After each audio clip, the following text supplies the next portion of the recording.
Hello everyone, this is Saving, and welcome to learning Lunatic7 in Touhou Lost Branch of Legends.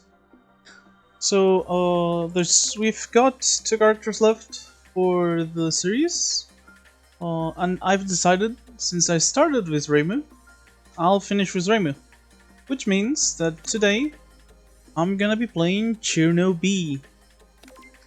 Cirno B is very much not as cold as she makes it seem with her A set. In fact, you could say she's very nice to all her friends. And so, they accompany her into combat. Cirno B is a set focused on teammates. I'm assuming if you're watching this content at this point, you know what the teammates are. But as for our starting deck with Cirno here, we have the usual basics with 2 big attacks, 3 big defense, and 2 of the small ones. And Daijose, Lively Assistant. She's a teammate that casts for 2 green. Every turn you're getting 6 attack damage on a random enemy. At the end of your turn, you can pay 3 unity for 14 block, and her ultimate adds 2 Midsummer Flowers to the hand, which we'll go over with her relic. Upgrades kinda decent, not as much for the damage, which is only like 2 extra damage per turn, but rather mostly because of the upgrade to her active ability. Goes from 14 block to 9 block time barrier, and since okay, so firepower and spirit tends to affect these cards like differently. Firepower does affect the passive damage on top of the damage of actives for the teammates that have actives that deal damage. However, spirit does not affect block that you gain from the passives. So Luna, who is the Fairy of Light that gives you block every turn, doesn't actually scale off of spirit, but Daijose here, since her block is an active rather than a passive, does scale off spirit.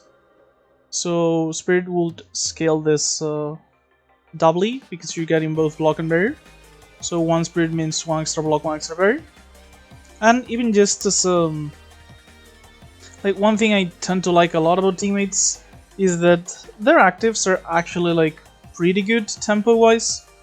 Like it's not amazing, but unupgraded Daijose is like 2 mana for 14 blocking in an emergency, and upgraded she's actually like quite powerful even just as an active. Obviously the issue is if you're using her active as soon as you summon her, she's going to 0 unity and she's gonna exile herself.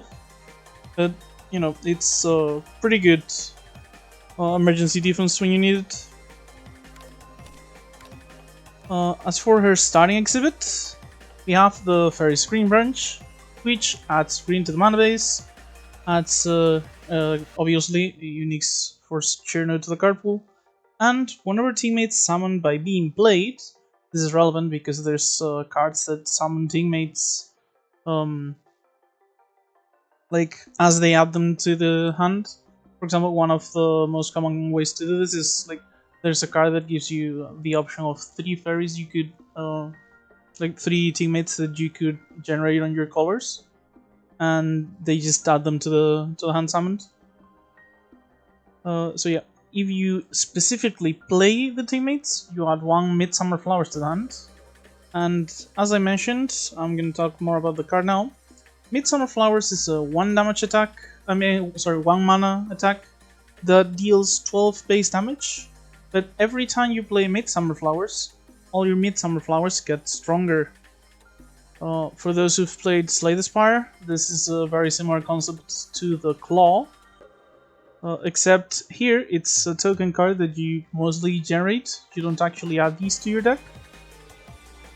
So as you can see, Daijose here can generate them off of her ultimate. When she's upgraded, the ultimate also upgrades the cards. More base damage, scale harder. And yeah, there's basically like an archetype that focuses mostly on Daijose as your teammate.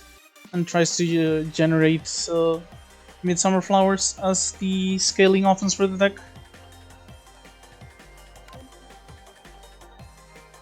Finally, we have Frigid Blossoms over here, which is her spell card.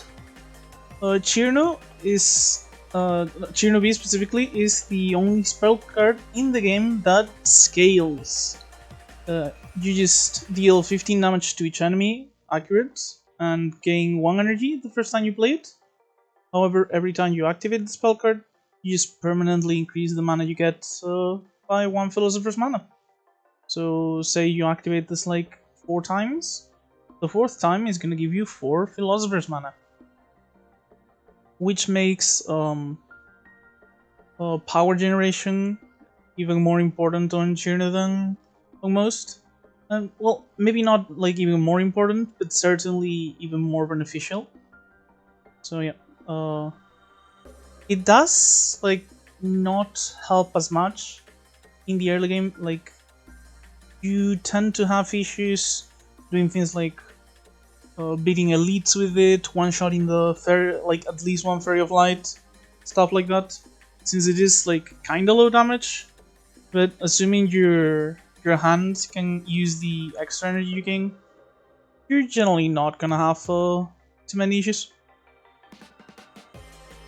So yeah, this does mean that you know, I usually already mentioned that it's basically mandatory, but on Cirno B, if you don't take the red pill over the blue pill, like, what are you doing? It's basically like the first free spell card. At worst, it's just scaling your future ones. But yeah,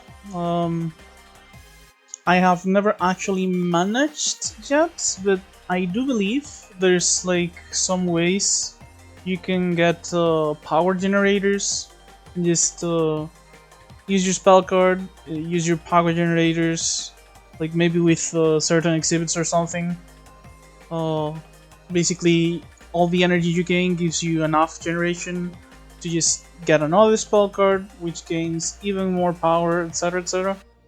Have not actually like seen it happen, but I was kind of close to doing it once, and I do believe it might be possible, but it's not gonna be our focus. And in fact, the Midsummer Flowers are unlikely to be our focus as well, because today I want to highlight something I have not been able to in, or well, not really comfortable with trying in any of the other videos. And I'll show you now, as we start the run. I've mentioned before that certain starting exhibits are better or worse than others. And while I don't think Cirno's is awful, I do think it's like middle of the pack at best. Often in the early game, like you're having issues even playing the Midsummer Flowers, but it does mean that you can just scale your offense off of teammates, and you generally don't need to like invest a lot into scaling, thanks to the teammates technically working as scaling with the ultimates, and this giving you some scaling damage off of the flowers. However, on top of this not being like super amazing, which again, it's not awful, but I don't think it's like among the best ones for sure. But Cirno is the character that benefits the most from off-color cards, in my opinion. Even just from the fact that she unlocks like much better teammates. I think the 3 Fairies of Light specifically are like locked behind the 3 colors she doesn't have, with Luna being white, Sunny being red, and Star being black. So yeah, I think those are like really good. Then you have Clumpies, which is also multicolor. And yeah, I think those are like generally quite important. So if you can get other colors, like Cirno can use them like pretty well. And you probably can see where this is leading. But yeah, I wanted to showcase at least one run where I did a boss swap and I think Cirno is the best character for it. So I'm going to click this button rather than any of the other options, and I'm gonna hope I get a color I don't have, or at least one of the interesting colorless relics. Like if we got Lunatic, for example, like maybe we'd focus on Midsummer Flowers, because Lunatic would give us back the mana the flowers cost. So we just get some flower generators and go off with that. But yeah, the dream would absolutely be blank card, which is you can get cards from every color, and also you get one more option on card awards, because that would definitely like make for a very hilarious and probably very interesting run if we got it at the start. But yeah, as long as I get please one exhibit that's not in my like two colors, I'm gonna be happy. Because on my practice runs, because I did quite a few boss swap practice runs on Cirno, since you know it's like probably a pretty weird start, so I wanted to have decent practice on it. But yeah, on those practice runs, I got like 4 runs in a row where I got either blue or green exhibits. Like I got the Kazan's 100 medicines, the egg that makes your abilities discount, stuff like that. And yeah, that was not fun. I mean, it wasn't fun that I basically boss swapped in order to showcase something, or at least practice, so I could showcase it now. And basically nothing really changed. So yeah, not really talking about optimization here. I'm going to click this, but just for reference, sponsor is kind of made for the usual reasons. You start with a little bit more money than Reimu, but not a lot. So even if you go to the shop on like second part of the act, you're still not gonna have like a ton of money. You're probably gonna be able to get anything you want, but not everything you want. So yeah, relief. Actually, think Cirno generally doesn't need removal as heavily as other characters. Obviously, the better your average deck is. I mean, the better your average card is, the better. And removing your bad cards means that your average quality goes up. But since teammates, like once you play them, are generally going to be generating long-term value, they're gonna stay in your hand, stuff like that. You can generally use your better cards with more ease than the usual characters. So I think removal is not quite as important on her as it is in many other characters. And then add a random rare card to the library. I haven't actually checked Cirno's rare card pool for this, so I'm not sure how good it is. But the issue I can definitely see here is like there's gonna be probably quite a few rares that go with the cold archetype, and if you get that, like you're already kind of split. There is like a hybrid, plus there's a card that works well with both. Like I'm pretty sure there's a rare that works well with both teammates and cold. Evercool Fantasia, if I remember correctly, which is basically like 4 mana to 1 upgraded. It's an ability card that gives you when your teammates use an active or an ultimate, you apply cold to a random enemy, and when enemies gain cold, your teammates in hand, like one random teammate in hand, gains loyal against Unity. So yeah, at the very least, that one could be interesting. But yeah, there's probably like at least a few cold rares that would make it hard to actually focus on building around your teammates and stuff. So I don't think this would be like amazing, but it could be good, like for sure. And if you play with Revealed Fate, you can always check if it's actually good before you do it. But yeah, let's click the button and hope we get something that I want to showcase. And we do! An interesting one too! So we've got a Stone of Fire here. Adds red to the mana base at the start of your first turn each combat. You gain 2 firepower and add 1 refracted sunlight to the discard pile.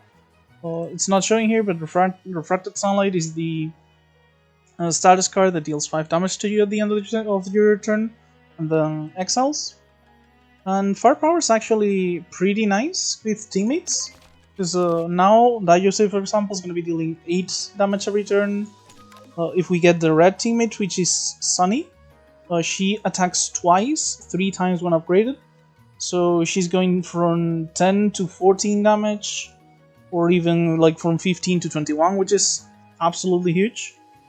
So yeah, happy to see this Stone of Fire here. And maybe we can get something good going on here. On top of that, the red also has one card, one unique Cirno card that I like a lot, which is Bring Overclock. For 1 red energy or for 0 when upgraded, you draw a card, gain 5 Philosopher's Mana, and overdraft 2, which I think is like extremely powerful. And it easily enables like a lot of infinites as well, if your deck's up for that. So yeah, let's go ahead. Again, the pill is like pretty much mandatory. I think that for every character, but even more here, because your spell card's gonna get more powerful the more you use it. So with our firepower here, I do think we'll probably have a decent time against elites. Plus, worst case on this path, we can always go to the gap if we finish this combat and we feel like we're not up for an elite. The other 2 paths are both shops with no way to deviate, so this is like pretty much guaranteed to be this path in my opinion. Because even if we wanted to go to the gap, this one also gives us the option and has the event before the enemy rather than after. Yeah, I think that this path is basically like mandatory. We might go to the gap or the elite, but we definitely want to start on this one.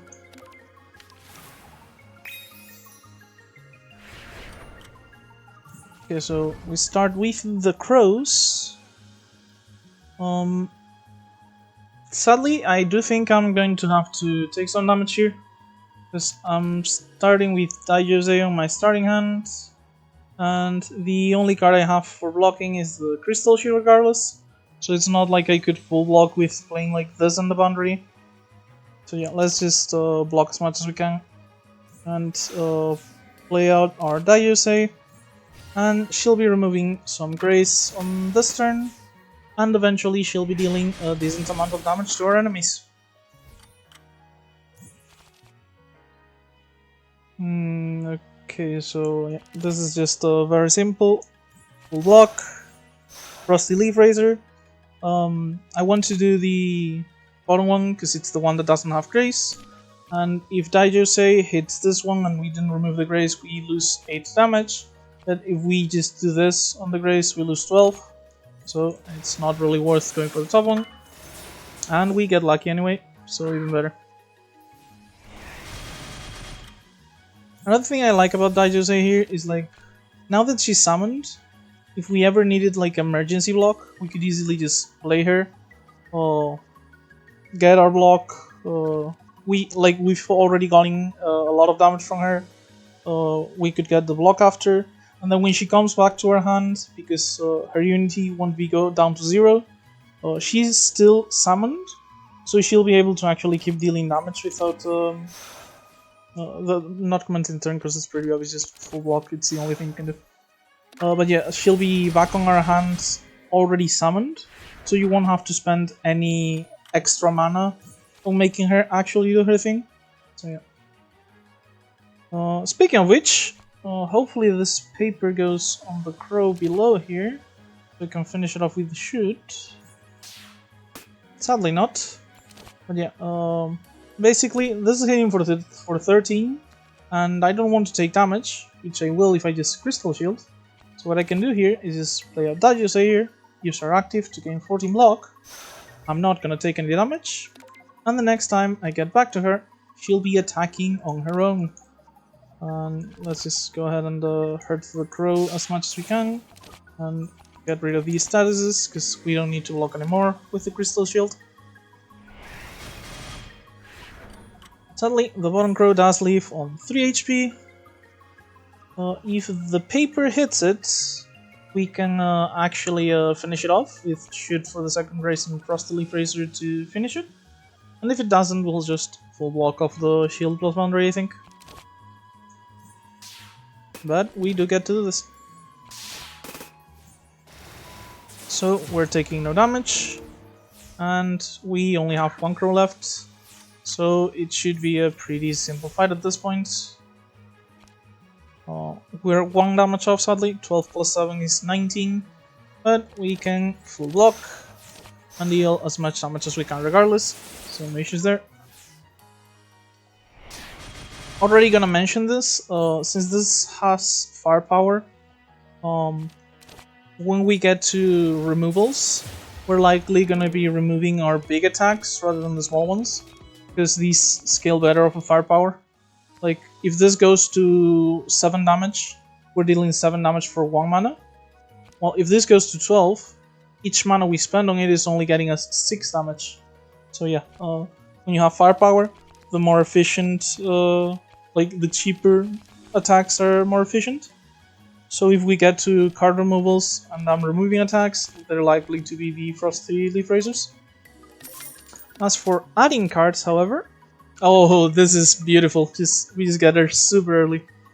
So yeah, Sunny, Dazzling Sunlight, +1, deal 5 attack damage to a random enemy twice, up to 3 times when upgraded. Her active ability, you can optical camouflage for 1 turn, which reduces damage you take from attacks to half. And her ultimate gives you some firepower and deals damage. I really don't like how this is ordered, because you deal the damage before you gain the firepower, so Sunny's not actually like benefiting from it. She's basically doing her passive and then giving you 4 firepower before exiling herself. Like, it's really like the same as if she just attacked normally. But it is what it is. It's still like a decent chunk of firepower. If you have other teammates or like maybe other Sunnies, she just gives you quite a bit of extra damage. But yeah, mostly I just think her passive is like a really good attack. Like 2 mana for 10 damage on 2 attack, like on 2 separate instances. This is actually close to a playable attack. Like, it's not a good attack, but like it's 2 shoots basically, and that's just every turn. So yeah, I do think Sunny is very good here. Waves for reverse scale, I don't really like. I think I've only ever intentionally picked this once. It's like a half decent AoE card if you need, like if you're mostly like super defensive. You just play this and protect yourself, and the enemies will die on their own. But it is very slow, so it's not like amazing. Plus the drowning takes effect at the end of the enemy's turn, so they're still gonna get to attack you even if the drowning kills them. So yeah. And then Careful Deliberation, I do like. It's not like amazing on unupgraded, although it's still good. It's a skill rather than a defense, which is like sometimes a benefit. That lets you still gain like 13 block. 13 block for 2 mana isn't like amazing, but it's better than a basic at least. And it does have the flexibility of being card draw, but her upgrade goes to just 1 energy, either blue or green, for the same effects, which I think is like very efficient, either block or card draw. Well, it's not like super efficient card draw, but it's okay, and it's pretty efficient block. So yeah, I tend to like Careful Deliberation, and I tend to like to upgrade it. But Sunny here is just way too good to pass up, and it pretty much helps me showcase exactly what I wanted. Like, the only way I could have enjoyed this more is if we got like the blank card, like I mentioned. So yeah, very happy that we're going like this, and I really hope I'll be able to get to Act 4 and post this. Well, if you're watching this now, I guess you know I posted it. Okay, so Kaguya vs Moko event. Depending on who you help, you can different exhibit. So the lighter on builds like this can be either really good or really bad. Because the thing is, let's say I play Sunny, play Daijose, and then like shoot someone, I apply vulnerable to them, suddenly Sunny is dealing 14 damage, and I mean Daijose is dealing 14 damage, Sunny is dealing like around 20, big damage for sure. However, the thing is, the more common thing is like turn 1 you play Daijose, you play like a couple of blocks, Daijose attacks on her own, applies the lighter, applies the lighter with her 1 attack, the enemy takes their turn, loses the vulnerable, you've basically wasted it entirely. And yeah, since the teammates are generally like more about constant damage rather than burst, I think like 1 vulnerable isn't like really a huge deal. Meanwhile, the Kinkakuji amulet can save you a lot of HP and help defensively while you're setting up your teammates. Like if you know the opponent's hitting you, like let's say you fight against the Kadamas for example, top one's debuffing you, these two are hitting for like 7 and 8, you can easily just play a boundary, set up your teammates, debuff will put you to a 15 block plus barrier, and you just take no damage, help setting up.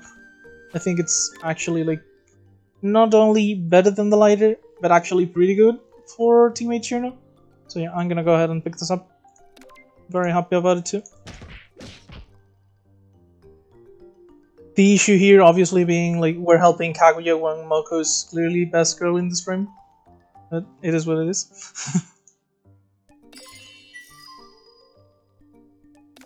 And we go to our next fight. Speaking of which... oh, not the exact situation sadly. Yeah, we're getting attacked actually. So...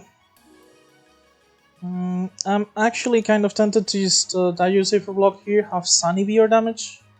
This is 13 damage, we only have 5 block if we don't use Daijose. What is the issue with that? The issue with that is I'm using all my green, so the only thing I'll be able to do is actually just shoot normally. I still think it's our best play. Like, if we had like Ice Shield, maybe we could go like Daijose, Ice Shield, take 3 damage. This is 8 damage if we just do boundary. I think it's a bit too much. Yeah, I'm gonna go ahead and just play Daijose here. Activator for the block. And just shoot probably the bottom one. Since it's buffing its firepower, it's definitely going to hit next turn. And putting it at 12, since I'm not getting debuffed, means that the Leaf Racer kills it. And if I play Sunny, there's a tiny chance that she kills it. And if I play Sunny and shoot it, there's a better chance for sure. So you're just gonna go ahead and hit the bottom one. Plus, like, it's buffing its firepower, so it's definitely gonna be the most dangerous one here. We do draw the Leaf Razor, so I'm gonna go ahead and just kill off this one. And importantly, you can check the order, and the pink one is attacking before the blue one debuffs us, sadly. So if I play Sunny here, I will be taking 2 damage, assuming I play the boundary. Which is not a lot, but feels unnecessary. Like, considering I'm going to gain barrier off the blue one, and there's only like 2 enemies left, I think it's actually just better to go ahead and full block here.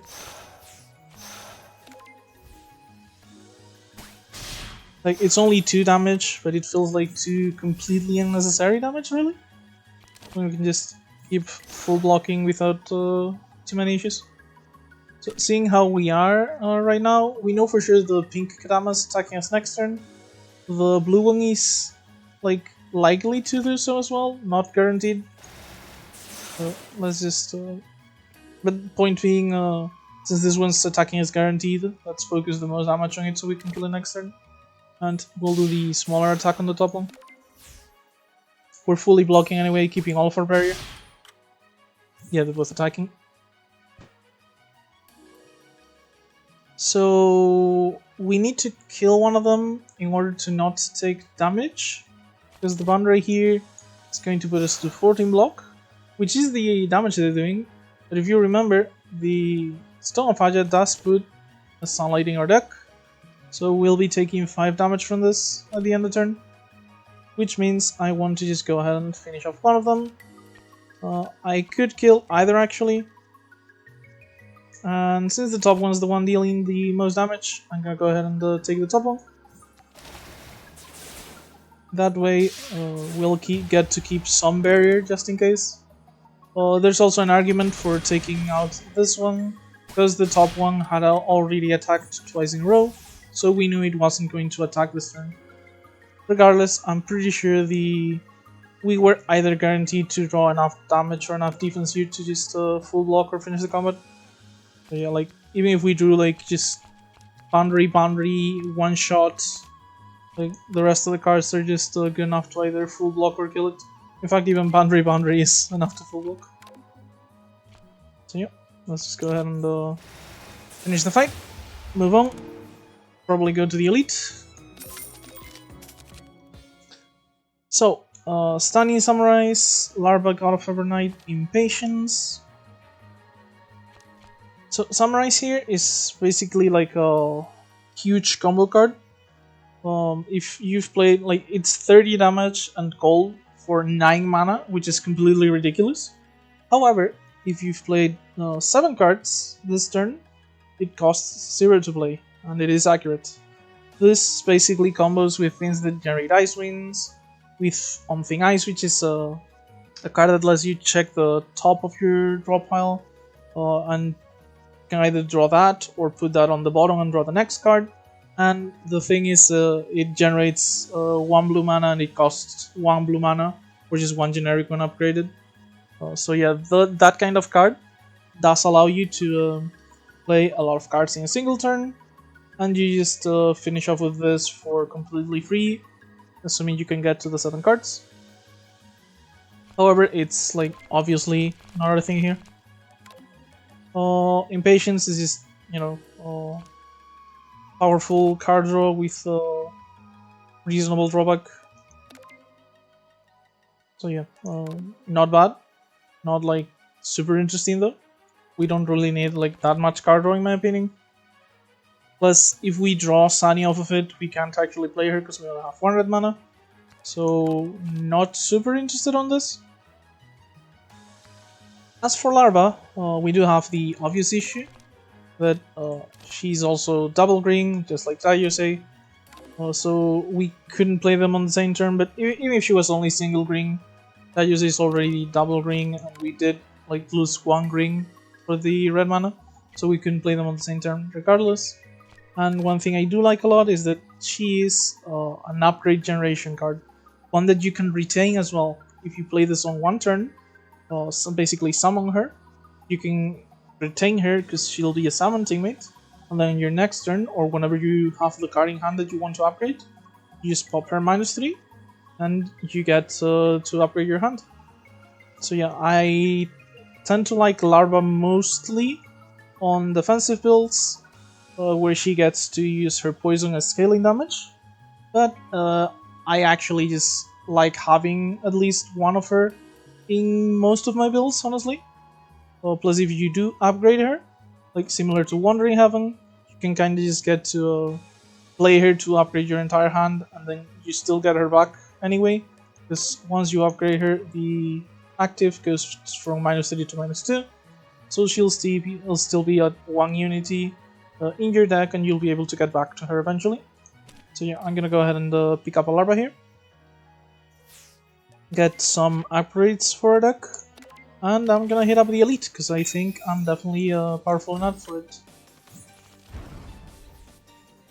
Okay, and we actually get to set up both of our more important teammates here. This is gonna set up upgrades for next turn. if we need them, and also like set up quite a bit of damage against Ring here. Now let's do Larva first because the auto tapper makes it easier.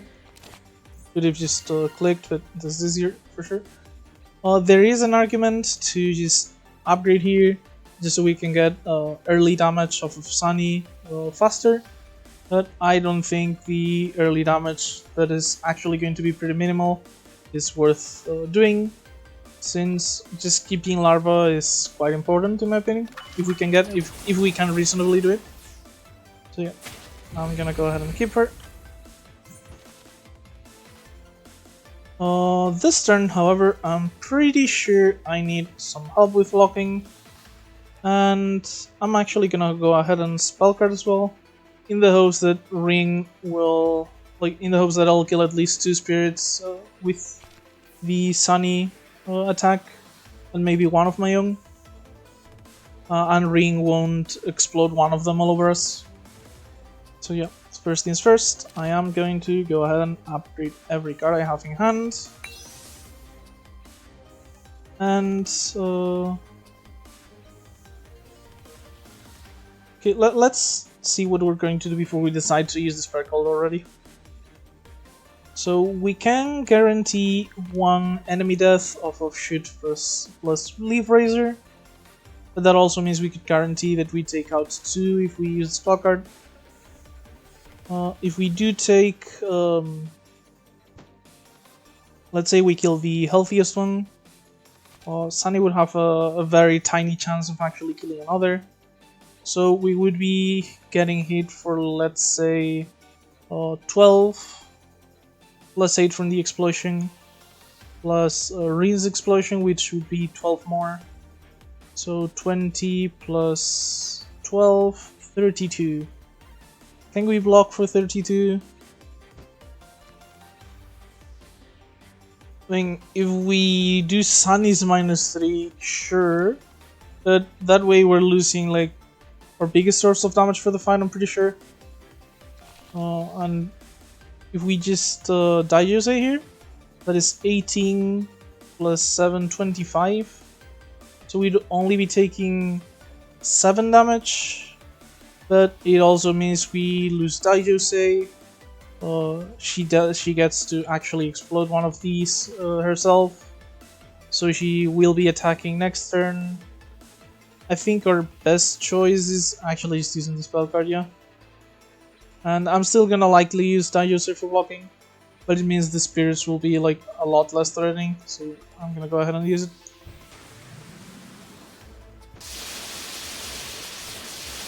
We also get to use the extra energy to display our entire hand out. So I just say into blocking along with a boundary. This is so we can block the explosions basically. And I use the rest of my mana to eliminate a couple of spirits. And hopefully Sunny will also take care of one of the remaining spirit with one of her 3 attacks. Yeah, very likely. We'd have to lose 3 50-50s in a row. And at this point, Ring is kinda screwed. I don't think we have to worry about her at all. Let's go ahead and full block. Doesn't really matter which attack we use, because she has 3 grace. But we do want to use at least 1, because Sun is going to attack 3 times. So she's actually going to get deal damage once. I guess technically we could have sacrificed the barrier to deal 7 extra damage, but not a big deal. Here we just have to boundary to protect ourselves from the sunlight, just so we can keep the barrier really, because the barrier was already blocking. And then we just deal damage. Sun is going to leave her very low, Larva's going to poison her a bit on top. Should be relatively easy to just finish the fight next turn. Plus she only has 1 summon this time, because she hasn't used her spell card yet. So yeah, we should. So this is guaranteed to kill Ring, because worst case, we're still shooting this twice for the... Oh no, it's 7 damage, sorry. So no, it's not technically guaranteed. No, it actually is, because if Sunny hits here 3 times, Larva's applying 3 poison. so she's dying. The point I wanted to make though is if we actually do kill the Vengeful Spirit first, it is going to explode before we kill Ring. So we do want to make sure we block here. Even if we're going to kill everyone, the explosion might still hit us. Again, unlikely. Yeah, it didn't happen. But just in case, you eliminate an unnecessary risk. Okay, so Ibuki Gourd here, during our turn, if our hand is empty, we draw a card. This is rather unlikely to affect us actually, because, you know, we're very likely to have teammates in hand. However, it does have another effect. At the start of our first range combat, we add 1 tipsy to the hand, which gives us 3 temporary firepower. This could be, like, kinda helpful with Sunny.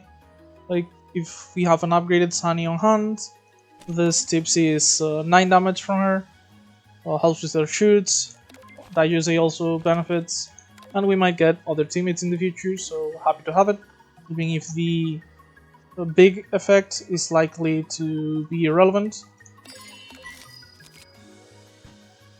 And we get Frozen Specimen, Tiny Glacier, and Butterfly's Wimbits here. So Wimbits can be a build-around card. You can upgrade any number of times. The first upgrade gives it 6 damage, makes it accurate. And every upgrade after this is going to increase the damage. It doesn't increase a flat amount, like the more upgrades it has, the higher the damage of the upgrades, like the more damage it gets from each upgrade. So yeah, it can be a build-around card, like if you have like some way to get to it soon, replay it, put it back from your discard into your hand, etc. You can build around it, upgrade it like on every gap you see. Like, let's say we find it here, we just decide we go to gaps every time, or get the upgrade for it on shops when we go to shops. So yeah, that is an option. Not one we're interested in because it doesn't go well with anything we are doing right now, but it is like a possible build around card. I don't think it's very good.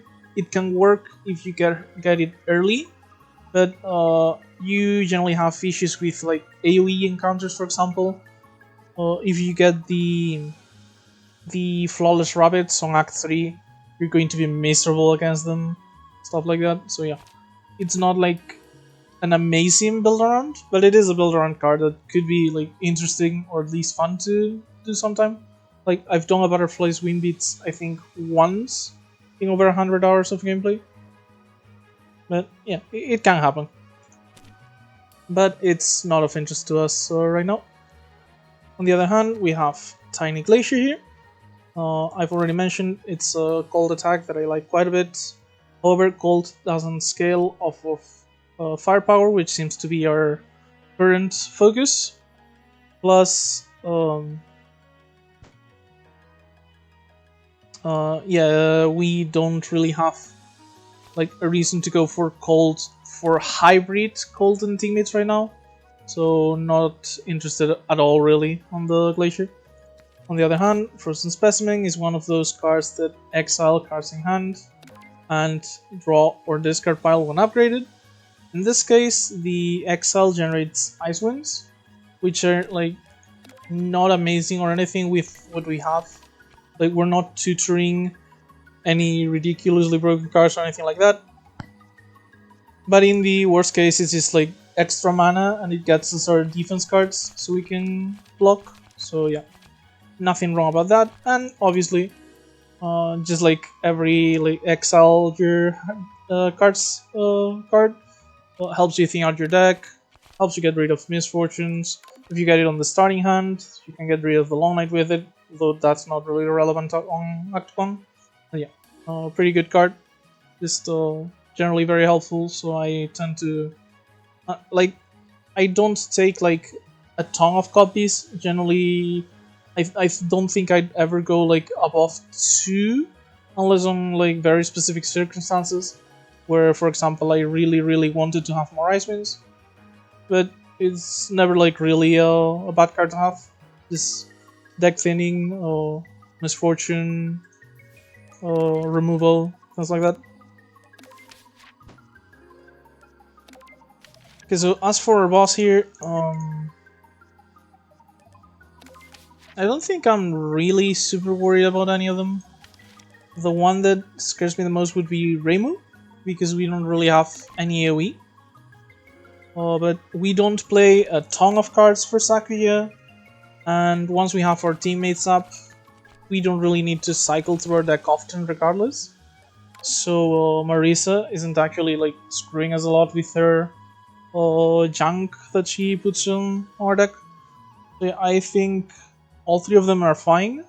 And as I mentioned, I do like power generation a lot on Shinobi, since her spellcard just keeps getting stronger and stronger. So I'm pretty sure I'm just gonna go ahead and do Ranma here. I think Reimu would be the hardest, but even then she wouldn't be super hard or anything. Seems like on these videos, I don't think I've ever clicked random and not gotten the worst option. But thankfully, as I mentioned, I don't think it's going to be a massive problem or anything. Okay, so I think the only actually viable path will be the top one, because we're definitely strong enough for elites, so we kind of want to go to them. And I'm really not interested in going to the shop with this little money, even if like the event here like could have a chance to get us money for the shop. Like I'm not super interested. Like if it's not a money event, we're getting here with like 100 coins maybe. So yeah, I'm just gonna go ahead and pick the top path here. Sadly, none of these have an elite. If like let's say either this one or this one was an elite, this path would be better because it has a choice to not go to an elite if we decide we're not strong enough. But since our options are pretty limited here, we have like most of our HP still. We have pretty good cards, so yeah, definitely want to go ahead and do an elite. Plus, we did the one that I think is like, I guess the hardest is probably the Fairies of Light for Cirno, ironically.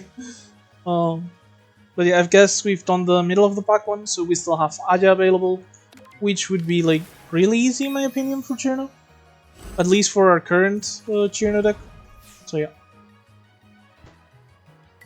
Okay, so we do get Frozen Specimen here. I don't think I'm going to use it though, and I'm not 100% sure what I'm gonna do here. I was considering like Frosty Leaf Racer with Tipsy is 30 damage if I play them both, so it won't actually kill the Jinjang Orb here. I think I'm actually gonna go ahead and once more go just Daijose here. Like it's not something I like doing because I do like just being able to play her, but this is kinda 10 free damage it feels like, that we really don't need to take. Next turn we shouldn't have any issue blocking them both. It's likely going to be well, I say no issue, we're still going to take like at least some damage most likely, because I'm assuming we're going to do that like probably either Crystal Shield, Boundary, Sunny, or just double shields, stuff like that. Because the likely outcome next turn is like 6 times 2 and attack for 10 pretty much every time.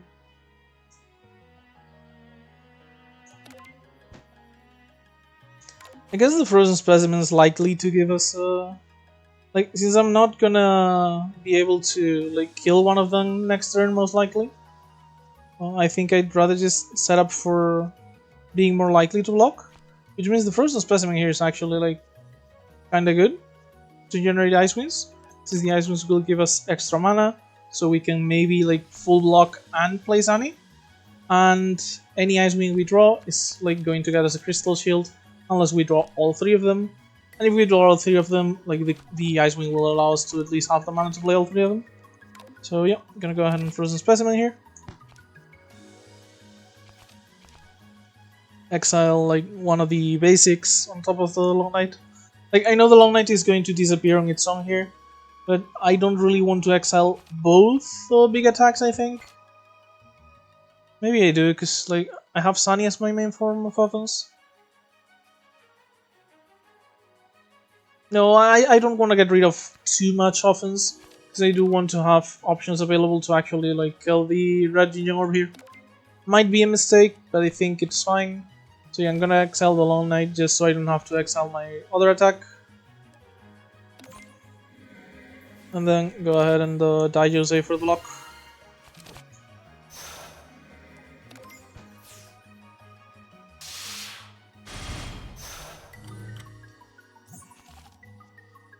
Okay, so we did draw all crystal shields, but we didn't draw any of the ice winds. So next turn we're gonna have to use the ice winds on hand. That's absolutely perfect. At the very least, this turn we get to full block. But on the next one, I really hope we're not getting double attacked, because we might be kinda screwed if so. We are getting double attacked, and we drew 0 defense. God, this is a bad turn.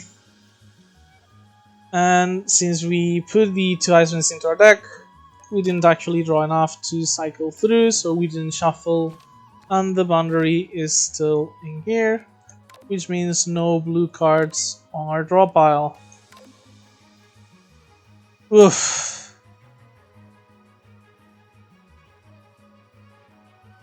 Okay, so this is likely to have a pretty high density of attacks, since it's the only thing we can really do here.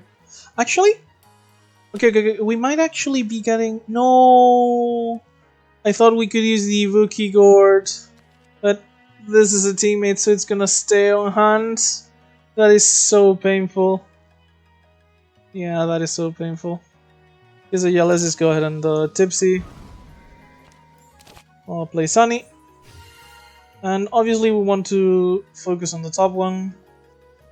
I'm slightly tempted to just shoot the bottom one twice though, because if Sunny goes on the bottom one twice as well, we will actually like kill it. Let's say we don't do that. We just go on the bottom one twice. We put it to 27. I mean, our Sun is going to be dealing quite a bit of damage, and next turn we are guaranteed to like pretty much full block thanks to the ice beams. So I think just risking it here, like I think the combat's going to end before the enemies get another chance to hurt me after this. So I'm going to go ahead and just take the risk here, because I think that if both of the Sunny attacks go on the bottom one, I will be like getting a huge benefit just keeping 10 HP more than I normally would be. And if it doesn't, I don't think it's actually going to change anything. Ah, so close. Only one of them. But yeah, this was the expected result, really. And this turn, like, we easily get to full block as mentioned. Just grab a crystal shield from our draw pile. Block. Block. Go ahead and shoot the top one, leave it on...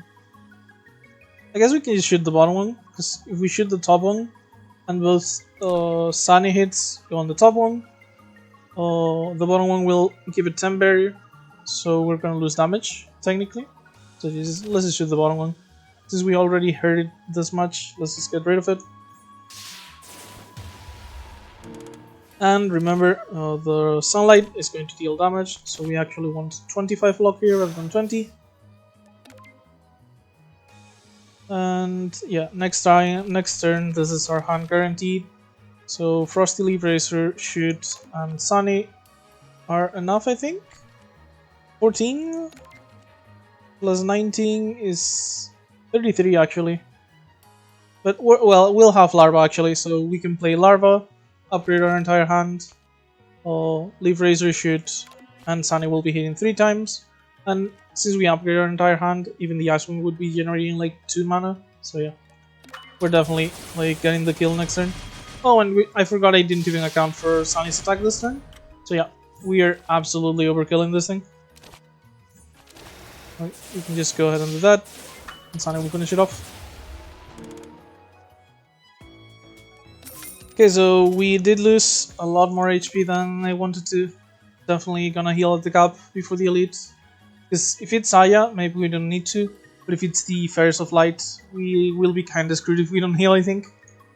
So yeah, let's go ahead and see which cards we get. Riptide, Glacier, Kazumi.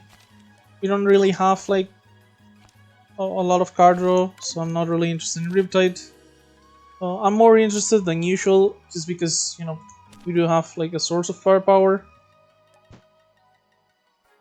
If we didn't have our teammates, I would actually be a lot more interested, because the Ibuki Gourd means that if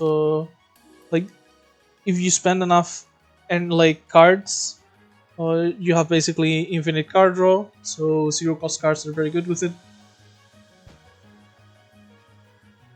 Tiny Glacier already explained why I'm not interested. Kazumi could be okay, just like we have. She's an extra teammate that we can actually get off of the Ice Winds if we need to. Skills of Firepower. Her active is actually kinda good, because the two throwing knives also scale off of Firepower. So yeah, I'm gonna go ahead and pick up Kazumi here. And if we end up fighting the Fairies of Light, Kazumi is also like control damage, because Sunny and Daiyose here both target random enemies. However, Kazumi could help us burst a single fairy, since she'll prioritize the one with the lowest life. Same as the throwing knives, actually. Yeah, that is actually burst that we can target on specific enemies. So, Yomo here is like one of my favorite events to get this early. Both options are really good. We can either go for the transform one card into an upgraded multicolor, or just get the Mooncake. This is a lot of free upgrades. I also like it with teammates, because they stay in hand, they have a high likelihood of eventually being upgraded, worst case. So I do like the Mooncake a lot here. The thing though is, we don't have access to like red now. So an upgraded multicolor card that went on like for off-color cards could be just absolutely gigantic here. And we're not going to go to a removal like anytime soon. We might not even have like too much money if we go to a shop here. So the misfortune's gonna stay on us like quite a while. So yeah. I do think the Mooncake's really good with teammates, would help us quite a bit. However, due to our circumstances, I actually think the Transformer here is going to be the better option. Just because we have access to better multicolor cards, and the curse with our HP, like we already have to heal in the gap. This curse is going to like cost us quite a bit of life, and we can't remove it like quickly. So I guess if we upgrade the Frozen Specimen eventually, like we can get rid of it with this. But even then, this option is like, the Dango's always like feels like a good option pretty much every time. So I'm really not sad when I click on the Dango as a less risky option. So yeah, I'm gonna go ahead and just pick it up. So as I already explained, gonna remove the big attacks. And just as an addendum, I want to remove attacks rather than defenses, since the teammates I'm adding are all basically like offensive cards. So yeah, want to keep my defense, or get better ones if I can, like better defensive cards. But yeah, going ahead with big attacks. And we get Fairy on Ice, which is actually kinda nice. 2 mana for 2 grays, a nice one on top of the drop pile, which can be either mana generation, or even just a tutor for Kazumi, or Frozen Specimen. So yeah, happy about this. Definitely like a very powerful defensive card in my opinion. 2 grays is like, against most 1v1 encounters, blocks almost everything. Like, there's very few triple attacks. They exist for sure, but like, there's not that many. And on Act 1 there's like not that many ungraceable ones either. So yeah, this is actually very solid, and the Ice Wind is just a nice bonus a lot of the time. Sometimes it can screw you, like it happened where we drew our crystal shields, and we had 2 ice wings, like stuff like that can happen. But I think it's a pretty nice card to have here. So yeah, not comfortable with my HP. Not like incredibly uncomfortable either, but if we get the Fairies of Light, with Fairy on Ice it's like better, but I'd rather just not risk it here. And with the amount of HP we have, I'm pretty sure we'll have to heal eventually before Reimu, so I'd rather just do it now and be sure I'm safe for the Elite. Yeah, let's go with that. Because we actually don't have our spell card. 98 out of 100. Oh god, I really hope this isn't the Fairies. If it's the Fairies, it might be the end of the run despite how good it is. Pain! The pain!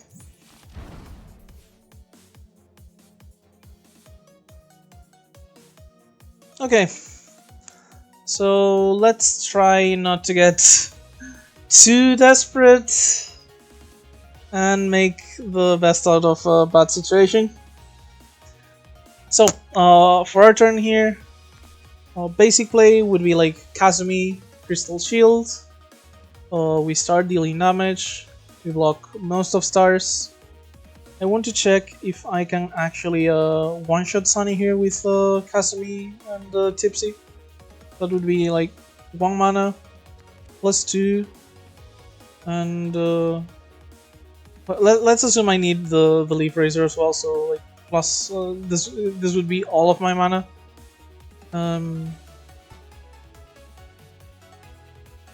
The damage would be like 10 plus we'd have 5 firepower thanks to Tipsy and Storm of Fire. So each knife, okay, so actually it's not 10 because I'm not counting the Tipsy. So this would be 13 plus 11 from each knife. So that goes up to 13 plus 22, 35. And 15 from the Leaf Racer. Are we seriously one off? 50 damage.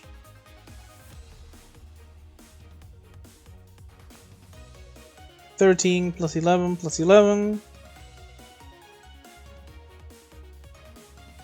plus 15 is actually 50. God, this is such a painful fight. And next turn they're getting, like, they're gonna have Grace and Barrier. Oh. Well, I guess I'm just gonna go ahead for the basic play and hope it's like our draw somehow bails us out, even if I'm not like sure that's possible. Fairy Eyes would be very good next turn actually. Fully block for 2 mana because it's we would grace like 2 enemies, and ideally like get also the Sunny to start setting up the damage.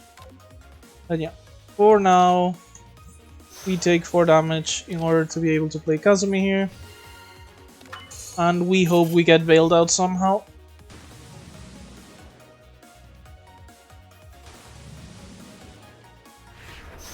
Between the Stone of Aja and the Sunny here, we have 4 Sunlights on our discard pile. That is going to be very painful. Are you serious? No, very nice.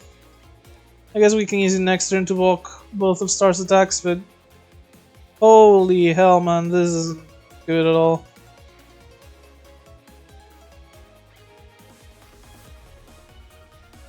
Because, like, do I need I probably need Daijose for offense eventually. I really... No, I guess these 2 are, like, pretty good for offense already. Maybe I can even upgrade off of Larva, since next turn I have Fairy Eyes for defense.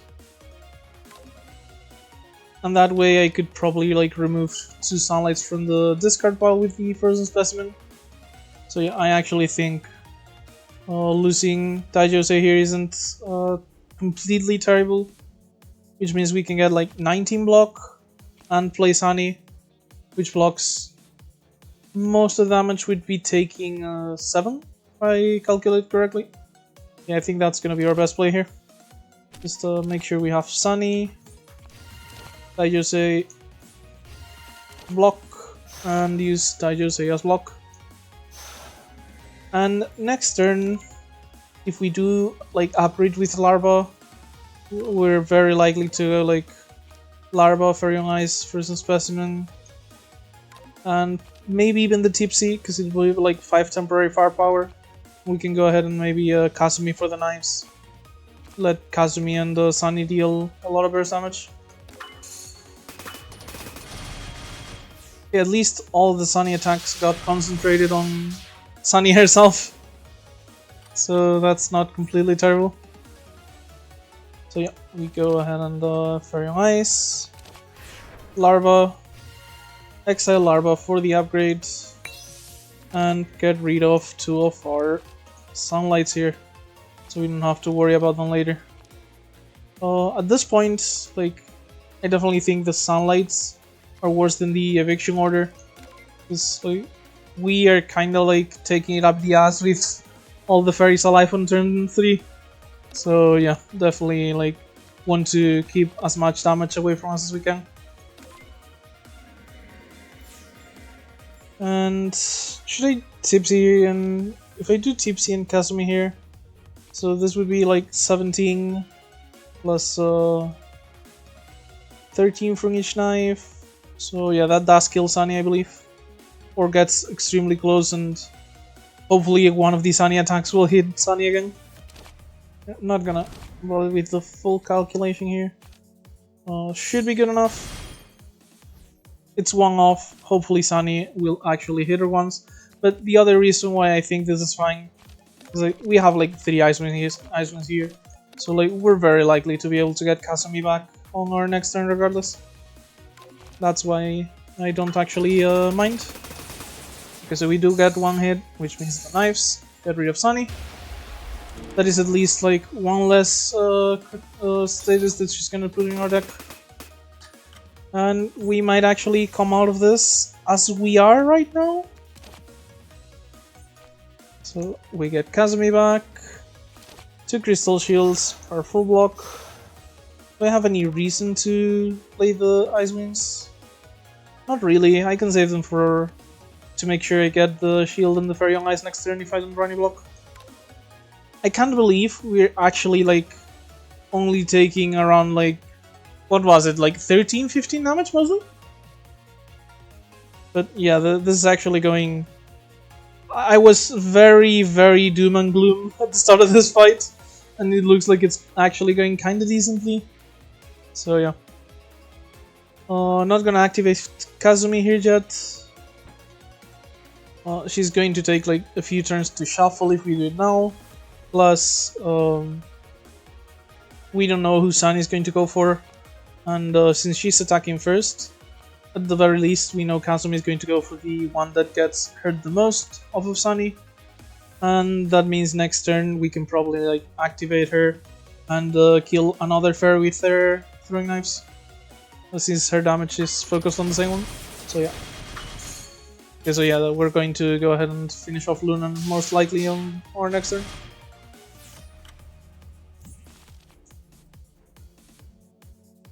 The Grace will block Star's full attack, but we have to refract sunlight here, so we want to at least use 1 Ice Wing, so we can get our Crystal Shield for this. I'll go ahead and Fairy Ice. And how urgent is it to use the Chasm for the knives? Not really urgent at all, I feel like. At this point, like, I've gotten past the worst of it. I think I'd rather just keep getting damage off of her, and like only use her like maybe next turn, because she will shuffle like immediately after if I have a nice win to get her back, or if she's just finishing the combat by killing Star.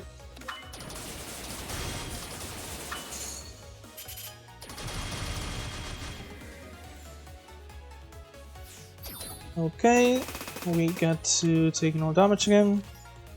But yeah, in the end, like, Fairy on Ice has been absolutely amazing. 2 mana, it has blocked, like, we played it twice and it blocked 28 damage, I think.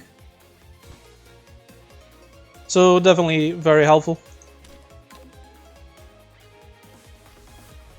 So we don't need to worry about blocking, because Luna's going to die to like either a random Sunny attack or just Kazumi herself. If we do play Kazumi, we have 2 firepower, so this finishes off Luna. We'd have 7 times 3, so 21. Plus 8 plus 8. Wouldn't be enough to kill Star, so not really worth doing. Oh, and thankfully, like, we didn't need to block, because we don't actually have any blue cards to get off of our Ice Winds. So yeah, let's just go ahead and pass, since Kazumi is going to be able to finish this next turn regardless, so I don't really want to even bother with playing her to get her back with the Ice Wind.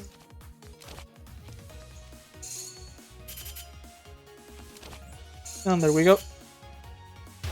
Much better than I expected. I was ready to honestly lose the run when I saw the Fairies of Light, but we actually showcased how powerful our deck is, I think. Because we actually got out of there without dying or anything. In fact, we didn't even take that much damage. So yeah, very happy about the result in the end.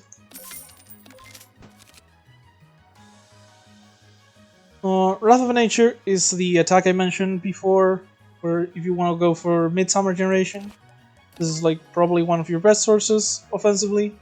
There's also like a good defense card that generates Midsummer Flowers. But even upgraded, the block card only generates 1, while Wrath of Nature here generates 2. For reference, you can see here if there's a summon Daijusei Lively Assistant in the hand, is the condition. There's more of these kind of cards. I know there's at the very least one for Larva, where you get a block and weak, but if you have a Larva in hand, you also apply poison, if I remember correctly. So yeah, there's like a few cards that care about which teammates you have summoned. In the end though, this is not what I'm going for, and like, the AoE is nice, but we've already gotten past our biggest AoE hurdles, and we have like not AoE but maybe multiple sources of damage on random enemies, which is like kinda close, and we get to like burst small enemies rather quickly regardless. So yeah, I don't think we need the AoE. I think we're fine without picking up Wrath of Nature here. Even against like the 5 Kadama encounter, I feel like with Tipsy and maybe like Kazumi plus knives, we should be able to burst a few of them immediately and not have to worry. Summarize isn't like a bad card really, but it's not one I generally like to play. I'm not. It's mostly because I'm not sure like when this is good. I'd assume like you play this on a deck with decent amount of card draw, and you are very unlikely to break. Like, you hope to get card draw on the turn after you do this consistently, and you just get basically 6 energy for 2. But the 1 turn delay is definitely like kinda rough sometimes. Mostly though, I'm not like experienced enough with the card to know if it's gonna be good here, so I'd rather not pick it up now. As for Impatience, like, we don't really have any card draw right now, but I don't really know if we have any need for card draw. Plus, like, same as before, if we use Impatience on a turn and we draw Sunny, like, that's like 2-3 turns where we're not gonna be able to play her at all. So, because either we just use our red mana to draw her, or she's on our discard pile. So I'd rather just avoid that situation if I can, which means I'm gonna go ahead and skip here. Lastly, we have Dreamcatcher, which is a very nice common exhibit here. One of those that have an effect when you pick them up, and that's it. You remove a card, gain 10 life, gain 30 power. Pretty happy about it. The card removal, in my opinion, is the most important part. But, you know, getting some extra power and some HP is kind of nice. So, yeah, nothing much to say. Still going to go ahead and, even though we now do have a defense card, we've basically added like 2 offense ones, even if we count Larva's like utility, like Frozen Specimen.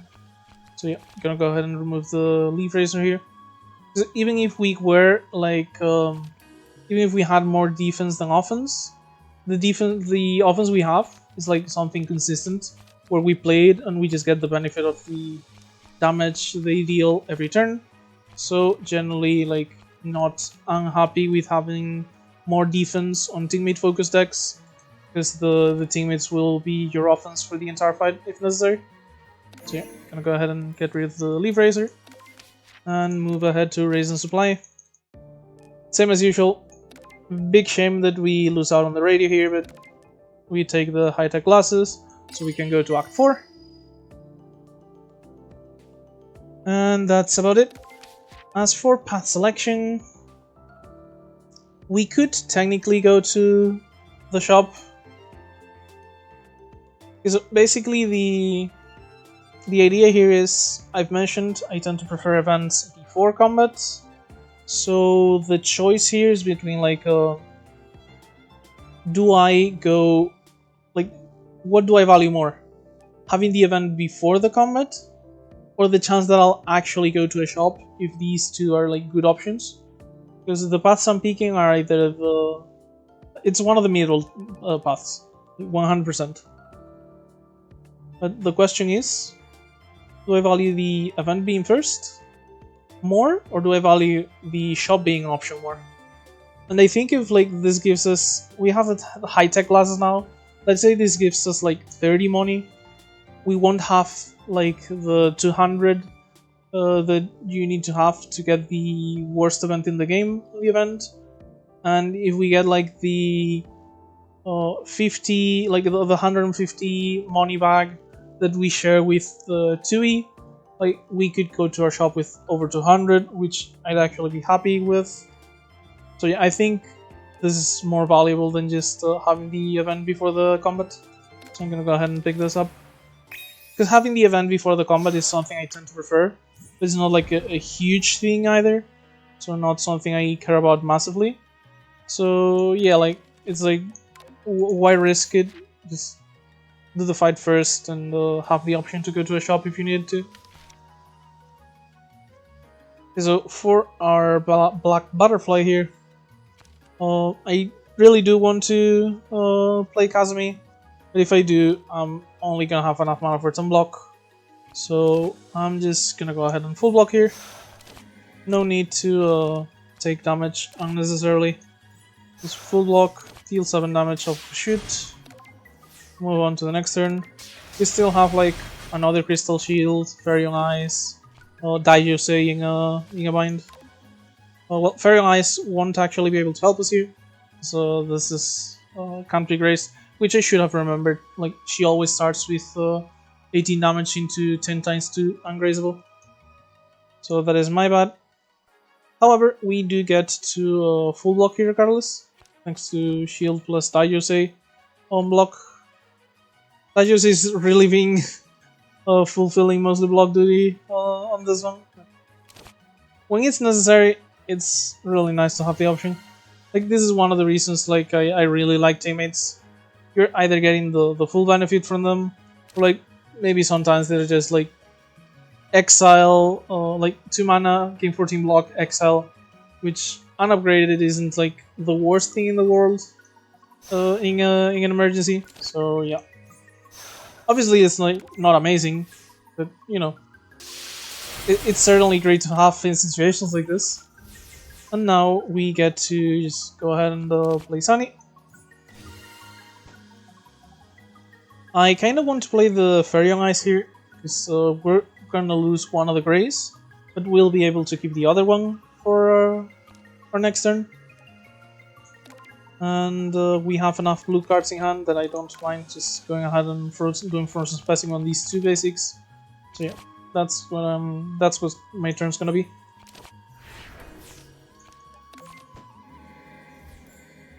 Sun is going to start dealing decent damage here. I'll probably save the Tipsy until we get like maybe Kasumi and we combo into like huge damage on the butterfly. Like maybe to finish her off. I think I'm going to be looking for Crystal Shield here though, so I can actually block rather than just going for the kill. Yeah, Ice Wing into like Crystal Shield, 14 plus 5 from here, so it would be full block.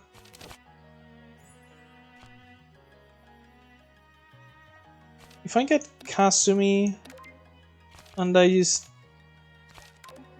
use the other Ice Wing, I'm guaranteed to get either... Yeah, I'm guaranteed to get a Crystal Shield, so I would still be able to full block. And I'll actually have enough mana to play Kasumi as well. So I'm going to go ahead and do that, yeah. If I get the Crystal Shield... I guess I'd be, like, worst thing I could get is, like, Ice Wing. Like, the only way I don't get Kasumi is Ice Wing and Crystal Shield, and the other Ice Wing would get Kasumi regardless. So it doesn't matter what I get, but, you know. Point is, I do think I'm going to play Kasumi. Yeah, let's get the Crystal Shield here. And just go ahead and play out my hand.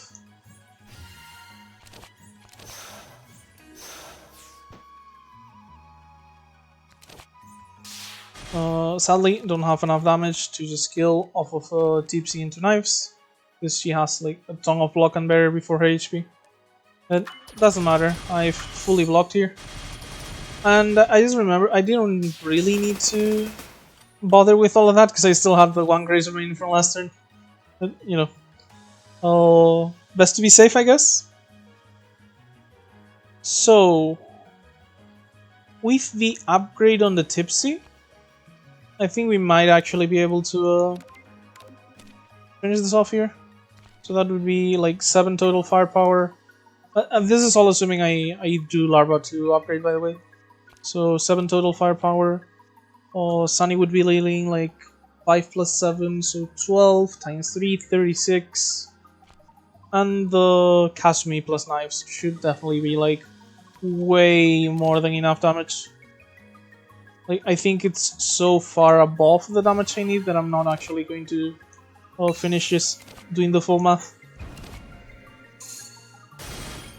Like, yeah, look at this.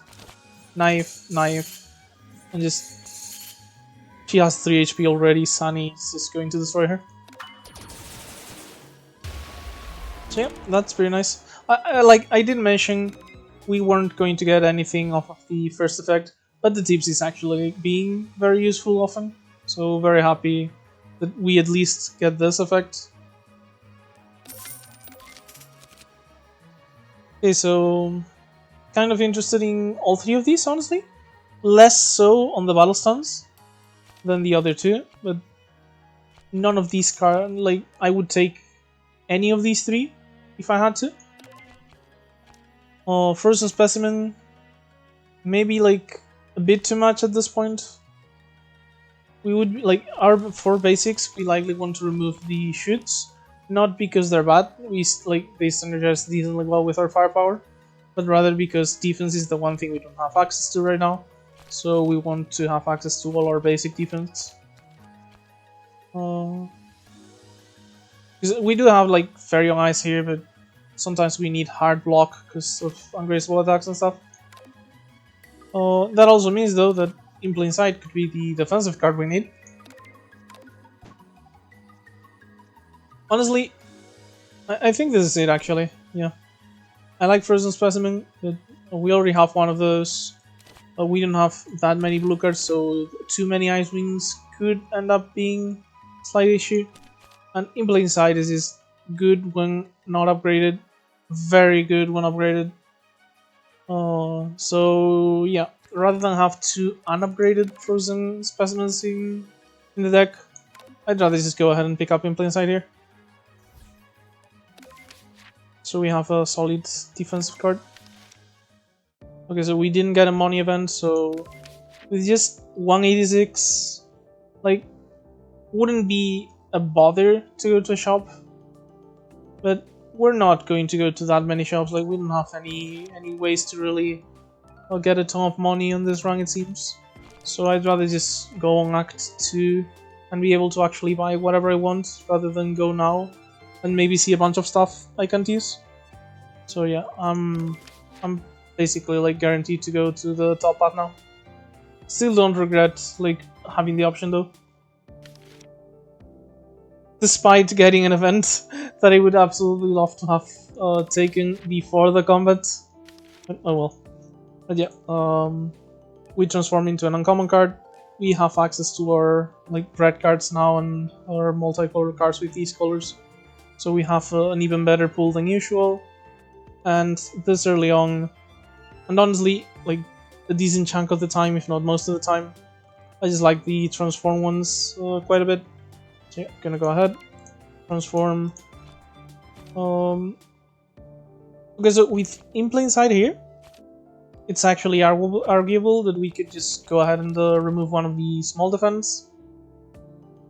They do have like synergy with things like Spirit for the same reason we kept the smaller shoots rather than the big ones. But the thing is, if we don't have like a ton of block cards, like maybe we're only getting one, possibly two block cards each turn at most, I really want them to be able to give me high block values in order to be able to actually block the enemy attacks. I'm gonna go ahead and transform one of these small ones rather than a big one here. And we get bonds, which is like whatever, I guess.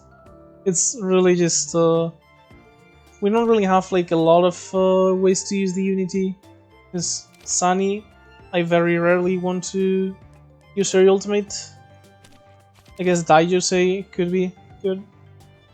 Honestly, I think the biggest thing about the bonds here is that like for reference, the block is like super mediocre, 2 for 11, which is literally just one less than the basics. The upgrade is, I mean, one more. The upgrade is like 2 more, so okay, so 3 more rather actually. But yeah, point being, like the block isn't a huge upgrade over basic, so the main thing you look for this is the Unity, and I think the biggest thing here is like, I guess sometimes this means that we can play at our teammates and activate them immediately without exiling them before we upgrade them, I guess. That is really the biggest thing.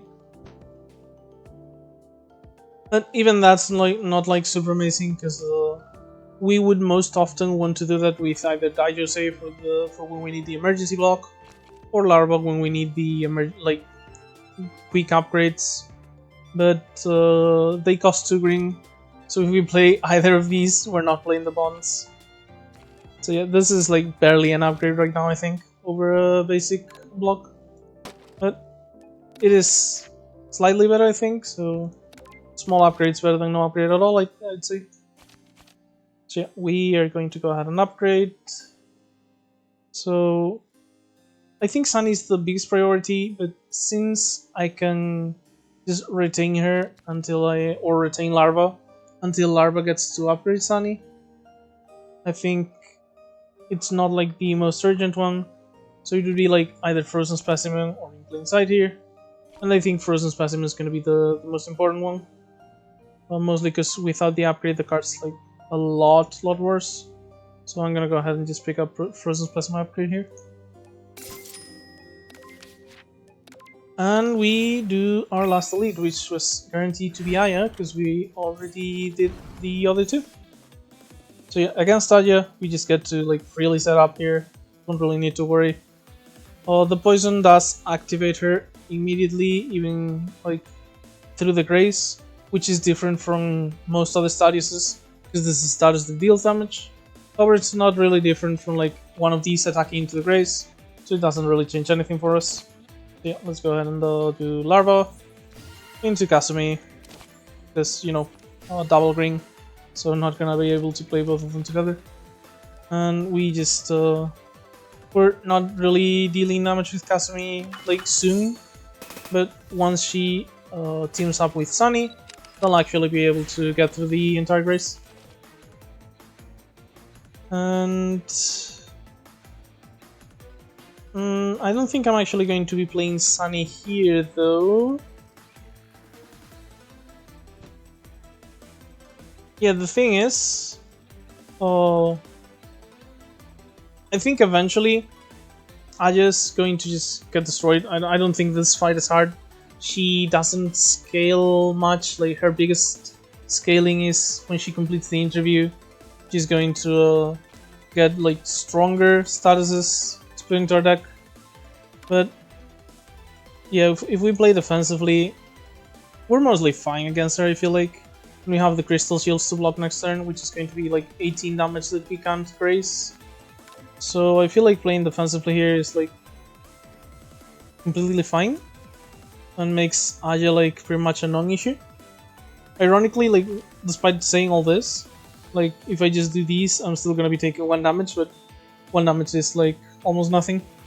So yeah, I'm gonna go ahead and do Bronze, Crystal Shield, and the Frozen Specimen. We do get like loyalty here, remember? Even the teammates that don't, like, you can see here, base unity is 2, she has 3, and if we summon her now, she would have 3. She's gonna keep it when she shuffles into the deck. She doesn't lose the buff despite that, so yeah. Like, we can get her up regardless, but not likely to be relevant. Also, I didn't take into account the type of mana I was using, so I actually don't have any blue for the Frozen Specimen now. So yeah, kind of mistake. Worst part is, like, this shit doesn't really do anything either. So it's going to be Kazumi hitting, not gonna do anything to the, like, past the second race. So yeah, kinda made a few mistakes here and there for sure. But we still get to just keep full blocking here. Larva is on her ultimates, and Larva's ultimate kills Aja in like 3 turns. So I'm just gonna go ahead and do this. Means that, like, this turn she's not attacking us, so if we survive her next turn, we'll be completely fine. And we throw some Specimen here, and like Crystal Shield, very nice. Daijose, yeah, we have a ton of defense on our deck, so yeah, I'm pretty confident we'll be fine. I'm going to be like eliminating the Sunlight and the newspaper rather than the eviction. I'm not eliminating the eviction order despite being like the strongest curse, shall we say. Mostly because, like, I don't think we're going to like reshuffle back into this before the fight ends, so...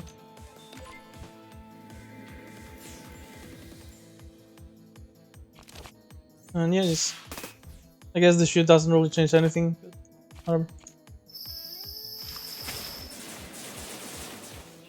And yeah, there we go. This poison's gonna kill her in like, I guess 4 turns without any assistance, but it's gonna be 3 if we just do like pretty much anything. In fact, honestly, like, can we just finish her off here? Let's say I do Ice Wing into Ice Wing. I would have 7 mana, so this removes 1 stack, this removes another. Daijose, we have 4 mana left. Daijose is 8 damage. Because rather than Daijose, just playing a knife is more damage, because Daijose is 8, playing a knife is 10 extra damage relative to just letting it XL. So yeah, this would take out the Grace. We do Tipsy. So 13.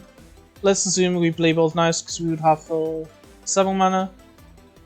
So 13 plus 21 plus 21 is the firepower. So yeah, that would be lethal. So Ice Wing into Ice Wing, perfect. Just get Fairy on Ice just in case I miscalculate and I can swerve last moment. But yeah, we don't even need that much damage because of the poison either. But we do have it if we want to. Yeah, there we go. We had the poison, we had more than enough damage. Just Aja is very easy with setup builds like this, so yeah. Okay, so Shaku I don't like that much. I don't think it does like a lot, but for us it is power generation, so it does help with something that we like. like it's not high quality, but it is like something that fulfills our role we like, I guess. So yeah, it's okay. I'm not unhappy about it. Not like super happy, but not unhappy. Because this is like the third tiny glacier we see. Still just as uninterested. Autumnal harvest. And I guess the double green helps with like playing maybe Larva and Dayusei on the same turn. Being able to play like a teammate on the same turn as most of our big block cards. So not useless.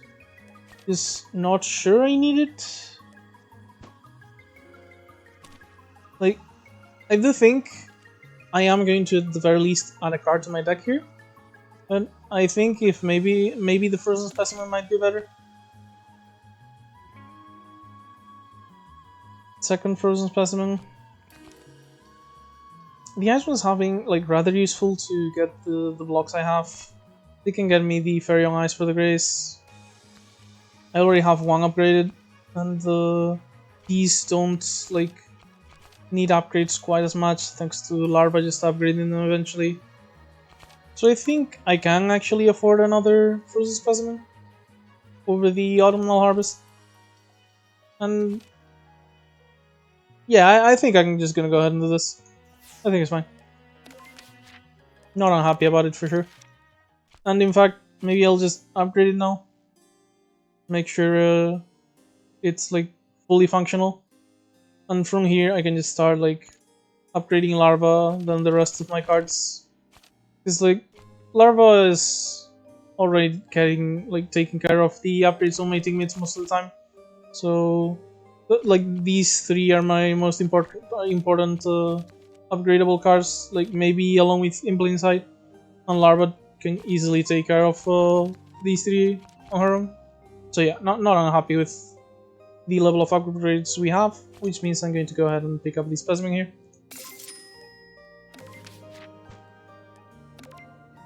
And now we get to Reimu. So yeah, as I mentioned, I do think Reimu is the most dangerous of the three bosses for us here, but not super dangerous either. This is a very good start. We get to just go ahead on Larva into Sunny turn 1. Get Larva ready to upgrade pretty soon without without having to exile her, and set up Sunny, who's our biggest damage dealer. We get rid of her amulet here as well, but we don't really have any debuffs, so it doesn't really matter other than just to start stacking the poison. And since we have like quite a bit of power generation already, thanks to the Mighty Shaku, I'm gonna go ahead and just use my spell card here because like, we are already at 200. She has like minions, so these are going to drop power. They're going to drop extra because of the Shaku. She's a boss, so she's going to drop like half of my spell card. I think just using Frigid Blossoms here is completely fine.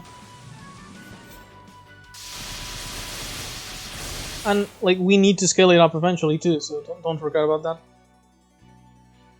Okay, so do I upgrade Larva now? Like, do I upgrade off Larva now? I think I'd rather wait until I have Daijose and Kazumi. Don't really need to go ahead and do it now. Okay, so Frozen Specimen. Get rid of Eviction Order, Refracted Sunlight, and I'll use the second one probably for like a boundary, or maybe one of the basic shoots. Like I know the Sunlight will go away on its own eventually, but I'd rather not fuck around against bosses. So yeah.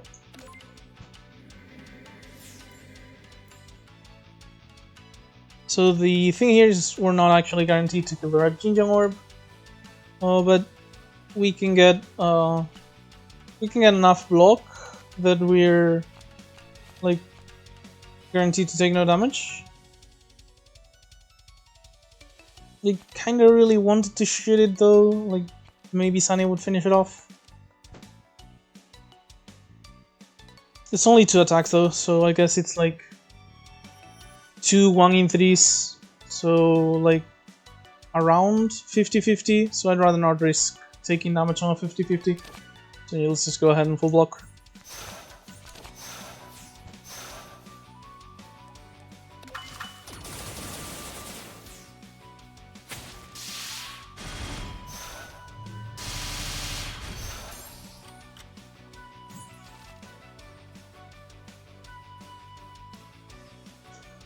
Okay, so we do get to play out Daijose and Kazumi without issues here. And I think that's a good excuse to upgrade them already. Plus, that means we're gonna get like a ton of energy off of the Ice Winds if we wanna use them. And we do have like 2 blue cards here. So yeah, I'm gonna go ahead and get Larva to upgrade my entire hand. Absolutely beautiful. Ice Wing. Frozen Specimen, Ice Wing, Very Young Ice. Play out the Kasumi. Play out the Daijose. Get some block. Get some grace. This basically full blocks for us. And go ahead and Frozen Specimen on the worst cards in the deck. Next turn, I'm gonna have like 3 Ice Winds, which means I'm gonna go ahead and be able to get any amount of blocking I need on the turn, because like this is gonna reshuffle since there's only 3 cards in my deck. And the turn, like next turn, I'm rather likely I think to play out Tipsy into Kasumi into the attacks I may have. So yeah, let's go ahead and pass the turn now. Kasumi was guaranteed to kill the Jinjang Orb here. And next turn she's guaranteed to kill it if it doesn't die to Sunny. Normally I would be slightly bothered because, you know, Sunny might waste damage on it, but if I just do the Tipsy thing, this is guaranteed to die on the first thing that hits it anyway. So yeah. Speaking of which, I do need to Ice Wing at least once. Do I? Yeah, I need to Ice Wing at least once for some extra block, because this would be like, assuming the orb dies, 2 grace from the Fairy Ice, I'd be taking 1 damage if I just do once. So let's go ahead and Ice Wing once. Crystal Shield, just full block. And play out the Tipsy in order to guarantee that this dies without wasting any of my damage. Unfortunate, but whatever. Not really like an issue really. But yeah, kind of unfortunate that all 3 Sunny attacks went to Raymond, so we technically lost like 5 damage. But again, not really a big deal. Okay, so I do want to save my Ice Winds for next turn, because next turn she's gonna spell card me, and I want to be 100% certain I have access to the Crystal Shields. So I guess this turn I'm just gonna go ahead and hit her as hard as I can. Which, that was it actually. So let's just block. Okay, that was not a great play actually, because I'm gonna lose some barrier unless I use one of the Ice Winds now. Let's just do this.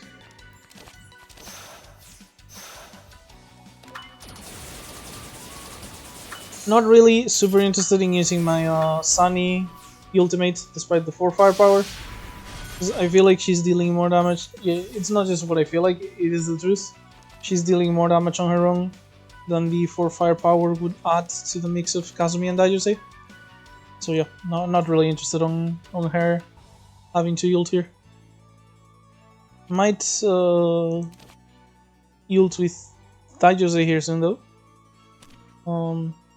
Yeah, basically, once I think I have enough burst, I can go ahead and ult Sunny, for just so she deals her damage, and then gives me the firepower for Kazumi into knives and Daijose into flowers, which I think will be next turn as long as I'm not weakened actually. So yeah, let's go ahead and defend here. Ice Wing into the extra defense, which is the reason I wanted to keep them. And I believe next turn Reimu is likely to be dead. Yeah, I haven't done the math, but like, I feel like there's absolutely no chance she survives if I gain 4 firepower and drop the knives and midsummers on her.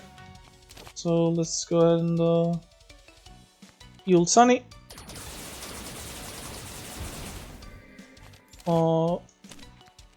For hand space reasons, let's do Daiyosei first, because these ones I'm gonna cast 100%. These ones I'm not sure I'm gonna cast, so just have them excel themselves. So yeah, 22, 27, Kazumi, and yeah, the knives are definitely enough. Hit there, shoot, and that's Rainbow gone. Yeah, basically, off of instinct and practice, I knew I had enough damage to kill her. But if you don't have, like, if you haven't played enough to know, like, from looking at your hand, like, you can just do the math. It's not an issue. You'll play a bit slower, but you want to play slow while you're still learning Lunatic7 after all. Like, even when I'm not recording and I play better because I'm focusing on just playing rather than playing and explaining. I'm still like having issues sometimes. So yeah, there's absolutely no shame in having to play slowly to acclimate yourself to this. Because moving on though, we have backdoor, green mana. Removes 2 cards when acquired. That's about it. Hacker Purification Rod gives us white, which we do like. Gives us access to Reimu's pool, which I kinda don't.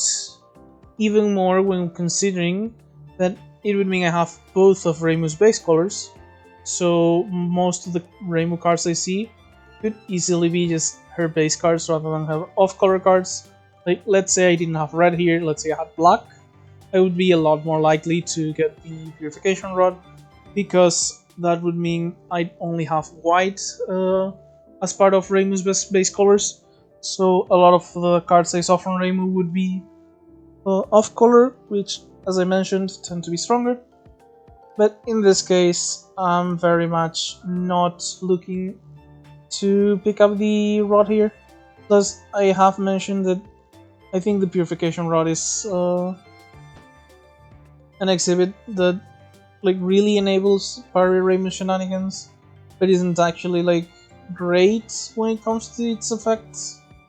So yeah, and lastly, Telescope adds blue, gives us 2 astrologies the first turn of each combat. So yeah, we're picking up either backdoor or Telescope.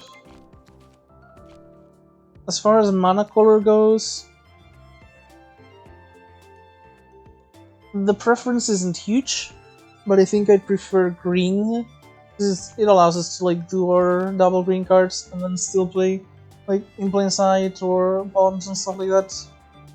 Opens up the larva upgrade in plain sight into plain sight for 2 grays and a bunch of block lying. Removes 2 cards. So we get to just take out Shoot on Boundary, probably.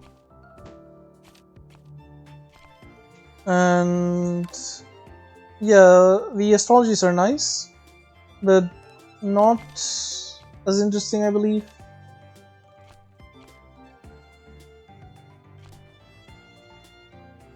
Yeah, because like we're not in like an enormous rush to find our teammates. Like, our deck is already like kinda built, so it takes advantage of their value over time, which means that not getting them early isn't like super awful for us. And we do have like a bunch of ice wins already of the Frozen Specimens and the Fairy on Ice, which means that we don't really need stuff that looks for our cards very often. Plus, with the 2 removals from the backdoor, we'll be very close to like being able to maybe like build some kind of infinite here, along with the 2 Frozen Specimens. Definitely like be able to cycle through our deck very quickly with like 2 removals and the 2 XL cards I have here. So yeah, I think it's gonna be good to pick up the backdoor here. And just go ahead and remove these. And yeah, just some extra card draw could allow us to cycle through basically our entire deck super quickly. Okay, so I see 2 options in here. Memories of Divine Age is one of the best card draw cards in the game. Sadly, it exiles itself though, so one of the, that's the reason it's so huge. Wouldn't affect Larva and Daijusei, but reduces most other cards in the deck. Doesn't reduce the frozen specimens because they don't have any generic costs. But yeah, that would be really good. If we get it early, allows us to set up. Yeah, very happy if I took the Memories of Divine Age here. Frozen Matrix is just unpickable. Don't even bother looking at it. Just ignore it. The other option, Size Block here. Retain the hand. Can't lose life for 1 turn. You do lose all your block, Warrior, and Grey, sadly, but not a big deal when you're basically becoming invulnerable for a turn. The upgrade makes it only cost 1. The big deal with this card is once we're set up, or on the turn we set up, it allows us to just pop the ice block, stay completely safe, and our teammates are just gonna be dealing the damage for us, even if we don't get to actually do anything. So yeah, Memories is better for setup, has more immediate impact. So this would be the better enabler. This is the better payoff, however. So yeah, I'm basically asking myself, do I prefer an enabler or a setup here? And seeing as I already have 2 frozen specimens here, so I'm gonna be able to see most of my deck very often. The one-time card draw isn't super important. So yeah, having the ice block available as a card to get off of the ice wings, just as a strong defensive card, probably as our next upgrade target, unless it's Larva. It's that or Larva most likely. But yeah, I'm very happy to pick up an ice block here.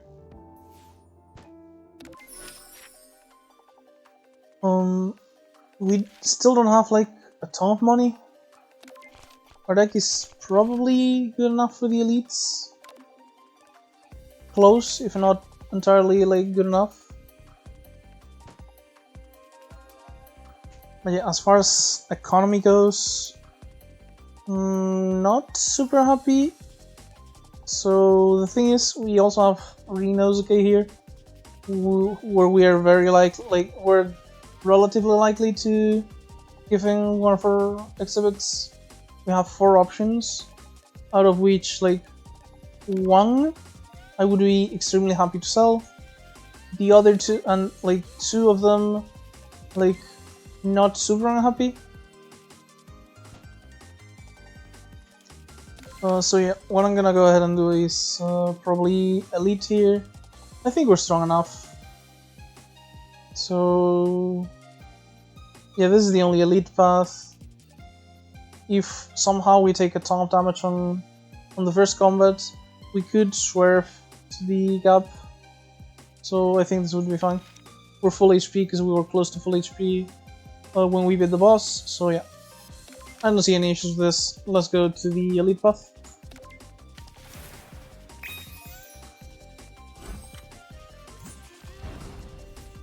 And I'm gonna put a small cutting here so I can get something to drink, because my throat is kind of parched. I don't know if it's being noticeable in my voice, but yeah. I'm gonna take a 2-minute break from recording here, so it's gonna you're gonna see a small cut. Okay, I'm back with my drink, and I even got me a couple of candies for my throat. Hopefully they won't make any noise that gets picked by the mic. And let's get back to our fighting. So, we get Purifier plus Scouter. These are like relatively squishy enemies for this point of the game. And the great thing about these is that the Purifier, I believe, has no attacks that go through place. And I think the Scouter only has one. And yeah, he's opening up with 8 times 2 here. So we can go ahead and either Plain Sight or Fairy Lice to full block. But this costs 1 less and it gives us the Ice Wing for later. So this is the obvious choice. And this also allows us to set up Sunny. Are the better of the 3 teammates here, in my opinion. Makes sense, since I do think the off-color cards are better. The off-color card here would be the better of the 3. So yeah, we have Sunny dealing her damage now. And hopefully we'll be able to like finish this encounter quickly, since again, I think these don't have that much HP for this stage of the game we're in. So yeah, I'm gonna go ahead and Ice Wing. I want to leave the Ice Block on the deck, so if I see this, I'm picking the other option no matter what. But what I'm interested in getting here would be like 1 Frozen Specimen. That way we also have like a guaranteed... I guess not guaranteed, because I'm gonna be putting Ice Wings into the deck. But you know, we'll have a guaranteed access to the Ice Block at the very least, since we'll either get the other 5 cards or wins to properly Ice Block. So yeah, if we do this, we get the Specimen like I wanted. We get to go ahead, use the Specimen here, remove Eviction Order, remove like, let's say, Sunlight. And we have full block this turn regardless. We don't need the Crystal Shield to take no damage, but the more barrier we get to keep the better. And we're gonna focus on the top one because it's the one that's hurt the most so far, even if it's just by 1 HP. Sunny going off, and yeah, next turn we should be able to get Larva into... Oh, we get Purified, so... yeah, we can't actually play our Larva here, sadly. But we do have the Ice Winds mentioned. Yeah, we have enough blue mana thanks to the Ice Winds, so I'm gonna go ahead and Frozen Specimen again. Just get rid of the Glare here, get rid of the Shoot that's on our discard pile for when we reshuffle our deck. And now we just chain some Ice Winds.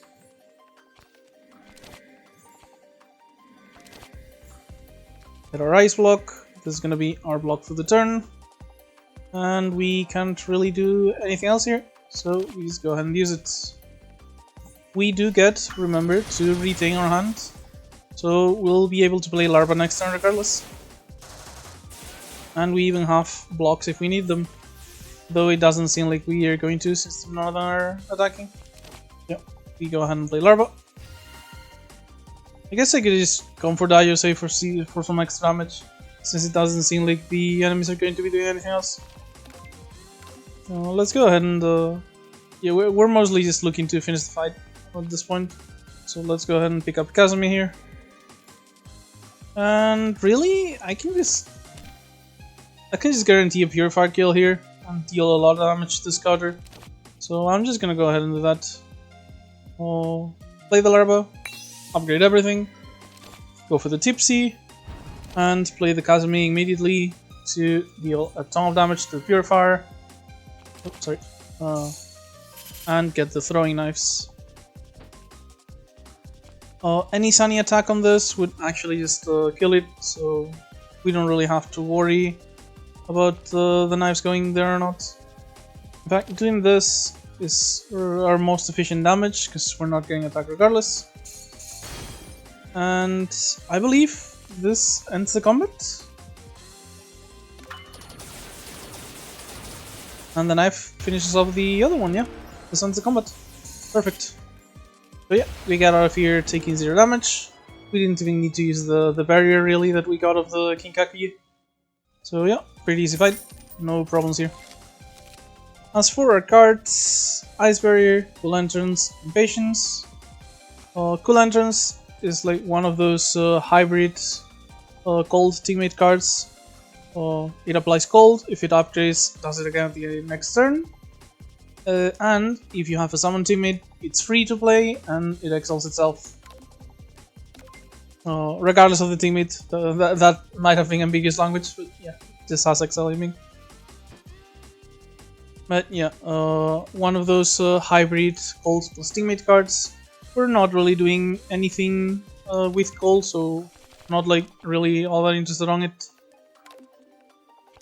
Impatience, like we're already cycling through our deck super fast, so the impatience here like wouldn't really change much. What we need here at this point is cards that we're actually interested in getting to after cycling. And the Ice Bear doesn't really like change that, since it does exile itself. But it is 3 mana for 17 Frost Armor, since it comes pre-upgraded. And I think an upgraded Ice Bear here is actually like kinda nice. 3 mana for 17 block isn't incredible on the turn we use it, but since it's Frost Armor, we're gonna be able to just keep it for like get a ton of extra block on the turns afterwards. And if we just do this on a turn where we full block, maybe the leftover block helps us set up teammates on turns in the future without taking damage at all. So yeah, not unhappy with the Ice Bear. I'd rather like pick up some more consistent value or the card draw here at this point, but the Ice Barrier is fine. Like, it's not what we're looking for, but it's still a good thing to have. I've been having issues with my colors already. I do have like a few generic costs, but I don't think there's any mana I can afford to turn colorless here, honestly. Like you saw on the turn where we got purified, I could only even play cards at all because I had the Ice Winds. So I'm just... it's a shame, but I'm not gonna accept her offer here. I believe this is Junko? Oh yeah, no, not really interested, I'm sorry. So we go for one more enemy and the elite.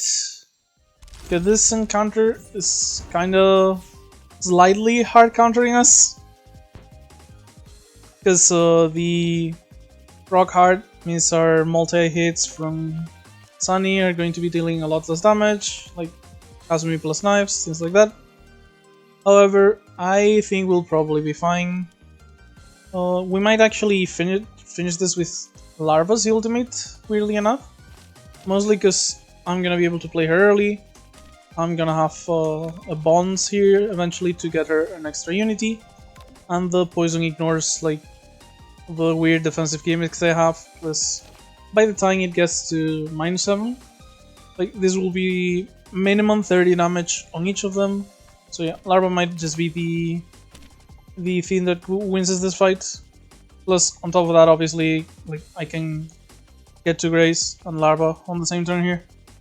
So that is my turn 1 play. That was one of the main reasons, really. Shame that we shuffled the Ice Block into our discard pile now, but hopefully we won't need it.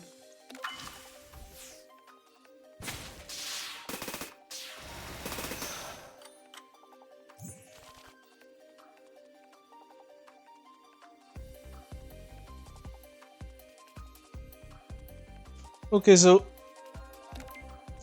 I don't really want to like pick up any of these with the Ice Wind,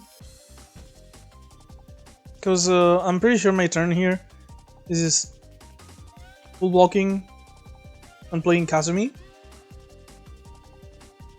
So if I pick either of these up, they're just going to get like discarded, not gonna be able to access them later.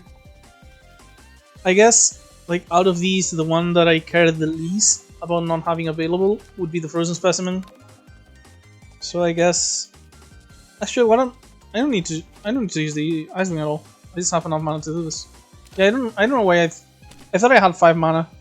Just like Act 1, but no, this is Act 2. So yeah, I can just Crystal Shield, Bonds, Kazumi.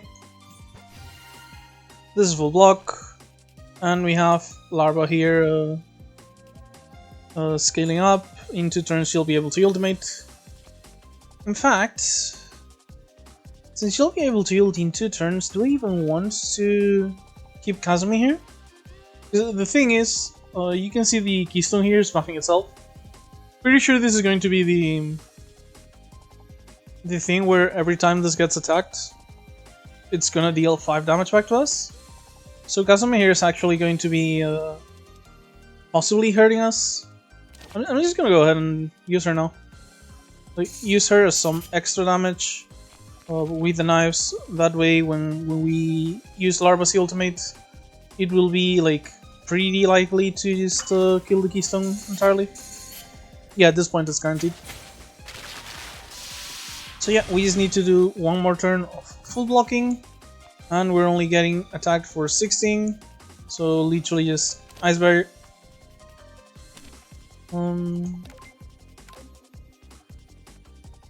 Okay, so if I do Frozen Specimen into Ice Wing, I'm guaranteed to find another Ice Wing, and then I can Frozen Specimen again, and I'll have enough mana for the Ice Barrier. So I'm going to... Why am I making this so complex? Like, just Ice Barrier.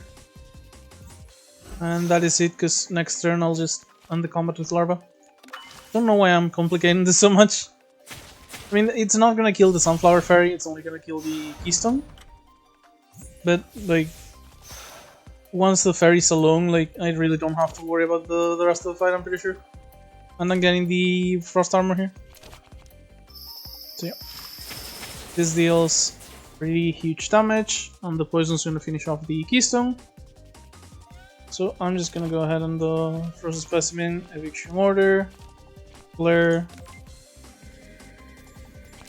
and another on the other 2 statuses, and just, you know, plain sight for fun. Doesn't really matter. This is gone.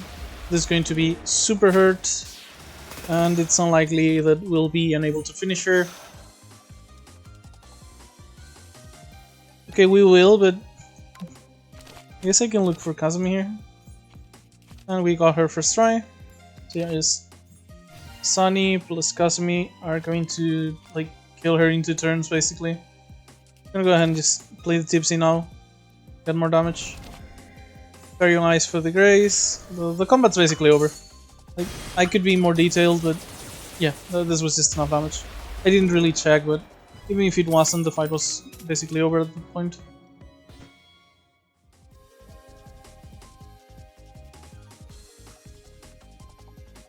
Okay, so I'm pretty sure this is just a Fairy Intellect picked.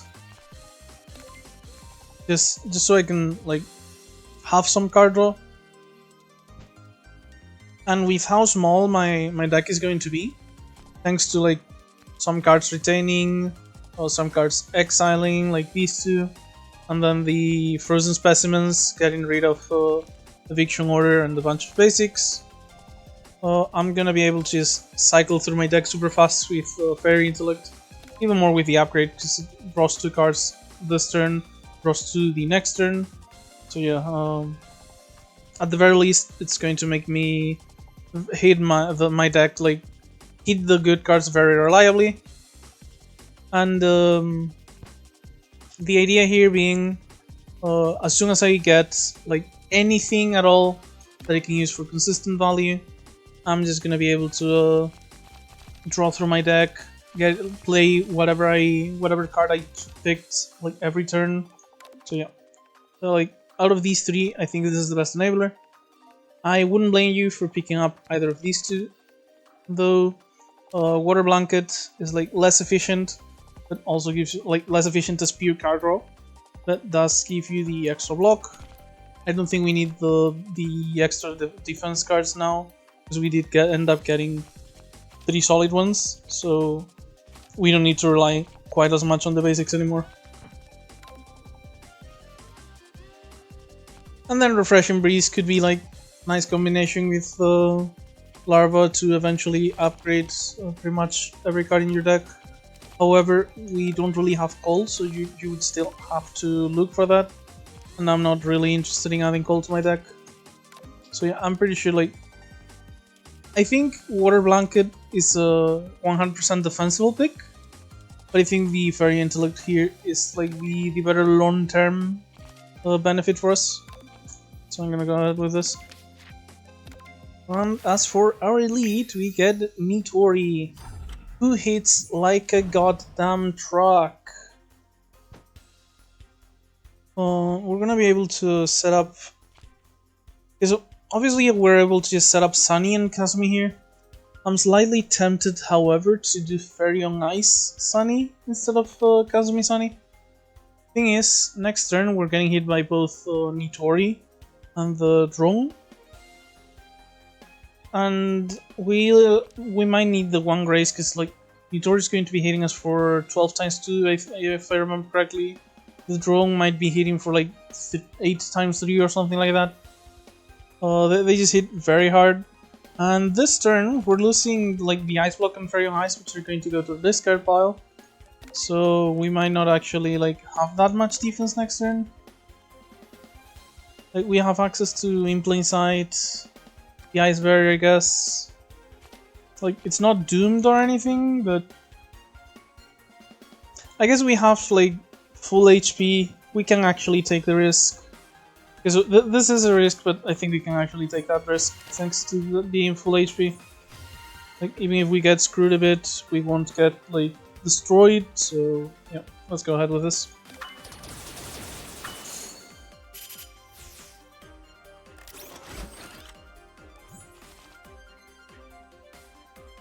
Okay, and we end up just getting the Scouter, which is still threatening eventually, but a lot less important early on. Like it's gonna start with flashbanging us, putting a glare on our discard pile, and giving us 3 lock on. So yeah, not super worried in this case. I'm just gonna go ahead play like full block in a way that gives me the Frost Armor here, so I can get that benefit in the future, and spend the rest of my mana shooting the Scouter. Because ideally, if I can deal enough damage to this, I want the Kazumi to be focused on the Scouter rather than Nitori. Since we don't have like an easy way to focus our big damage from Sunny, I'd rather like focus on the Scouter since like it's not gonna...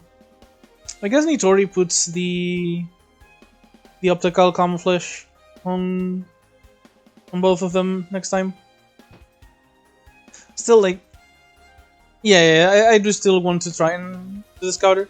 Like, if I get lucky and Sunny hits the Scouter, so will Kazumi. And right now she still has the camouflage, so I can put the Scouter at a much lower HP total than Nitori if I get lucky. So yeah, that's gonna be Ice Barrier, Pawns, and shoot the Scouter. And I did get lucky, so yeah. 12 less HP, which isn't like absolutely immense or anything, but it is, you know, less damage we have to deal. Because we haven't used their spell card that much so far, and we have 200 out of 100, so this is like a good time for this. We could go ahead and use the mana to do both Larva and Daijusei, and have our block cards available. If we draw, we're getting like 2 Frozen Specimens. If I end up having enough mana to just do everything I want, maybe I'll just Fairy Intellect into the Specimens, just so we can get them out of the way, like start exiling all the crap we have in here. So yeah, let's go ahead and first things first, spell card here. We are like full on power regardless, so if we want to scale it up, we have to use it eventually. And yeah, let's go ahead and Larva, Daijusei. I think I want to upgrade, but is it that urgent? So I have 19 block. If I do In Plain Sight, This is gonna be dealing 14 only. So this is gonna deal 32. So in plain sight puts me to 27 plus 6, 33. So I would need 14 extra block on top. So I'd likely want to discard, like, I want to use either Larva or Daiyosei, I feel like. And if I don't think I need to like cycle back into Larva later on. So I think I'm actually just gonna use her now. Be able to get full block here while upgrading all of my attacking teammates. So yeah. That means like in plain sight is actually good enough for full block here. Because rather than one grace, we get to grace the Scouter's entire attack. So we have 35 block, which is good enough to block Nitori. And so I'm gonna use my red mana here. So I can go ahead and do one of the two frozen specimens. Get rid of the eviction order. Get rid of the sunlight. I'm often getting rid of the sunlight because like this exiles on its own, but the fact that it exiles on its own doesn't matter to me until I reshuffle my deck like a second time. And do you honestly think that this is going to last that long? Because I definitely don't. That's why I'm exiling it. If you believe your deck is like going to last long enough to go for another reshuffle, then sure you can leave this one like exile like a glare or something. Because this one will get rid of itself on its own, so your deck will thin out without needing to, like, will thin out more if you do the things like the glare. But since I don't think I'm gonna get a second or reshuffle, well, on the first one, this is still going to go into my hand and take up a draw, and it's still gonna like act like a curse. It's simply not going to my discard pile after the turn ends. So yeah, absolutely, these two seem like the best option for me. I guess there's no difference between the eviction order and the glare. I'm used to it. But yeah, the sunlight is the main focus of this removal regardless, I think.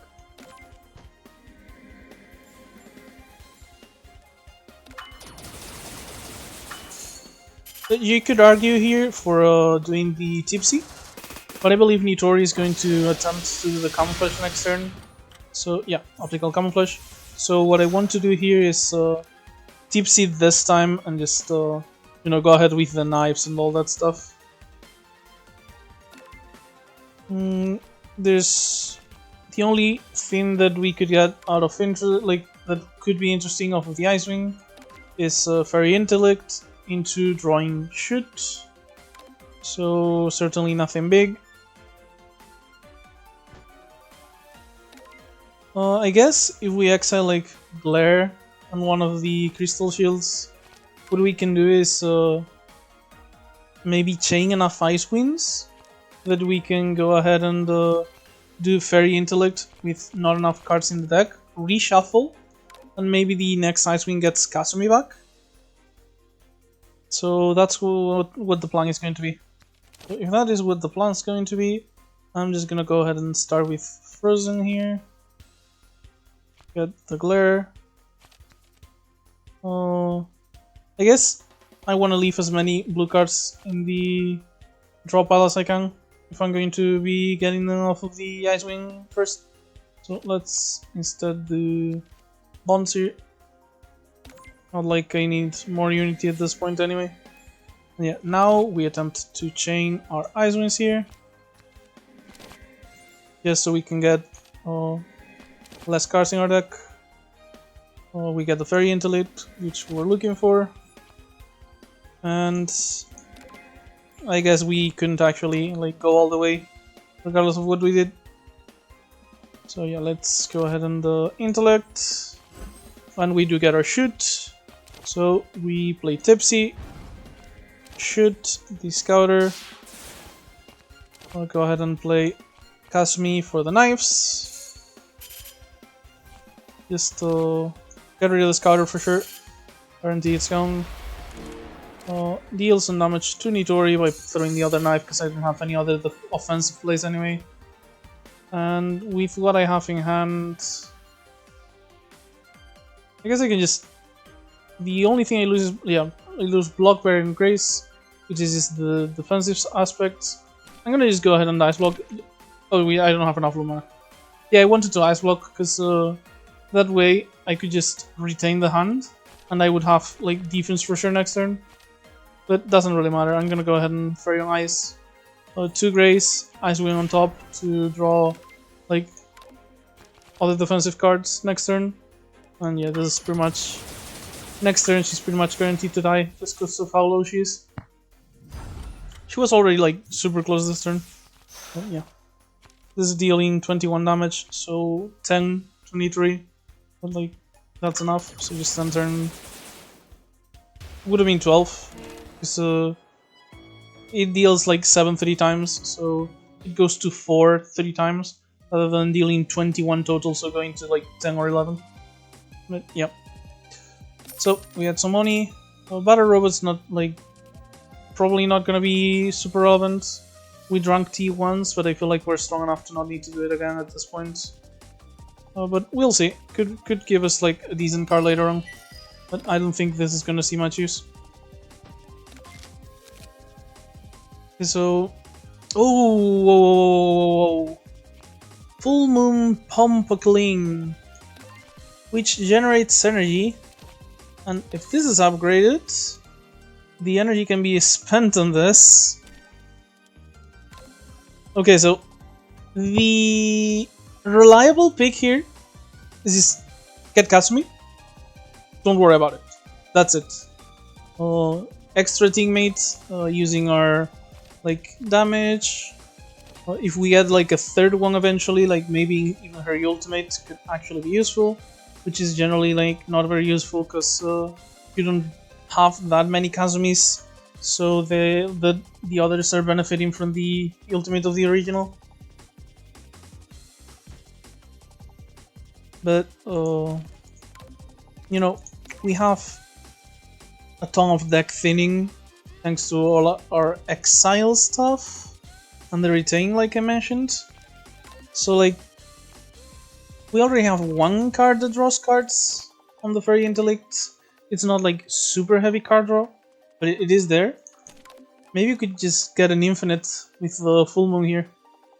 Just this generating mana and spending mana on card draw. Plus it's something I've actually, like, I wanted to try this card for quite a while. It is AoE, which we also like don't have. As I mentioned, I don't think we need AoE heavily, but we can use it if it's like a good card. So yeah, I'm going to go ahead and try to use this and maybe leverage into an event. So yeah, Full Moon Pumpakling. And I guess eventually, like, if we exile our teammates by using their ultimates or using their abilities to a point where they just lose their unity, like if we get rid of the eviction order, we just start drawing a ton of cards, and maybe eventually with all the energy this generates, we can use the Ibuki Gourd to go infinite as well. So yeah, we have like a few paths to actually do it. So it seems like an interesting option. Yep. Okay, so Kinkaku Amulet could be a possible sell here. Absolutely not the Gourd.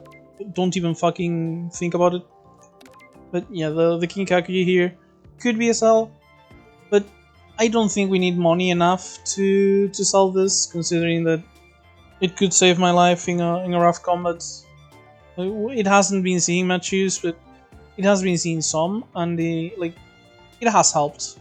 I don't think, like, I wouldn't blame you if you sold it, but I think I'd be happy to keep it. So I'm gonna go ahead and sell nothing here.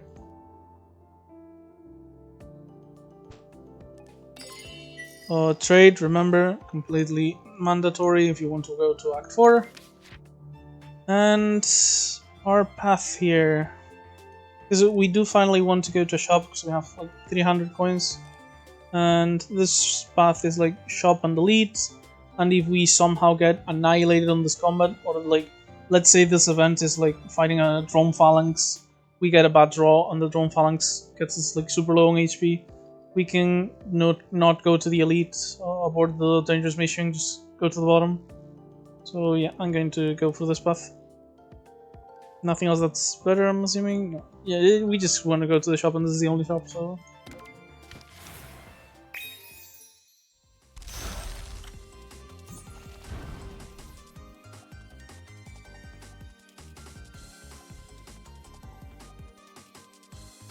Okay, so this is actually kinda hard. So I see two paths here for starting this. The first path is basically just well, I guess we could also spell card if we feel it's necessary. I don't think we're quite at that point yet. But mostly because, like, worst case we can just do the simple path. That is what I was about to mention. Ice Barrier, 17 block. You take 9 damage for next turn. You still have like one Long Night activation. Just make sure you don't take like an excessive amount of damage. The other path, you Frozen Specimen, probably hit like Eviction Order and Long Night. Draw cards of the Fairy Intellect. Pray you hit like either wins or just something better. Like wins for Fairy Alliance and stuff, I mean. Maybe in plain sight. That just gets rid of these early on. Makes sure that the Long Night isn't screwing you next turn. I don't think 9 damage is like that big of an issue though. If it's the only damage we take this combat, like, we don't really care. So I'm tempted to just go ahead and Ice Barrier.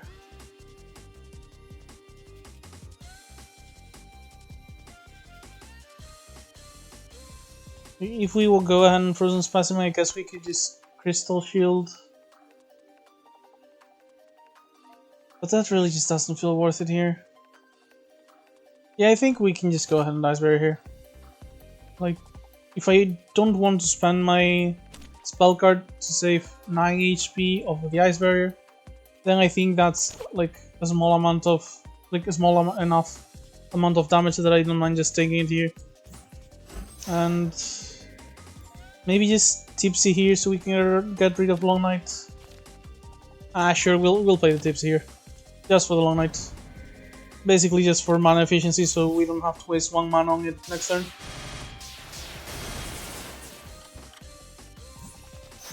And this turn we will get to actually block.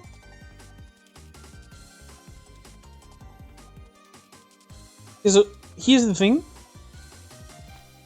Oh, we have the Frost Armor, forgot about that. So yeah, that's very good. So we get to just go ahead and bond. Crystal Shield for the full block. Do we want to play Daijosei or Kazumi? I kinda want to have Daijosei as emergency block for later. So I'm gonna go ahead and just play Daijosei first. Crystal Shield. Still haven't played the Frozen Specimen sadly, but oh well.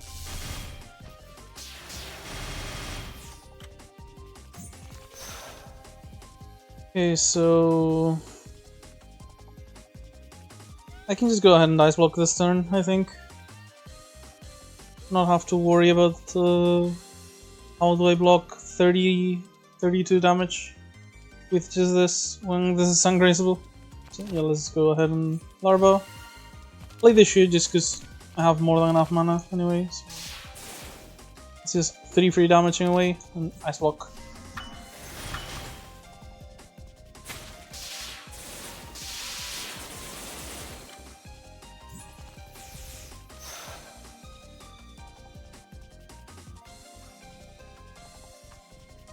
Okay, so they're not doing anything to me this turn.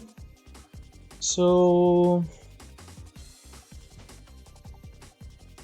biggest issue is playing Sunny here would be like we have to actually fight this with the buff after this. We have some like free block from the Frost Armor though.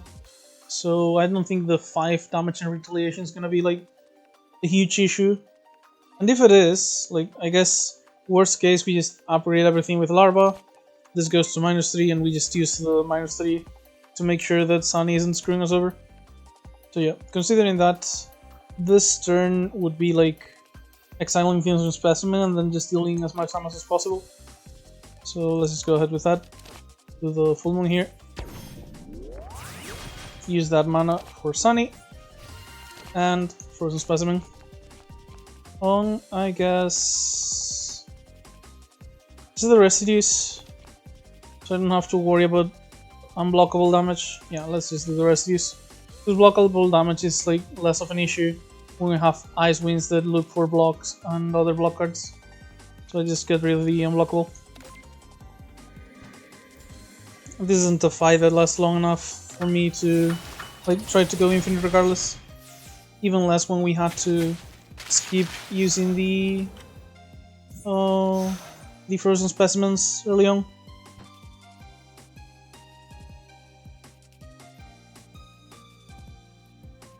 Okay, so if I just do double midsummer, that would be 12 plus 15, which would actually be 8 plus 11. Doesn't kill this. And we'd be taking like all of our block in retaliation. If I upgrade with larva, it does kill and I only take 1 hit. And afterwards, how do I block afterwards? I don't. I guess Daios is just gonna have to block this turn, huh? In which case, I'm gonna go ahead and upgrade. And get the block on the barrier. Frozen specimen. Get rid of these two.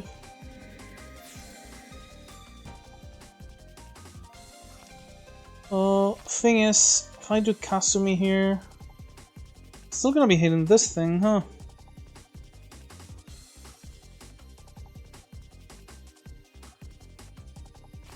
The knives would be 18 damage, -4, so 14. 14 plus 8.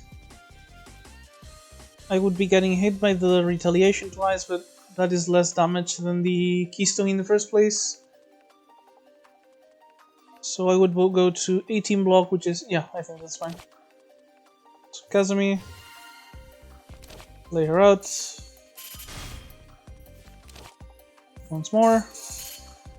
Oh, I must have miscalculated something, because I did more damage than I thought. Doesn't really matter whether I shoot or throwing knife. Throwing knives is an 8 damage difference, so I shoot. Doesn't really matter, just do whatever. And I have enough block regardless. I don't know what I miscalculated there, but yeah. The result was the same regardless, so whatever. There's just a bunch of ice winds here. I can just full block without really doing much else of anything. And that way I get to keep the ice winds for later. Guess I'll fairy intellect now, so I can retain more of them. And yeah, just let Sunny do her thing. In 2 turns, the fairy is dead.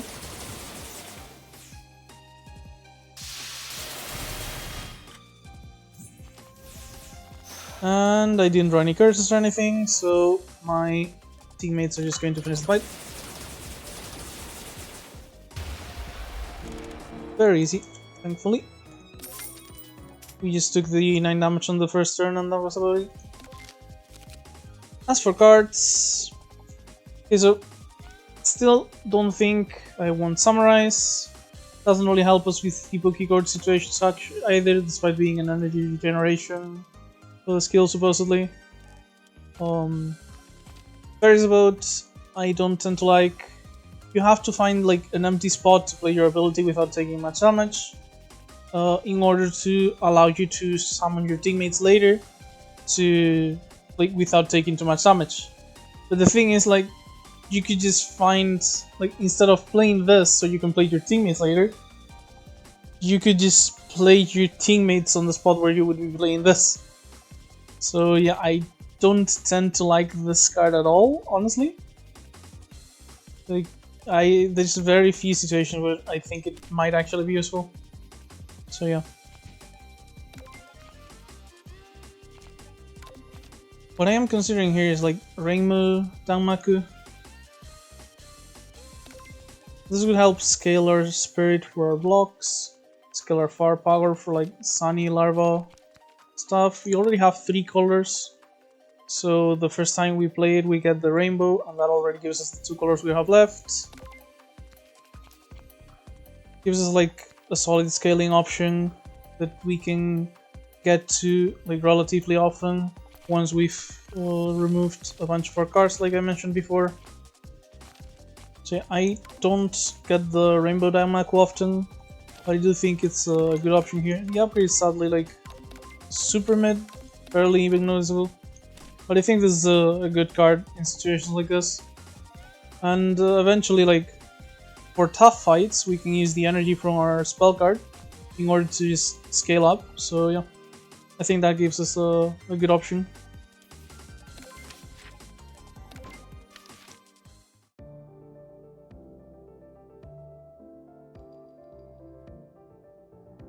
Okay, so Futo here.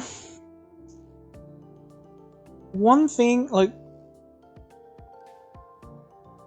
so the first friend event on 3rd act is like irrelevant, I think. I don't know if you'd ever pick this option, but the other 2 can be interesting, and I'm actually going to think through here which one I want. Point is, Act 3 bosses can be Junko, which would remove our colored mana.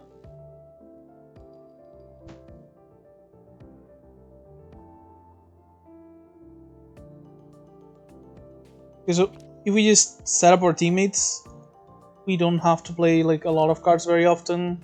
We have decent enough block for her huge attacks because she does attack quite hard.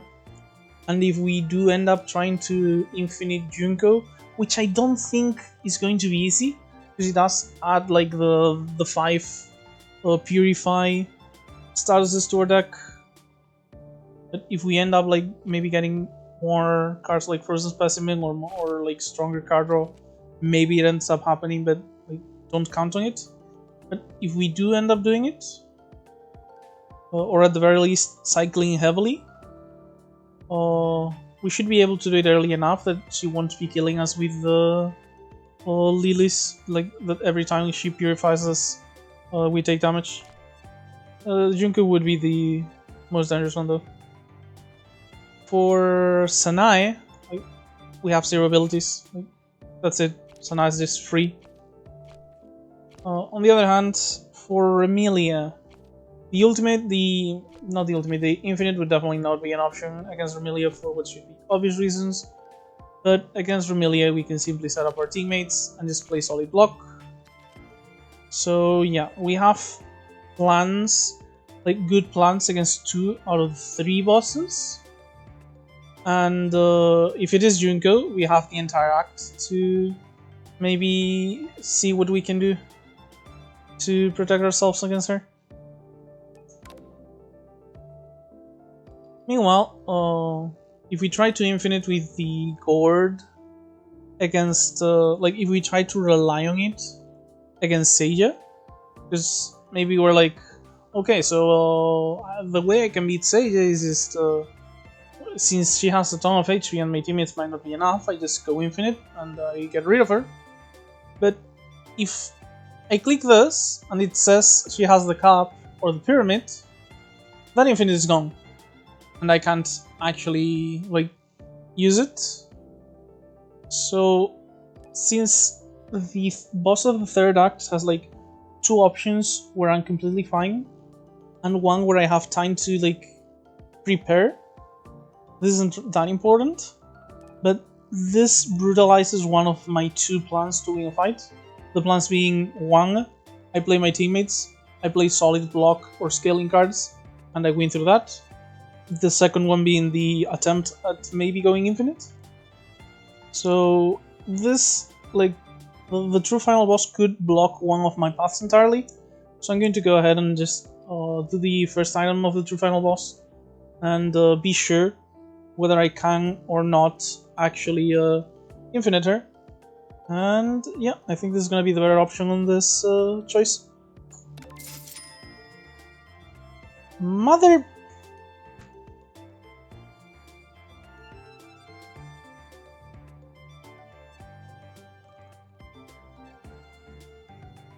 Well, so we can forget about going infinite with the Gordon Seiya. But at least now we know. So yeah, we're gonna have to look for another way to beat her. Which means, like, if we're going to go infinite, we're gonna need like more cards on the XL. Or we can just look for a different path to victory. But yeah, over-decorated gold cup.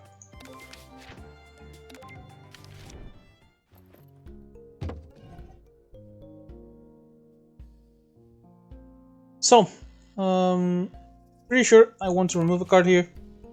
Like, get rid of the shoot, forget about it. Half my like defenses and my teammates. And for attacks, like I have these two. One to generate energy, the other one to scale up. Like this one's mostly like to have the option of an infinite, and this one's really to just properly scale the firepower and spirit. And honestly, the biggest reason I actually picked them up was because I have a decently small deck and a lot of exile on it, so plus the retain. So yeah, that's mostly the reason. So what I'm looking for here is like card removal, card draw, and like strong cards that like just solid cards that I can play as I cycle through my deck, since it's a small deck.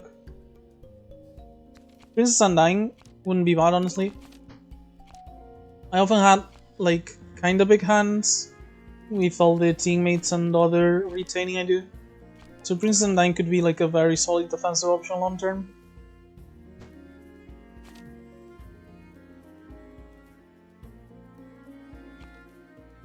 Past and present here could be like a firepower option.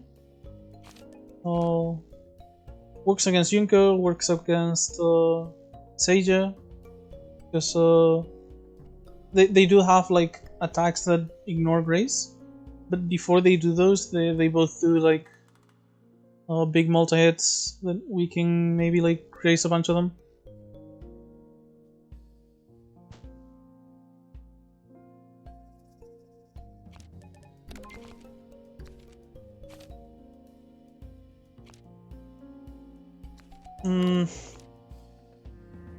I think maybe these two could be interesting.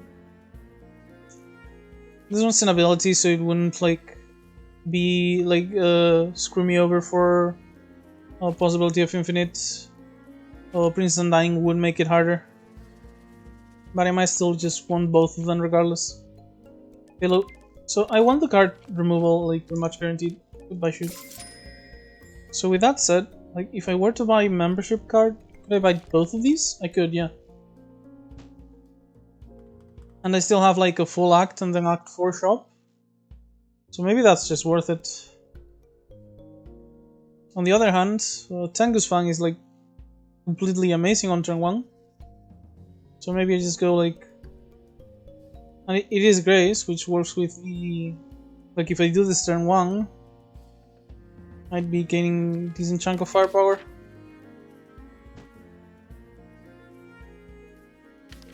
But the thing is, like, am I that desperate for firepower? I already have like one option to scale it up, and if I don't have to like block turn 1, if I can just set up, this is easier to do eventually. So yeah, might just be like Tengu Fang into Princess Undying here. It is, in fact. Let's go with that. I think this is the best option. Tengu's Fang is just like very solid right now, and helps me set up my teammates and stuff. Princess Undying is a very high block card with like all my retaining and stuff. So yep, gonna go ahead with these two and move on.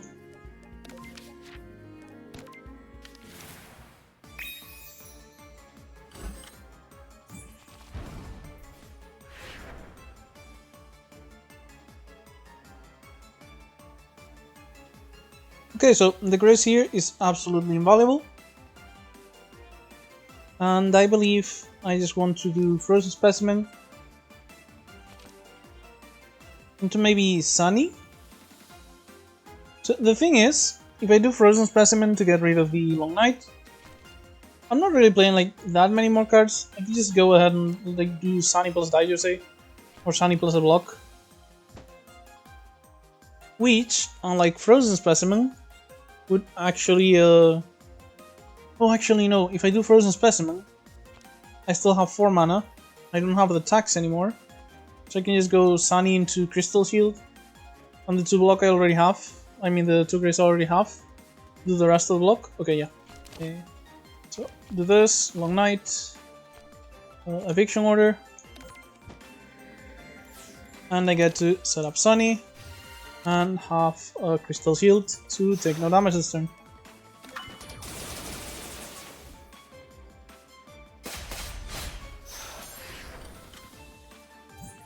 We only get 1 grace, 1 lock-on, because Broken King doesn't hit, doesn't apply lock-on against enemies that grace. The lock-on activated the Kinkakuji from the barrier, and since there was only 1 when I got to my turn, it disappeared. So that was really nice. Just basically got some barrier for free there. So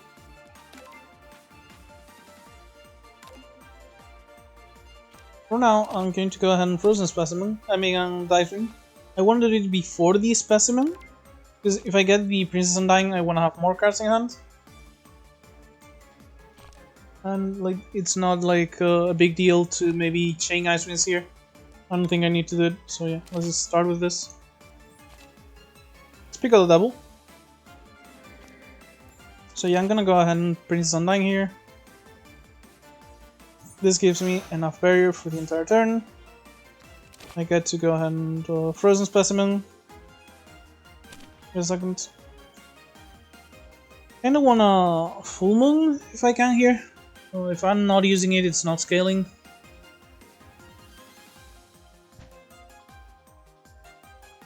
Maybe I just Ice Block, get to retain my hand. I'd have the Ice Barrier available for next turn.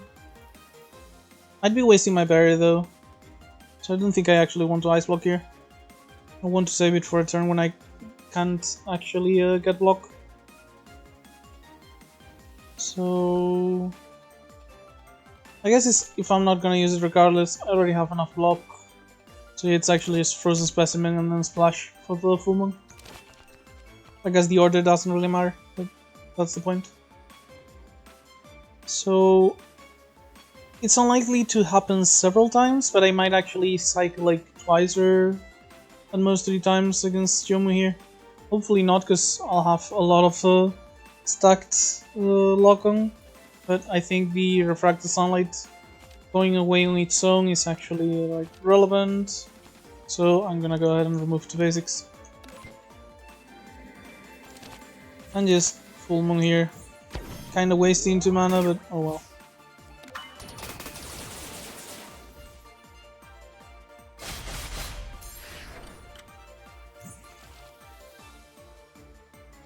Okay, so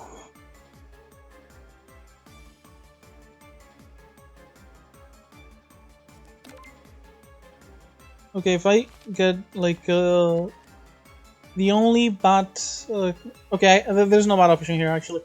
I'm gonna draw 2 cards. Oh, I have the Ice Wing regardless. Yeah, I can just Ice Wing into the Fairy on Ice eventually, which means I'll have plenty of mana for everything else. Yeah, Ice Wing, Fairy on Ice, gets me full block because it's only 1 attack here. And I could go for either Rainbow Danmaku into Rainbow, so I can play Larva, or just rainbow and nothing else, so I could keep the energy for the next time I get rainbow, or I could just go larva, ignore the rainbow here. And I could get to just draw the ice wings and retain them, so I'd rather just go for that, yeah. I do want to get larva ready to upgrade, so I can maybe burst with these two ASAP. So yeah, let's go ahead and do this.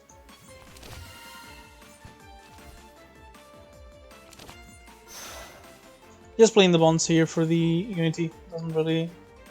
Oh, I guess I didn't play Kazumi yet, so let's spend the Ice Wing. That's my bad. I could have just done that instead of getting the Unity from the bonds, since I already had full block with just one grace.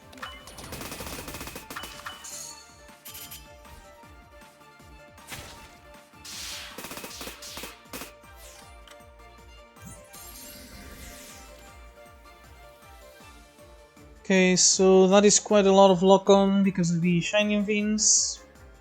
36 damage. With Princess Undying and in plain sight, I should be fine. And the Ice Wing gives me the mana for the in plain sight afterwards. So I'm just gonna go and use it now maybe. Just Ice Block, but if I have enough block now, I'd rather have the Ice Block in the deck so I can draw it in future turns. So yeah, I think Princess Undying into in plain sight here is definitely good enough. The fact that this is a grace means that I'll be taking like one less damage as well. And maybe I could just go ahead and upgrade everything. Just start hurting hard with Kazumi and Sunny. And that means 2 grace here. So I also keep the Tongue of Barrier. Yeah, let's go ahead and do this. For reference, if you have more than 4 cards in hand, is I believe is the number. Playing Larva here is worth it for more barrier on Princess Undying. Right now it's giving me 21. Goes up to 24. The reason being that going from 3 to 4 is worth a lot more the more cards you have in hand. That is why you need to have 4 or more. So yeah, Princess Undying. In plain sight. Gonna keep all of my barrier for next turn, and I'm now hitting hard with harder with Sunny and Kazumi. I'll be saving the Tipsy for the turn I try to finish the fight.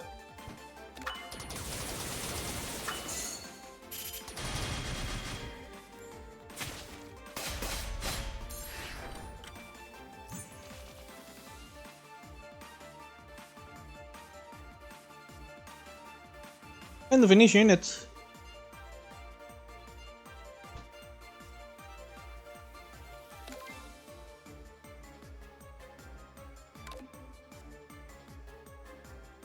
Okay, so there's one small issue with playing Fairy Intellect here to try and draw the Ice Block, and it is that I don't have enough blue mana.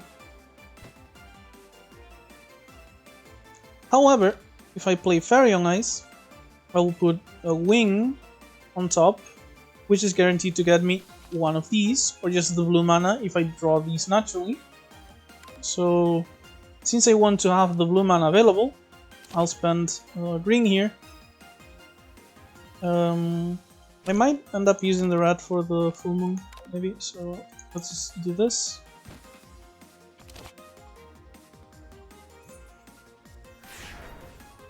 And now I get to go Fairy Intellect. Oh, I'm gonna lose the accumulated barrier, which is a shame, but you know, better than taking damage, I guess, so I'm still gonna do this. But yeah, Fairy Intellect gets the Ice Wing. Ice Wing gets the Ice Block. If I just do this into bonds, how much damage am I taking? 6? 3? This is 42, I'm taking 3 damage. But the thing is, like, next turn, I think, is the turn where I can finish the fight with Kazumi and Sunny. So let's just go ahead and Ice Block, yeah. Plus, I got to retain the hand, I forgot about that.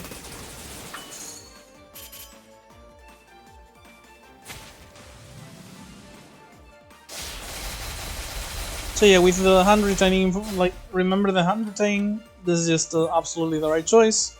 Because this turn, I just go ahead and Tipsy.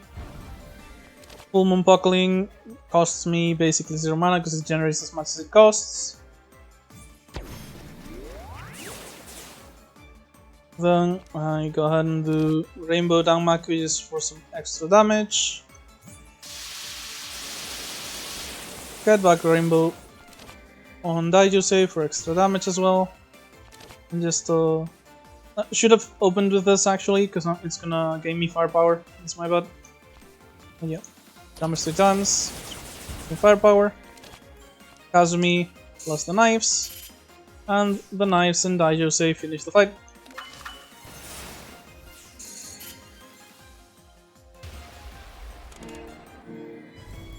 Zero damage Yomu. That's okay. That was great. Okay, so just get the money. Keystones, whatever. We haven't been taking a lot of damage. But, you know, sometimes it procs unexpectedly and helps out. If we end up getting like some self-damage card, maybe just activates off of that.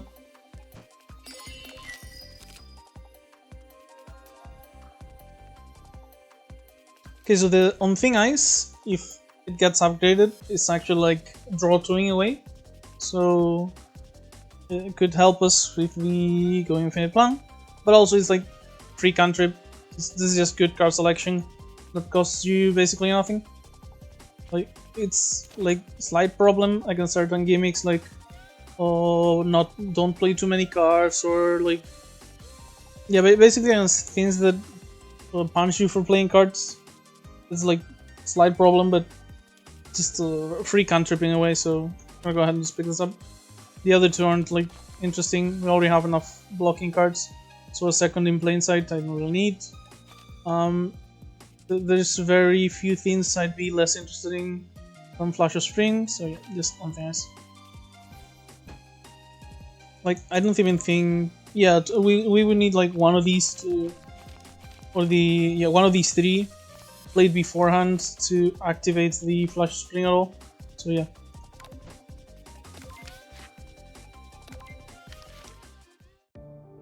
So, Tengu's Pompons, Treasure Ship model. So the thing is, the Treasure Ship model is like kinda late, but card removal is like interesting. I could want to go to shops to make my deck even thinner and actually lean into the option of actually having the infinite. But if I think about it, like, upgrades also help with that, like upgrading One Thing Ice, upgrading Fairy Intellect. Well, I guess upgrading Fairy Intellect doesn't really help with that, just makes the card stronger, not better for that. But yeah, point being, I don't think like, it's kinda late, it's tempting, but I think I'm just gonna go ahead and do the pom-poms. But plus it also helps with the defense cards, like, they're not super amazing, but they're still good, and just makes them slightly better, so yeah.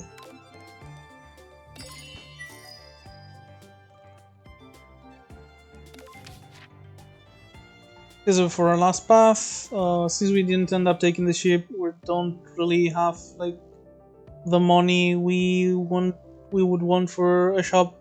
Let's just go for the only path that doesn't have one, cap into elite. That's completely fine.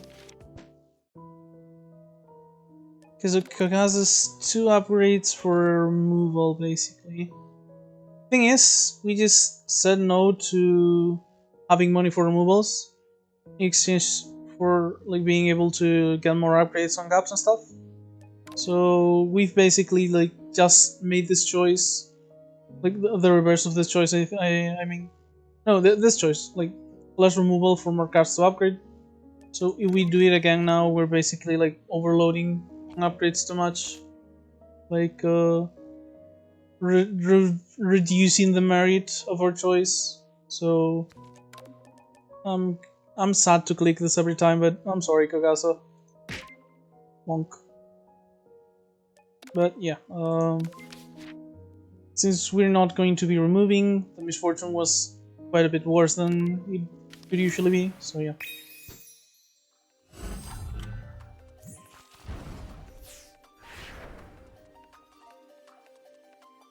Okay, so we need some block as usual. Okay, for now, just doing Frozen Specimen to get rid of the Low Knight still leaves us open to the Full Moon, still leaves us open to draw maybe something useful on the Thing Ice. It's the most mana efficient option, I think, so I'm just gonna go ahead and start with that. So, Long Night and Eviction Order. On Thing Ice to see what else we draw. Another Frozen Specimen I'm not like really interested in right now. I kinda need block cards. So I'm gonna put this on the bottom of the draw pile. And we get a nice block. Okay, if we Full Moon now, we don't have blue mana to draw. We already have the 2 Grace. I forget about these so often. We already have the mana to Grace. So I guess it's fine to just do this now. Like, waste the 2 mana, it's fine. If I had remembered, like, maybe I would have just gone ahead on the Rainbow Danmaku plus something ice. But oh well. So, for this turn, we need 17, I think very young ice into Crystal Shields already enough. And then we have enough mana to just pop Sunny. So I'm going to go ahead with that, yeah. Because it's like graze this, graze one of these, and then 11 block for the Scout. So let's go with that.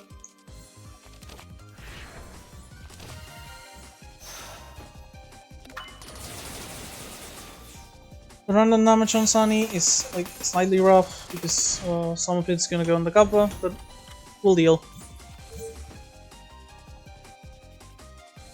Okay, so Icewing here does let us play the Ice Barrier, and the second one could be enough for the Ice Shields, so that's full block.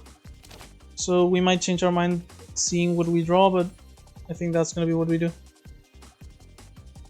Maybe I could just go ahead and Frozen Specimen to get rid of the 2 worst cards in my deck, and chain Ice Winds into getting Kasumi as well with the extra mana. I kinda would like that, yeah. So like,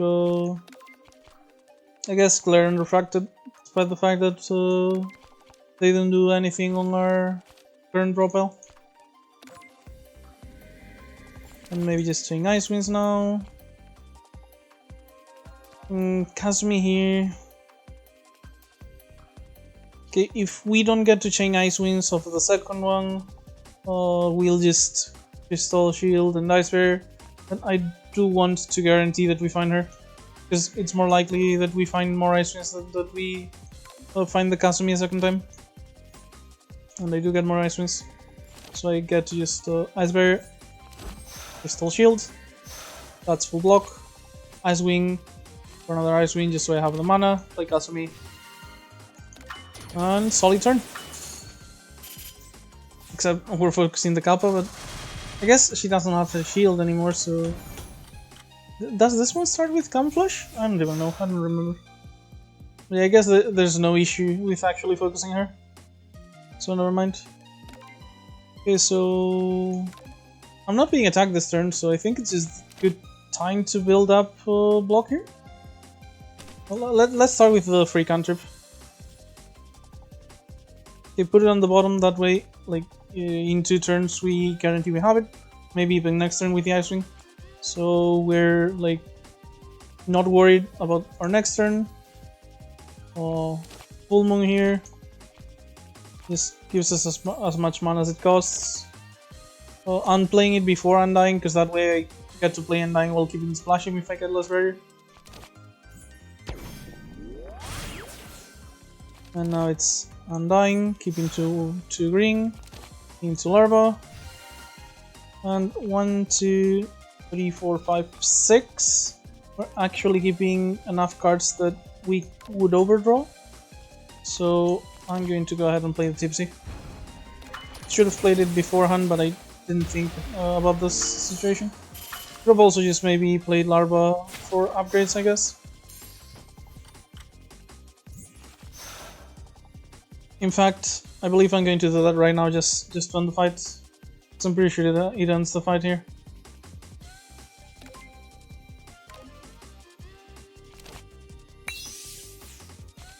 Go ahead and rainbow.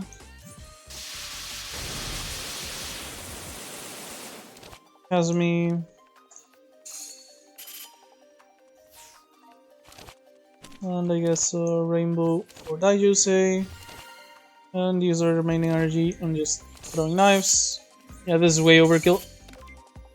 And turn. Purifier is gonna die like 7 different ways.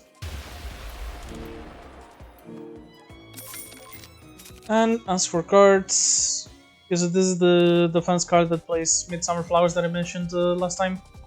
However, not really the plan we're following right now. In fact, none of these are really like of interest here. Closest thing would be the Frozen Fraction, but in the end, the Princess Undying came before it and fills the same role, I feel like. So yeah, gonna skip here. Go to a gap, upgrade a card. So I did mention that like this gave me card throwing away. This is going to 1, means it's a lot more usable. Larva, getting to upgrade without getting exiled is nice. I feel like it's one of these 3 for sure.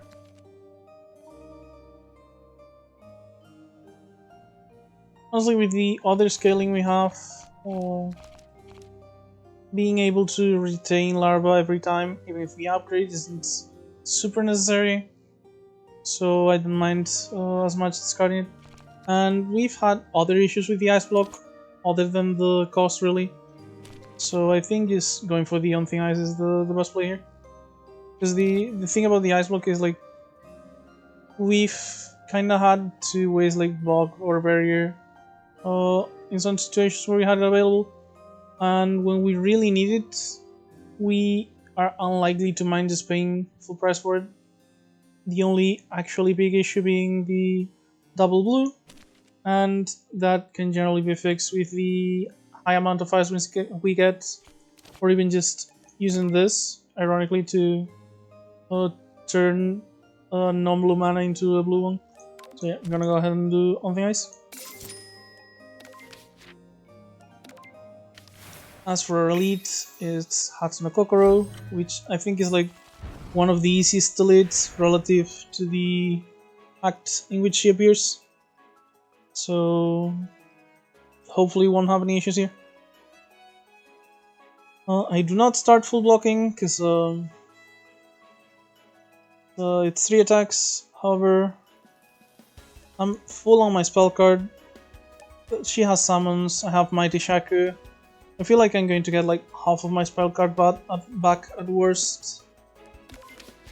So I think I'm fine to just go ahead and use this. That way I can just do Rainbow Danmaku early, ignore the Long Night mostly, be able to scale up soon, and that way this fight will be super easy. Just not have to worry about anything, and keep scaling out the Fidget Blossoms, since I haven't been doing much of that honestly.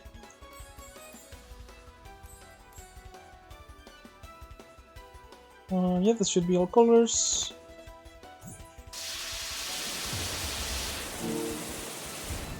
Yeah, we got the rainbow and the spirit and firepower. And I guess I'll just set up Larva, since we don't really need to block with the crystal shield, since the grace is now not spent on the masks and we can just grace her normal attack. And yeah, she's already like 75% HP. And like, I could just go Kazumi. Yeah, Kazumi, Specimen, Rainbow, Ice Block.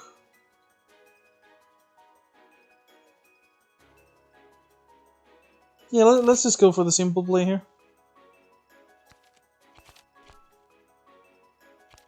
Flair, Eviction. Kazumi, Rainbow. And just get the Ice Block here.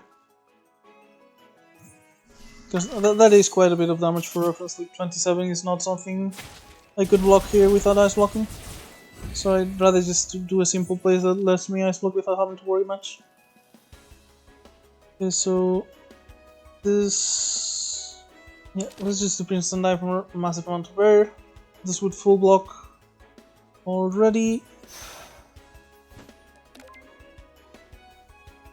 I have plenty of ice rings already in here. Don't really want to add any more, so I'm gonna leave the frozen specimen here this time. And then just gonna go ahead. I wouldn't mind keeping all the barrier and even getting like some loyalty on Kasumi and Larva. So what I'm gonna do is splash here. That way I can use the blue mana with the red for Sunny and have a green left for the bonds. Yep, that's nice. So yeah, I get to keep 14 more barrier than I was going to. Only take 8 barrier damage here. And in this turn, I am very likely to... yeah, I can just end the combat here. Larva, not even sure if she's better for the ultimate or for upgrading, honestly. Like, I know if I upgrade, the enemies are dead, so I'm just gonna go ahead and do that. Tipsy. Full Moon for the AoE. Kasumi for knives. Knife for twice. And this deals 42 damage, so that's game.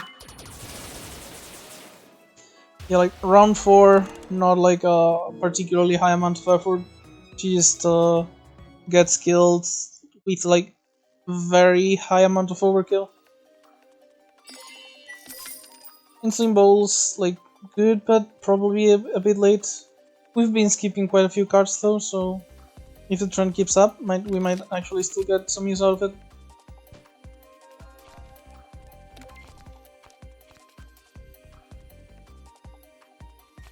Okay, so I don't generally like Lost in Paradise, and we do have the issue of like only having 2 blue here. But there are cards it combos well with. Like, for one, I could just add more On-Thing Ices to my deck. Well, make it easier to cantrip, copy the frozen specimens if I want to like pretty much guarantee the infinite, copy the teammates, even as they're like copy Sunny, just have 2 or 3 Sunnies attacking.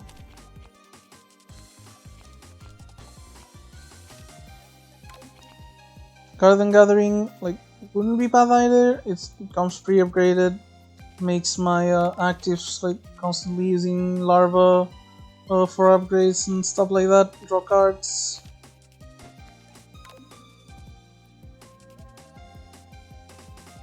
I think it's Lost in Paradise here though. Like, just having the ability to like copy Ice Block, play Ice Block, retain it.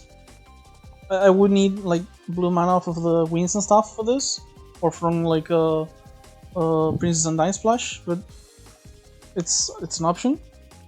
And like one Ice Block retains the other Ice Block, things like that. Just maybe copy Sunny, be able to hit quite hard with several Sunnies and some firepower.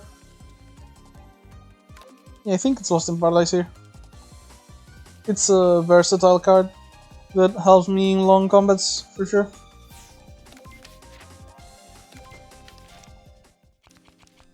And since I'm going for you, I might as well upgrade, I think, just to make it 2 copies rather than 1.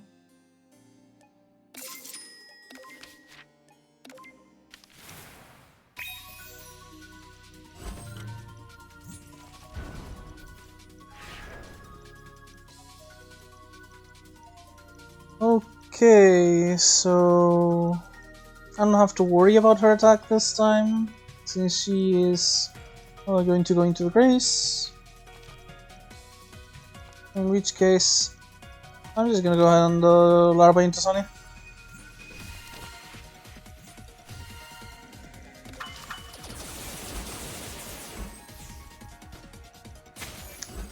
Sunny is going to feed her quite a bit of energy actually, so I'll probably have to set up the Ice Block combo to just have the ability to go invulnerable for a few turns available. Let's go ahead and Princess Sunlight here for the barrier. And then I'm guessing just the ice barrier here. The ice barrier gives me the block I'm missing. Yep, and that is enough to not take any damage.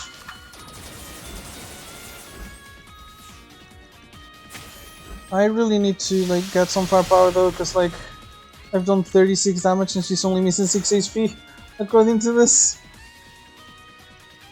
So not attacking this turn, so that's an easy Danmaku to get the rainbow, and that'll allow me to get to Spirit and Firepower next time.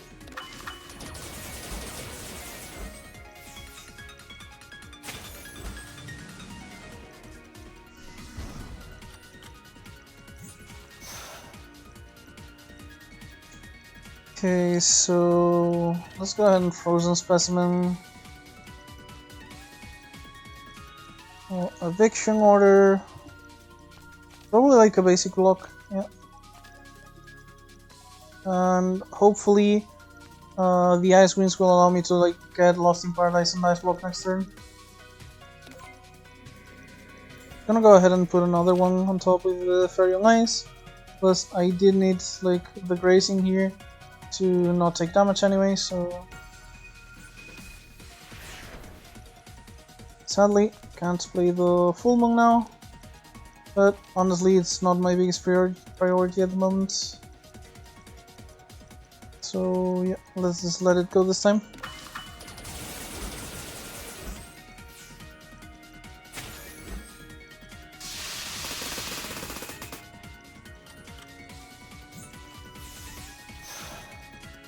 Well, I certainly got a ton of Ice Winds, so I think I'm just going to upgrade here. Yeah. Get a ton of mana. Likely be able to set up the combo. So yeah, let's go with that. Honestly, do I maybe want to copy the Sunnies?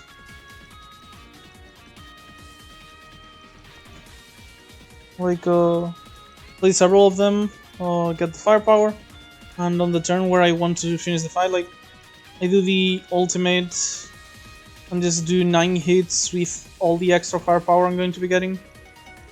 Not sure. For now, let's see what I get, if I actually get the things I want off the Ice Winds. Okay, so he's Lost in Paradise. Fairy on Ice just fully blocks here. So maybe it just is this, yeah. Yeah, okay, let's go Fairy on Ice. I'm very likely to get Ice Block next turn regardless, so I'm still gonna be keeping one Ice Wing. And worst case, I do have Princess Undyne here giving me a ton of barrier. So yeah, Princess Undyne, Fairy on Ice, and Lost in Paradise to copy the Sunnies, which means I can go with the Rainbow to play them now. And now I have 3 Sunnies hitting hard. Gonna go ahead and spend the Tipsy now, because otherwise I'm gonna have too many cards in hand anyway. Actually 5. I don't have any replenish, so I actually don't need to use it now. I can wait, yeah. I'll probably wait until the turn where I play the ultimate on this one. I thought I had like 6 with the Bone Stone Retain, so I'll actually have enough hand space regardless. And yes, I realized that this is giving her a ton of energy without dealing that much damage.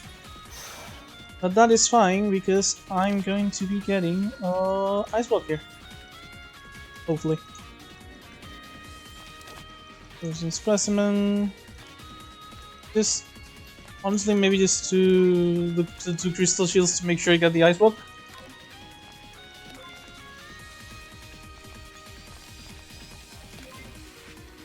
Yeah, now I can chain Ice Winds into the air. I have it guaranteed, so I'm just gonna get as much mana as possible. I want to do a lot of things this turn. Okay, so that is it. Because I don't have any other ways to block, right? No, so I'm going to be taking damage from this no matter what.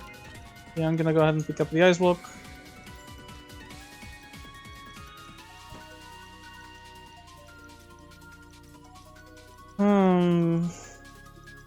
This doesn't necessarily have to be the turn where I play Sunny and stuff.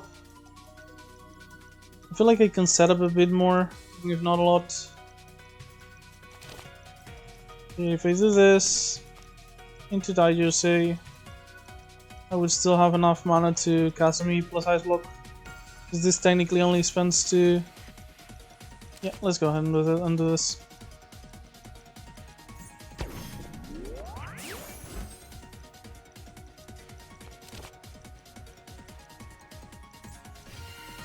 Like, I'm not getting to get scale harder off of Rainbow Danmaku, but oh well. Hopefully that won't screw me over. I do get to like keep it this turn anyway. Not that it matters since I don't have the mana colors I need to play it properly. But, you know.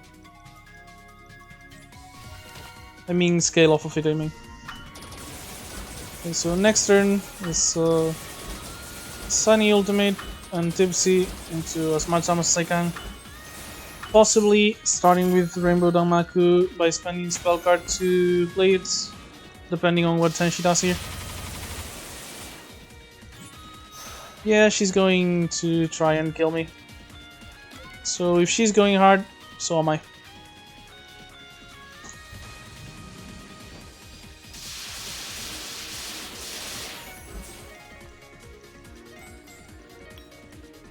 Remember, if you have mana that is colored rather than the philosophers, just spend 1 of each before you just spend the rest of the philosophers you need. That way you're saving up on philosophers mana and still getting all the colors. Get the fairy intellect here, draw a couple of cards, see what I get. Oh, that was a mistake, I forgot I was full hand. Oh well. Let's not repeat it, just open up some hand space. Not interested in block right now, I'm just going for the kill. Very nice, there's nothing, so let's just go ahead and do the... Should have already done the Tipsy for the... Oh, it's already shuffled? Yeah, should have done the Tipsy for the Rainbow Danmaku. My bad. Still, let's do it now. Okay, for reference, if I think I might die, I do get to just in plain sight just in case. Yeah. So I'm guaranteed to leave at least. Yeah, Sunny here. In the firepower. So that is 13 firepower. This is like 50 damage each.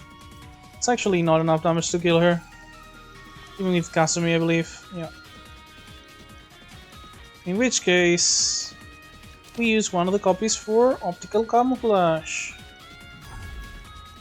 And just block as hard as I can, which means in play side into Daijose. So, not even that bad actually. We're mostly fine.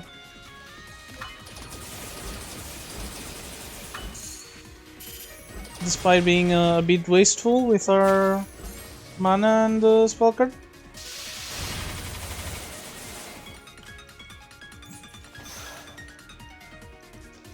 Okay, so next turn she's going to spell card me again and she's going to be flawless. So I need to set up for that, which in my eyes means Princess Undying into, I guess, Full Moon. Yeah. Not like exactly a huge anything, but I guess I can just give them some extra unity for free.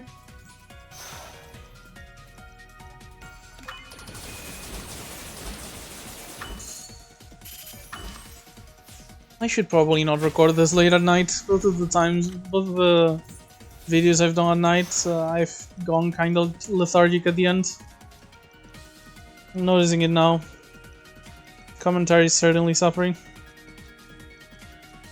Okay, so sadly I don't have double blue for like. I mean, I don't have triple blue, so I could fairy intellect before Princess Undying.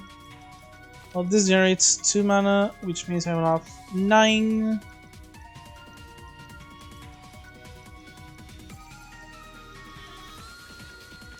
This costs me effectively 3.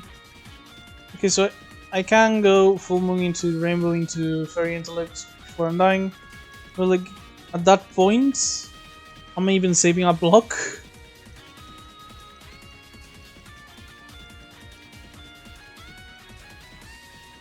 What can I draw off of that?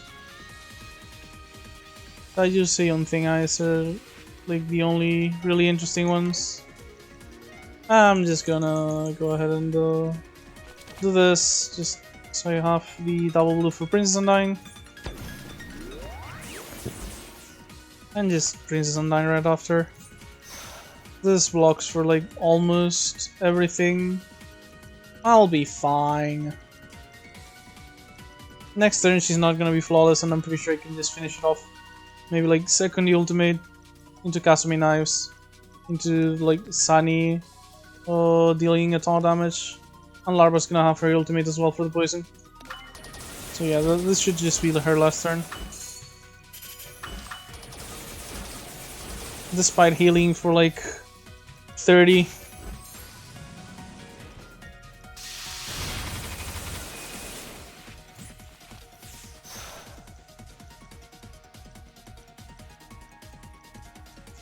Okay, so at this point, the full moon buckling is completely free, and in fact generates quite a bit of energy. Just gonna go ahead and start with that. On thing eyes to see what I have. You just get a rainbow Danmaku here. Yeah, so let's try and go for the kill now, because I do think that this is it for real. Into rainbow Danmaku. Getting Kasumi's knives. 28. 28, and that is lethal. Didn't even have to ult Larva or wait for Sunny's deck, so that's beautiful. So, Kazen's 100 medicines, green exhibit, so no new color. Start a player's first turn, regain Philosopher's Mana, which helps with Long Night and just setting up on turn 1. Then we gain the life, which is on sustain, which we don't have a lot of. Do we have any of? We actually have none of, so even better. Even more reason to want sustain, I guess. And then at the third turn we gain firepower. Maybe just burst the enemies on the third turn, ideally. We don't generate like a ton of rainbow mana, so this isn't like super interesting. Basically, you get Philosopher's Mana. This doesn't unlock an extra color, but it could give us like the option to get double red cards basically. And yeah, your Philosopher's Mana isn't lost at the end of each turn, so you just get to keep it forever. Lastly, we could go with Beautiful Plate, which is white mana, so new color here. And it upgrades 3 cards on our starting hand. We have not awful amount of upgrades, so they're concentrated on our like important cards. So I feel like that's a bit redundant. The white would be nice. If we want block, it would unlock Luna for us. Could be an option. I'm leaning towards Kazen's medicines though. This gives us sustain, makes our first turn better, which is generally when we have the most issues. You're gonna go ahead with this. Gives us our 4th green, which means we can do double green cards, like play 2 double green cards together finally. So yeah, I'm gonna go ahead and keep this. Okay. Oh buddy. Oh buddy, oh boy. So we have quite the cards here.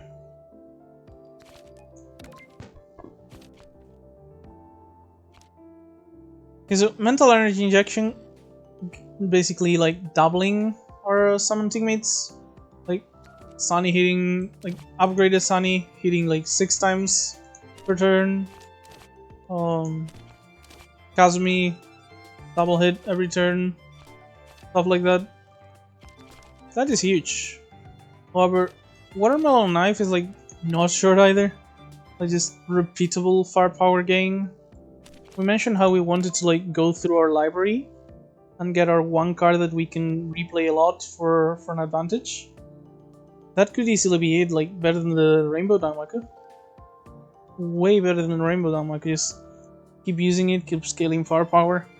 Uses our red mana for that we can get off the full moon. Ooh, I'm pretty sure Watermelon Knife is the pick here. Four of a Kind is like nice, but even better with the upgrade in fact. But yeah, it's not like anywhere near as good as the others, I think.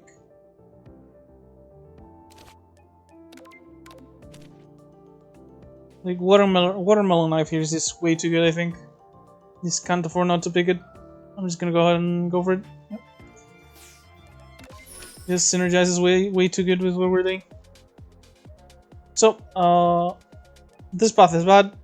The middle path is like the same in here, unless this is basically pick on our third, which is probably going to be the elite, but yeah, just picking here just means that we are actually choosing here.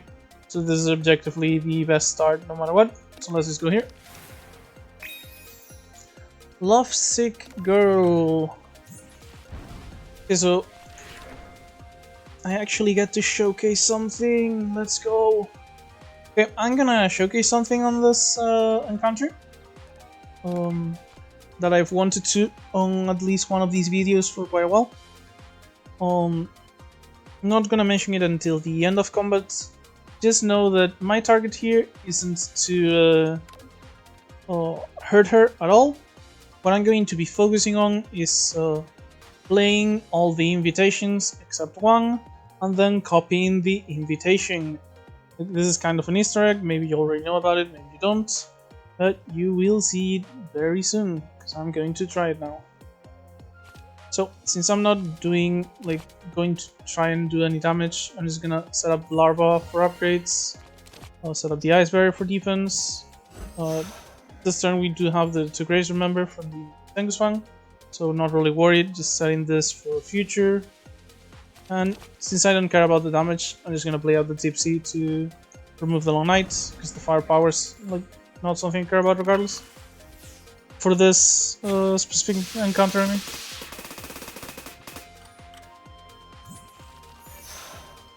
Okay, so here I'm going to go ahead and play the On Thing Ice.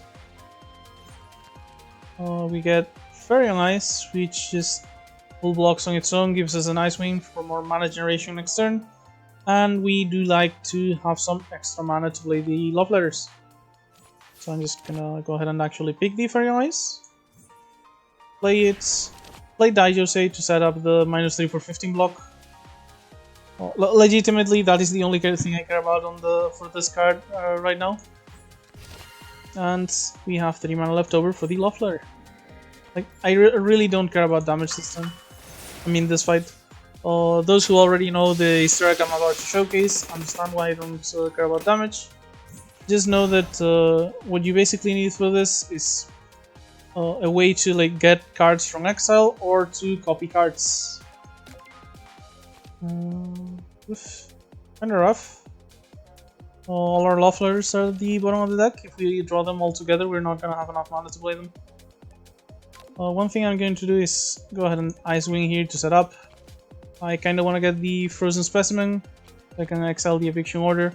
Or worst case, get the Princess Undying so I can get some barrier, set up the barrier for future block, and keep the splash as extra mana for the Love Letters later. So yeah, I'm gonna go ahead and Ice Wing. Frozen Specimen is better than the Undying, I think. So I'm gonna go for that. Yeah, Frozen Specimen. Exile the Eviction Order. Anything else?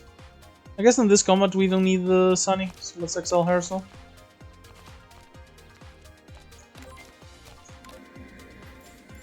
And we do Rainbow Danmaku just to get the... Okay, let's keep one blue, however. Let's just do Crystal Shield first, since that's what I wanted the blue for. This is full block. This gives us energy that we can save up for later. We can even upgrade it with Larva to make it give 3 rather than 2. Because we have a bunch of love letters here. Yeah, we can just do what I wanted to do here, I believe. Okay, so notice how she has 4 stacks of lingering regrets. Well, we have 3 love letters here and 1 in here. The idea being we're gonna go ahead and do Larva now. Rear hand. The Ice Winds generate 2, the Rainbow generates 3. So we're gonna have a ton of energy. We want our Lost in Paradise. As I mentioned, I need something that recovers the cards from exile or something that copies. In this case, it's the copy from Lost in Paradise. I'm doing this Ice Wind just for the extra mana, so we do need a ton of mana for what we're about to do. Play the Rainbow. Lost in Paradise to copy a love letter. And it seems like I'm going to be taking 7 damage here. No, actually no. Point being, we play the love letters out. She no longer has any lingering regrets. And we're gonna go ahead and play Dayuse here, just so we don't take any damage this turn. I am going to discard this love letter, but since the Lost in Paradise made 2 copies and I only needed 1, discarding this one isn't too bad, because I'm gonna draw the other one next turn, and I'll actually have the mana to play it. And basically, when the lovesick girl loses her regrets, and you keep giving her love anyway, she realizes how beautiful life is. She finds her true love, and she is going to use her spell card. You might have suffered through it, or you might have seen it mentioned on another one of my videos. Her spell card normally, Regrets of Love, adds a curse into your deck that's called Regrets of Love, I believe, something like that. The idea being, if you don't beat her in 6 turns, she will add a misfortune to her deck. But if you give her all the love she needs and deserves and more, instead, her spell card has her wish finally come true. She leaves peacefully and leaves you a love letter for you. When acquired, Cirno gains 1 maximum life. I know our time is limited, but I still want to spend every second of it with you. How lovely. We've made her happy, and we've gotten our reward. So yeah, that's the Easter egg. Basically, if you shower her with more love than she normally needs, she gets very happy and helps you out with the exhibit of the love letter, which, as far as I know, is the only way to get this exhibit. And yeah, we finished the fight. Not interested in the freeze beam for what should be obvious reasons. Not interested in the Oni bomb, solid damage, but the loss of firepower is way too brutal for things like Arsani. That is precisely the reason why we're trying to scale it up. We already have enough luck, don't need the extra playing sites, so I'm just gonna skip, gain some money and the maximum life thanks to the student's ball, and move forward.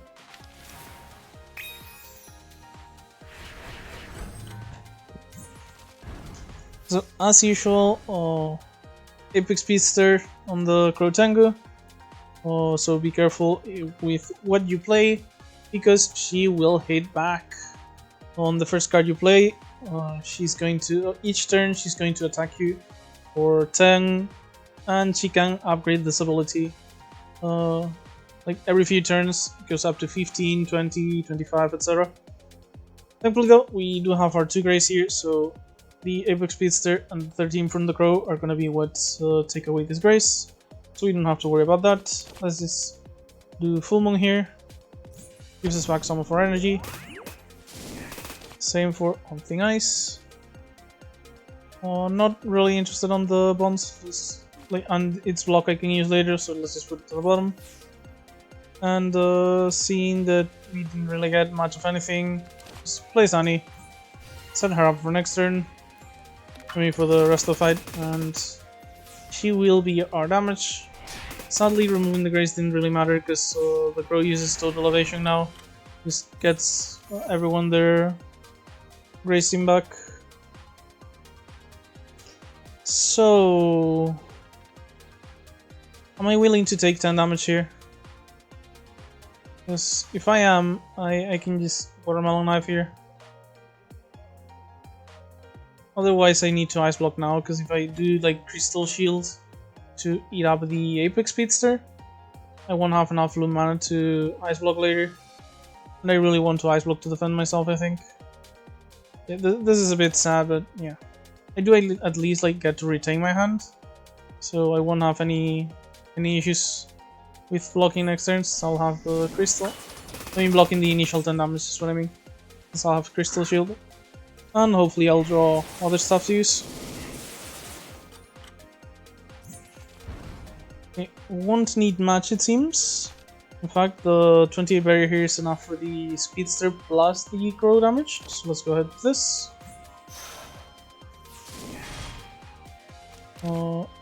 I'm gonna go ahead and play the Splash, because I want to spend the double green on Larva rather than the knife. So the 2 blue will give me the knife, because I definitely want to use it.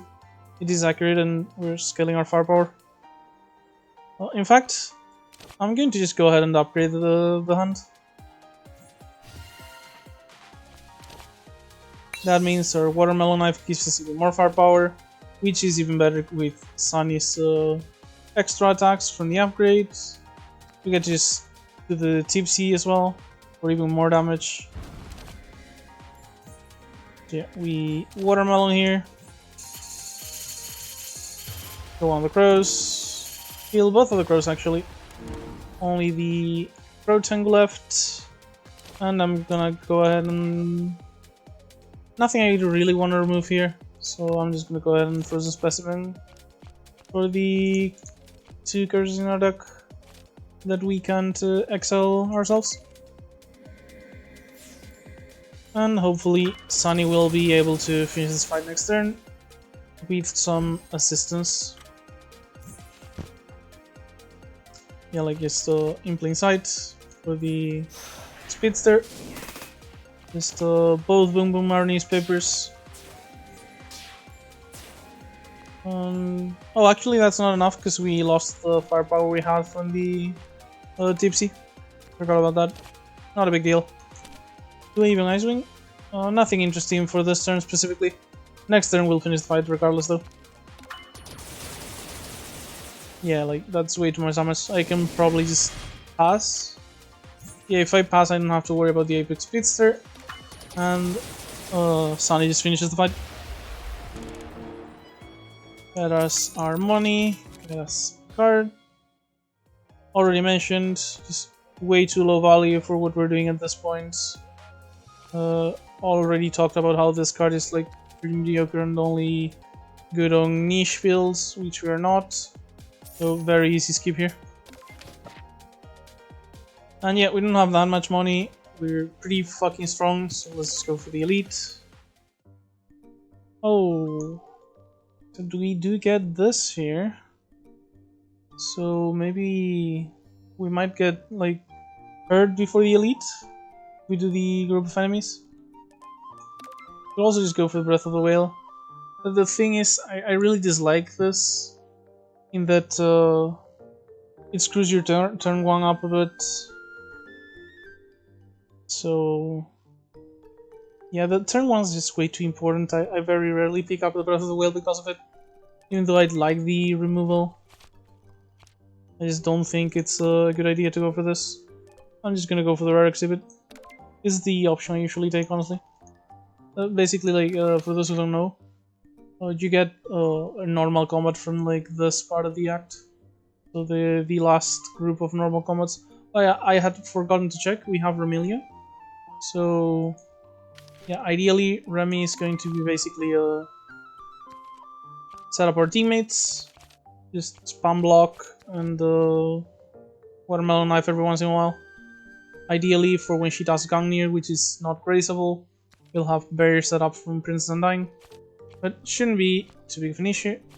I might want to upgrade the ice block though when I get close to her, in order to maybe have the Lost in Paradise copying ice block line available.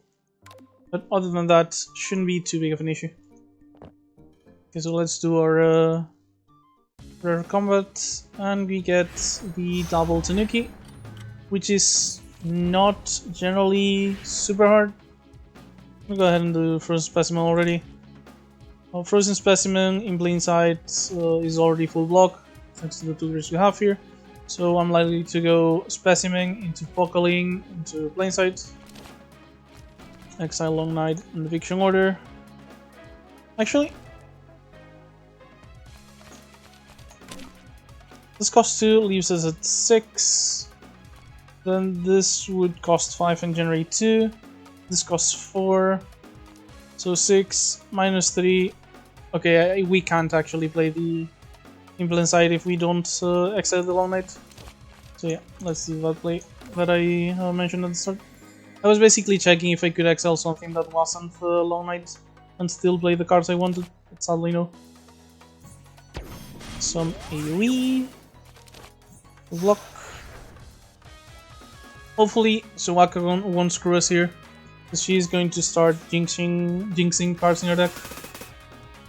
If she jinxes like most of our damage cards, we might end up having issues. Speaking of which, goodbye Sunny. That is absolutely brutal. Okay, so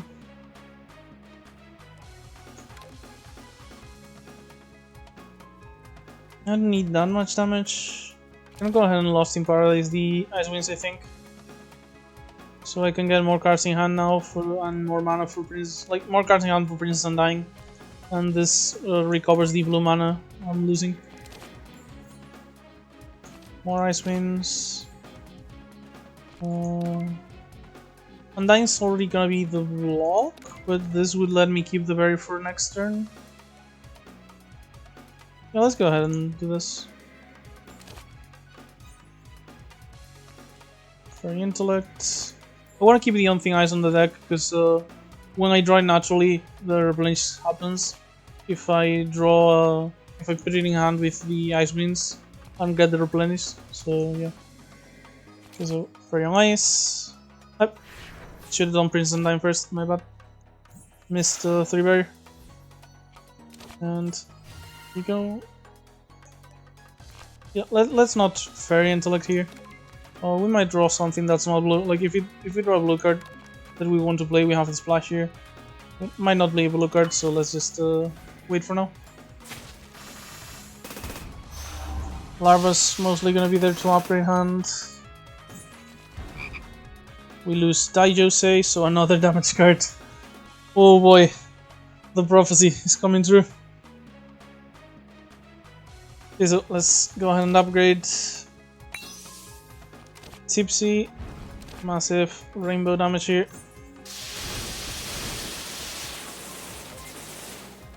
We don't have mana of any other colors, so we can play the watermelon if we draw it. So I don't really wanna draw any more cards. We have the rainbow. Oh, but we can draw it because we can only draw blue cards regardless. We're gonna retain Splash, Ice Wing. If I do this, I retain 4 cards. I don't have to worry about how much they're hurting me. Let's just do it. Oh, and Suwaka's gonna like curse even more of our cards this turn, like on the draw and discard piles. I think. Oh no, she debuffed us instead. Oh, now is the now is the Jinx. Oh no, sorry, 1 turn early. So let's go ahead and watermelon. Holding me down. We have the Unthing Eyes there. Sadly, I don't have any card draw.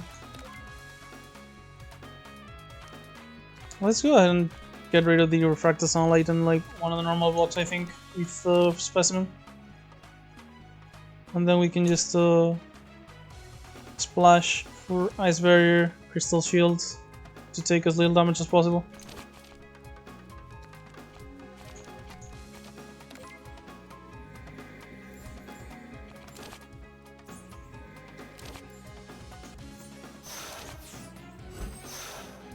Maybe spend one of the Ice Wings for Kasumi. Technically waste 1 mana, but oh well. Actually, yeah, in fact, if I just use her active now, I actually won't take any damage this turn, I just realized. This is gonna kill the spirit with the daggers. Or the knives. Okay.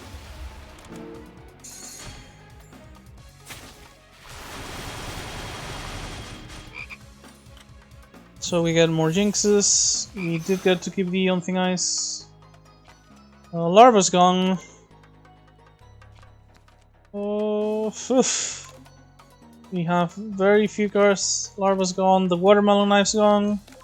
So yeah, we have Rainbow Danmaku and Full Moon basically. So let's do Ice Wind first. Remove some of the cards that we're not interested in from the deck. We actually get the Intellect as well. Unthing Ice, get the Rainbow Danmaku, play it already. Oh, play the Rainbow first actually. We do like having the Scaling Spirit and Firepower here. That way we can get more out of the few cards we have left. Draw cards, drew the Full Moon, so let's go ahead and Rainbow. Do some damage, get some barrier, get some block. Take no damage this turn, keep some barrier. We're gonna be losing another card next turn, but we have 2 damage cards, so we can't lose both of them. We didn't even lose any of them. Yeah, if I do Fairy Intellect now, and I draw the Rainbow, I get just Full Moon, generate mana. Rainbow Danmaku, get rid of Hanako. Go with Unthing Ice here to draw an extra card. Fairy Intellect. Rainbow for the Full Moon. Keep generating energy and mana. And this is enough to finish the fight. So yeah, Suwako did hurt us like quite a bit with the Jinxes, but all of the exile also made it very easy to cycle through the deck to get the Full Moon and Rainbow. So we just got to generate a ton of mana off of this. Yep, nice. We get Wall with Wings for 300 money. So I'm a lot more interested in going to at least one of the shops now.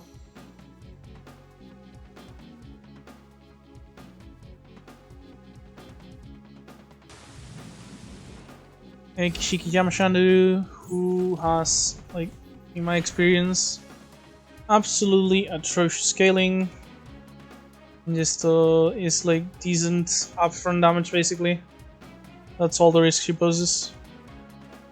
I'm gracing 2 of these, so I'm being attacked for 25 effectively. So just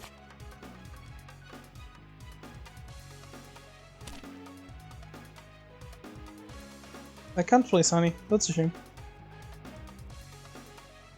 I'm gonna Fairy Intellect regardless, just to get rid of the Long Night. It's what I'm gonna start with. I get Princess Undying here, who gives me most of the block I need. Gives me a Splash, and I'm gonna use the last energy I have to use Splash. Get rid of the Long Night, so the Splash gives me some extra block.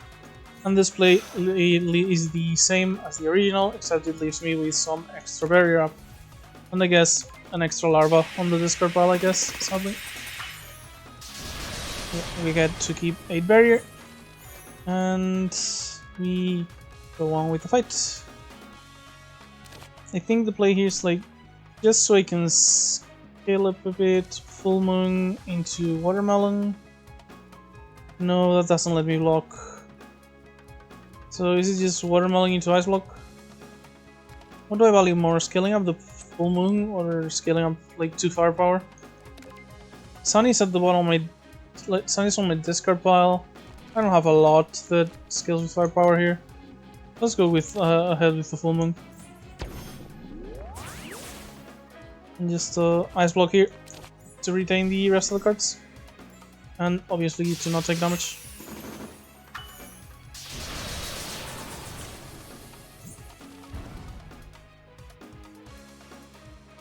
$20 damage incoming, graceable. So let's see if we find the Fairy Eyes with this. Actually, if we just put a bunch of wins on the deck with Frozen Specimen, it's extremely likely we'll be able to draw it eventually. So let's go ahead and do Frozen Specimen, Eviction Order, like some of the garbage they put into our deck. Do it again, because this is upgraded so it doesn't take up blue mana necessarily. Refracted Sunlight, Mana Freeze, Thing Ice, the Ice Wing, just chain Ice Wings until I find what I was looking for, which is the Fairy Ice. Now I get to Grace.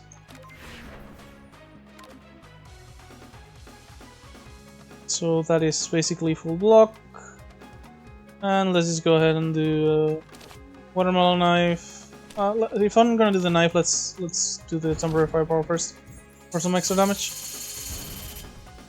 And Daijose, so I can have the block available just in case, rather than just have Kasumi doing damage.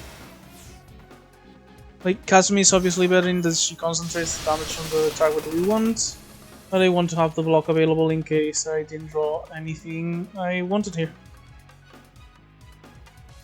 Okay, so this is 21 plus 28, that's kind of brutal. Yeah, let's go ahead and full block here with this. I'm gracing 7, so this is 14, leaves me 10 up. I'm actually not going to be able to full block even with this, but I do need to do this if I want to be close. So I'll only be taking like 2 damage, I believe. 3. Not a big deal. And now we get back to some of our good cards. So let's go ahead and Watermelon again. Keeps getting our firepower. And now I just Ice Wing to find, well, I guess Kazumi here. I kind of wanted, yeah, Crystal Shield. The Grace isn't going to be useful because it's going to be consumed. Actually, they're both accurate attacks. I'm taking more damage than I thought. This is what I get for not paying attention. So this will be 30, 41 against 53. I would take 12 damage. Do I have more efficient block if I draw? Not really. Maybe just accept the damage here. Yeah, I just accept the damage here. My bad. Definitely noticing the lack of sleep at this point. We have a lot of firepower though, so hopefully we'll get our Sunny soon. We won't have to worry.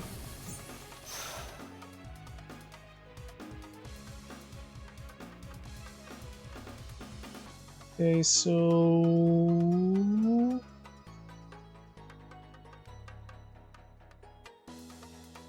I'm gonna go ahead and spell card. At this point, it looks like I'm gonna keep taking like a decent chunk of damage. So I'd rather just do the spell card, scale up the dexterity and firepower off of Rainbow. Have enough mana to not take any damage this turn.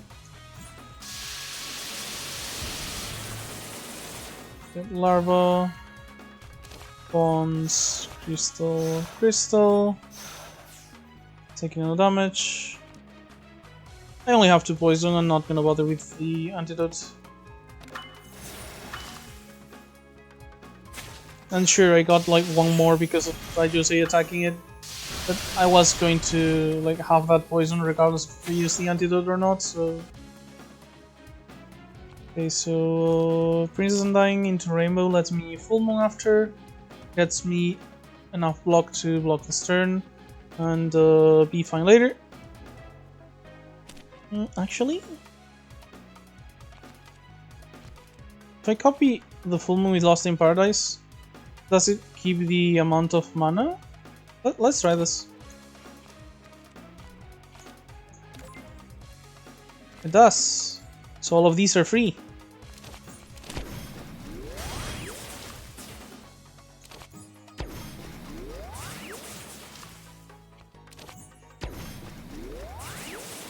And now Rainbow into Undying is still like, enough lock.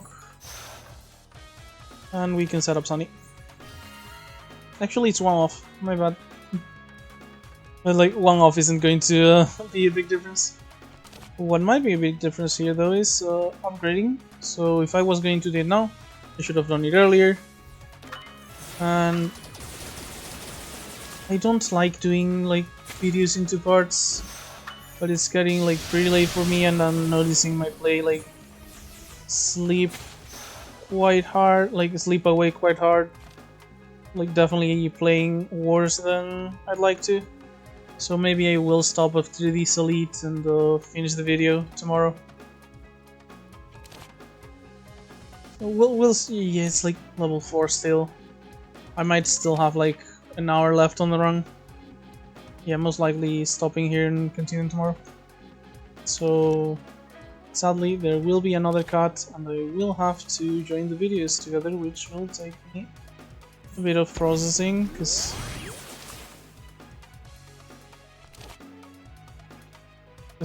my video editing programs are kind of bad. Like I'm just using one of the defaults in Windows. Lack of experience with editing, really. Like it's not like it's something complicated, it just takes a while for the program to do it. But I just haven't explained this turn at all. Yeah, basically just these are free and in fact generating mana, so I just use them to deal AoE damage, get rid of them, draw some cards to maybe see if I can finish the fight off. And in fact, with the Rainbow Danmaku killing 80 here, I have a kill on Cirno off of the Daiyosei and Sunny. Sadly I didn't draw the antidote, so I am going to take 9 damage here, but still going to have like over half HP. Actually, I don't take the damage, I take it at the start of the turn. I already took this damage, forgot about that. So yeah, still have 48 HP, still pretty healthy. Not unhappy with the parcel. Start of our second turn, 12 blocked, 5 temporary firepower. So between these on second turn and the medicines on the third turn, we're actually gonna have like quite a bit of firepower in the early game. So I might be able to close out fights a bit earlier for now. Already explained why I don't like this. This is like only good early on if you need AoE pretty much. We don't really have any high cost cards we can set up with this. Not reliably, because these aren't blue cards, so we can't really send them to the bottom reliably. So yeah, not interested in any of these. Just escape card, add parcel, move on. And I'm gonna leave you with a card looking at these cards. Although I'm pretty sure I want none of them. I guess I was thinking I don't really care about the calls and stuff, but instant freeze could work with like extra turns with our teammates. So yeah, might be instant freeze when we come back. But for now, I'm going to be cutting the video here. Hello everyone, for you it's been but mere moments, but for me it's been over 12 hours. I've finally slept. Hopefully the gameplay quality goes up enough to show it. However, the heat is melting my brain a bit, so who knows. Quick reminder from myself. Yeah. Red Cirno deck focused on Sunny, firepower, and stalling, with the option of maybe scaling off of Full Moon plus Rainbow Danmaku eventually. Yeah, I remember what we were doing. Yeah, after thinking about it like a bit before I rejoined the game, like I've been remembering the run and stuff, kinda regretting, like I think I mostly picked this because like it was the point of discussion on the Discord, like a few hours before I did this run because I kind of wanted to try out with the card. Really didn't help us much so far. It's been nice to have some AoE at least, so that hasn't hurt. But yeah, this is like a pick I kind of regret. It hasn't been like the worst thing ever though, for reference. But we really didn't have enough card draw to actually use it properly. Because I did mention yesterday that the deck's like kind of thing, and it gets thinner with the frozen specimens, ice block exiles, ice barrier exiles, stuff like that. However, it's not like it doesn't have consistent enough card draw or cycling to get to it like often enough. It's basically like draw 2, draw 2. Well, this doesn't draw 2, but you know, replenish plus free cantrips kind of the same. Definitely happy about having the watermelon knife though. This is a very solid way to scale, or damage at the very least. So yeah, we were on our card exchange with Mareko here. We definitely don't want to lose our ice block, but as I mentioned right before the cut, I think I do want the instant freeze. Time limit is like a slight issue in that sometimes you're gonna have issues, like since this doesn't help us conserve our block, we might have issues blocking on our extra turns. That is something we're gonna have to be wary of. However, we often get to just let's say we do Daijose into the extra turn with 7 mana. We have Daijose available to block for like 0 mana, because the time limit doesn't affect playing the teammate actives, since you know they're not actually like, they don't actually have mana costs. You pay them in Unity instead. So we can probably like do stuff like that, like maybe extra turn into ice blocks. We have options. We can accumulate barrier of Undying as well. Like let's say on a turn we have again, as I mentioned, 7 mana. We do Princess Undying for 4. Play the splash, go from 3 back up to 5, get the extra turn. We have the barrier up, so yeah, we have decent enough options, and the extra turns are always nice to use with our teammates. So yeah, let's go ahead and purchase 1 of 3 cards, because I definitely don't want to get rid of my ice block, and pick up the instant freeze. Dreadful Raging Waves, if we didn't have the full moon already, and the Rainbow Danmaku could be our AoE option. Like, we don't really have ways to get temporary firepower in this, but often enough, when you need the AoE in combat, it's on the early turns, and we do have temporary firepower off of the medicines, plus the parasol. Plus, worst case, we always have the reliable Tipsy from the Ibuki Gourd. So yeah, no issues there. We do have about the Lost in Paradise. I think I do like having picked it yesterday. I wasn't really sure yesterday, as I've been thinking about it. I'm a lot happier, I think. We can do stuff like come with the ice block, which really is going to need an upgrade kind of thing if we can get it. I think I mentioned that for Vermilion as well. Like we want to upgrade it so we can have a reliable way to just keep ice blocking when we start getting gang-neared.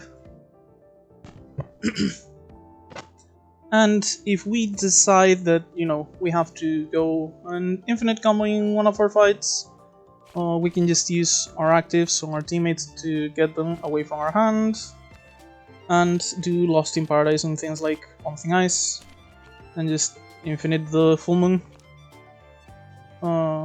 We would have to like cycle through our block cards, so we do need like a bit of card draw.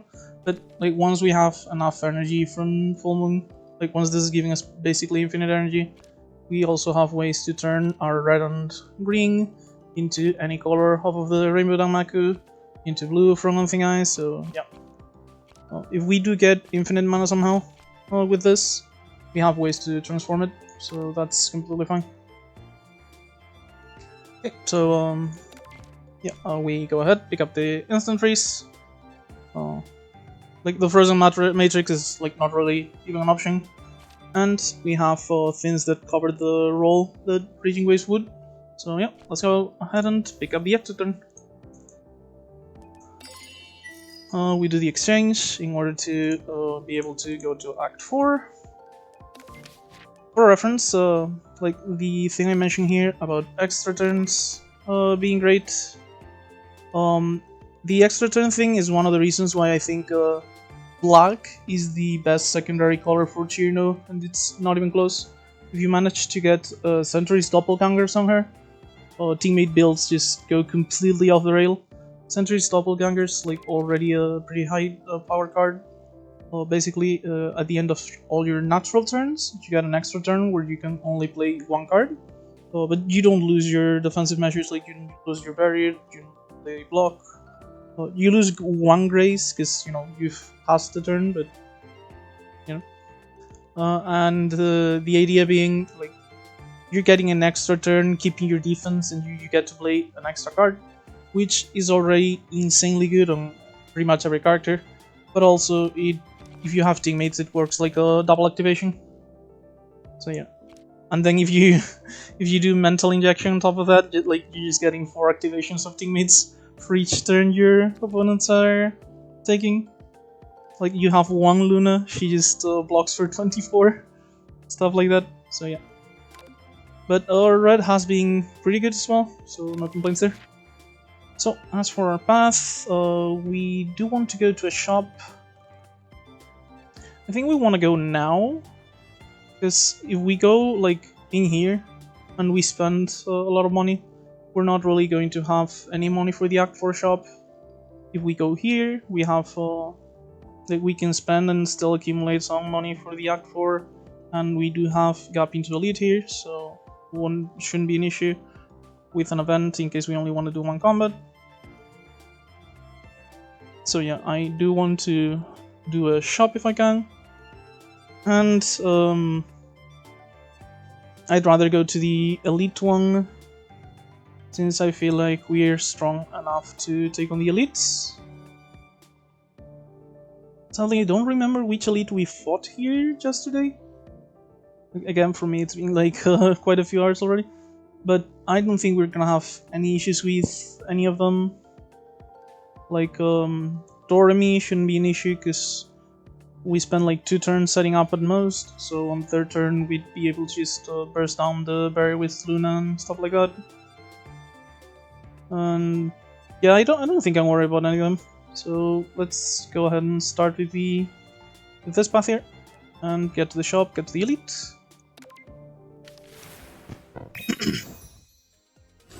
Okay, so White Wolf could be a slight issue, because we do like to play kind of defensively, and every time we play a defense card they gain 2 permanent firepower. We do have some defensive options that don't actually activate, like we have where is it? Well, obviously our skills here, but those aren't like reliable for the entire combat. But here, we have a skill that gives us grace, that usually helps. We have Daijouseis active. So yeah, we have some defensive measures that don't actually give her firepower, but for now we're gonna have to start with Princess Undying, I'm pretty sure. We have 28 damage incoming. It's gonna be a little more than 28, because the Princess Undying is going to trigger her. We have more than 4 cards in hand, and using a teammate, remember, counts as a card played for Long Night, but it doesn't cost us any mana. So I'm kind of tempted to go ahead and play Larva here, upgrade the hand, and then we can Princess Undying for the block. Because we'll have 1 less card, but this will gain 1 more barrier per card. So it will be like 4, 8, 12, 16, 20. So 21, which is more than we have right now. So yeah, let's go ahead and do that. Goodbye Larva, and 21 barrier. we'll be able to set up Kazumi, and the 2 grays we start with. I normally forget, but now it's being like half a day since I actually played this round, so it got even harder. But yeah, this grace will block 14. We need 14 for the... I'm assuming 14? Yeah. 10, the first 4 here.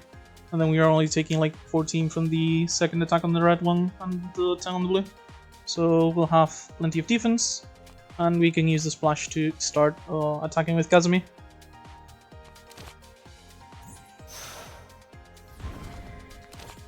Oh yeah, 12 technically, but it is getting grace, so the extra damage doesn't actually matter, at the very least for this turn. We did just go through our entire like teammate repertoire though, so we're not gonna have a lot of quick damage here. The full moon probably helps with the AoE issue.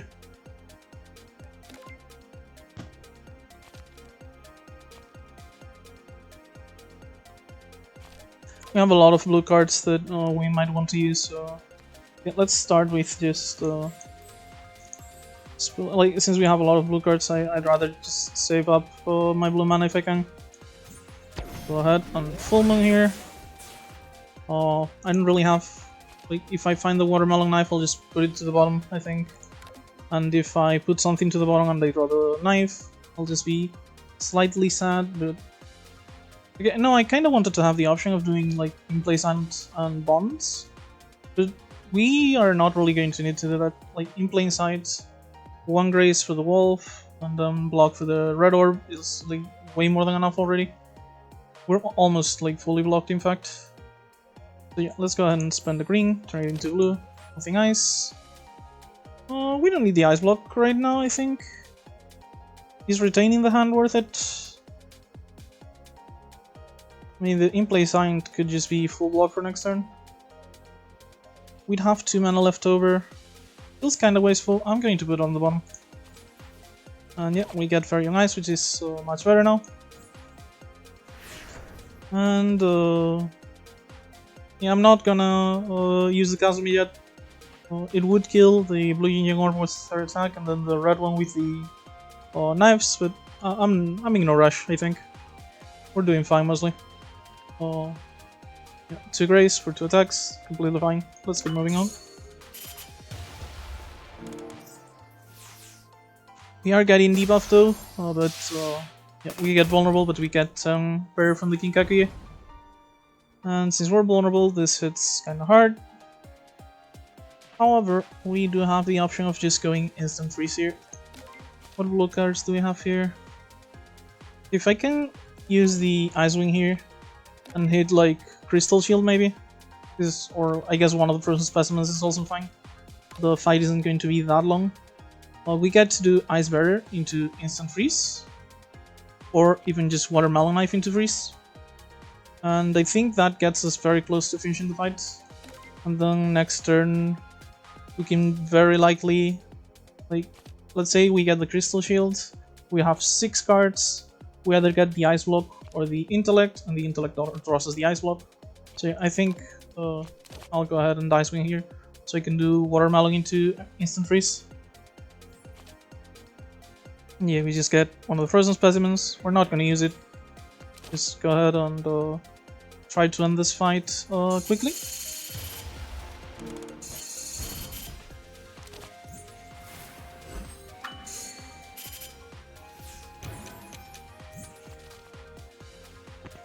So yeah, we get the Ice Block. We're gonna have 4 mana to use on top of that. So I'm just gonna go ahead and frozen specimen here. Gonna get rid of the sunlight, and I'm actually going to hit the fairy intellect here, because I think just free tutor for a blue card is going to be more valuable immediately than the 2 card draw. And I think the fight is going to not last like a lot longer. I just realized, wait. Thankfully I looked here, I forgot we were using our... Yeah, we only have 2 blue mana and we need that for the Ice Block. I almost screwed that up. So... This costs 6. The rainbow only gives me 1 mana, so no shot we can. Yeah, actually, we just have to ice block normally. We don't get to do anything else on top of this. Yeah, thankfully I checked the mana while I was playing the frozen specimen. That would have left us without the second blue. So yeah, let's just go ahead and ice block.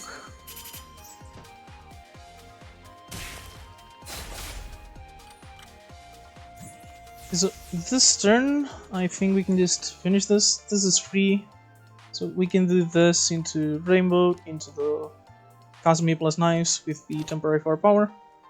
Didn't calculate it exactly, but it looks like way overkill. So like this is 20. This is just this alone is like close to 50, and the Kazumi attack will finish it off without even needing the knives, but the knives will still be there as well. Oh well, not finish it off, but like leave Sir at 2. Not really a problem. And yep, be a sniper down. And that's damageless combat. As for cards here, upgraded Kazumi like wouldn't be awful if we didn't already have firepower scaling and stuff. Like if we needed more offense, it would be helpful. But our offense mostly comes from scaling our multi-hits and stuff. We already have like no real reason to take flammable ice, considering like we have flammable ice on a stick basically, and we don't really have cold other than the instant freeze. And yeah, not interested on Phoenix Winds. Just it is an accurate multi-hit, but we don't have any life loss synergy. I guess we have the Keystone, but we have very little life loss synergy, and it's just it's a mediocre attack for a deck that doesn't really need any more attacks, I feel like. Plus the Inchling's Wall means that our escapes are more valuable, so yeah.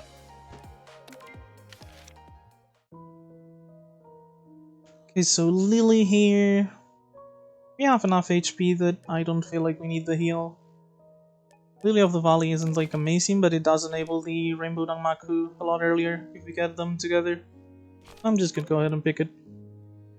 Mostly because like we have enough HP and I really don't want to add a Misfortune to the deck. But the Rainbow Danmaku's energy is like a nice bonus. Okay, so we do want to remove a card here.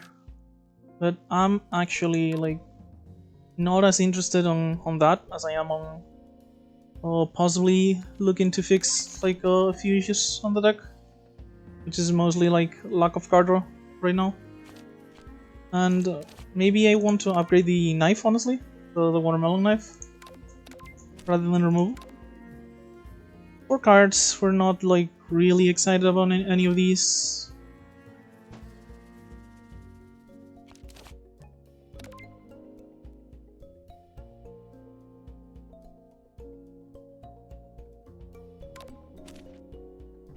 Yeah, like 4 of a kind could have been interesting if we didn't already have scaling. We don't need a second Princess Undying. Lunatic Dream, we don't get that much energy, and we don't need AoE that much, so not like it's a nice card in my opinion, but not necessary here. We don't need any more defense. Already talked about Fairy's Abode and why I don't like it. Unupgraded Frozen Throng, I don't tend to like being cold builds, and this is not exactly a cold build, so Frantic Falling Leaves, just it's okay, but we already have our Grace skill. We don't really need the temporary firepower is like okay, but not like super special or anything. So I'm not like super interested in this. And I guess the On-Thing Ice could be good, but without upgrading it, it's like just a normal cantrip, not the card advantage we're looking for. However, if we don't have any other options and we have the money, I might get it because like we can upgrade it with Larva eventually. Still, since we have plenty of money and we don't really have a lot of interest in these cards, I think we can go ahead and get a removal here. since we've added some actual defense with Princess Undying, the Ice Block, the Ice Barrier stuff, we actually get to remove our basic defense now. As for this, Bamboo isn't like the worst. We have some Grace on our deck, along with the Tengus Fang. So it could be like decent energy generation, which we can definitely use, I believe. Then the Tengus Halfung makes our first turn better. I generally tend to like this, but for our deck, with us having the Tengus Fang, I feel like we don't really need it. Like, we're not exactly desperate for turn 1 card draw. And then Takecopter. If we could get these two together, that would have been nice, but not like as important as the card removal, I feel like. This is like a small bonus. So yeah, out of these, I feel like the best one is the Bamboo. Even more if we have more card draw, which means that I think I want to take the Bamboo and the On-Thing Ice. That way we can get, for reference, like On-Thing Ice here isn't that great against Remy, and Seija will be dealing 2 damage of it with the scissors. But the deck consistency is nice, and if we manage to upgrade it with the Larva, it does give us the option of looping, what do you call it, Seija, maybe? If we end up needing that, because our deck isn't fast enough at killing her.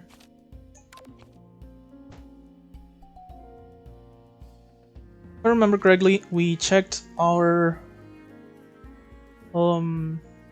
yeah, we checked which item she had first, and it was the overdecorated gold cup, which means that I'm not gonna have the Ibuki gourd for card draw. So yeah, having some extra card draw myself feels like the correct option here. So I'm gonna go ahead and pick up those two. This leaves us with a chunk of money still, like not enough to get like anything big here, but enough to go ahead and buy, maybe like accumulate some money for the Act 4 shop. I'm considering as well, like, since Remy might be like kinda dangerous here, maybe we want the flashlight to apply weak. A decent chunk of our defense is like limited or grace based, so I think the weak here could be very good to limit her damage on gang near turns and stuff. So I'm gonna go ahead and pick up the flashlight. We might like use one of the uses on elite, and then have it available for Remy. And we've used most of our money, so let's go ahead and get our elite. Clown piece here is not really a danger, I feel like. Gives us a full turn to set up, and then we eventually just get to Full Moon and Rainbow to hurt the Summon Fairies Tongue, and the extra mana helps a lot with actually playing our cards. So yeah, not very worried. So for this turn, I do want to save the instant freeze for when she actually has her Thin Summon, when we have our teammates up. So I'm gonna go ahead and just stack some barrier, get Daijusei out, and save some of my mana with the splash.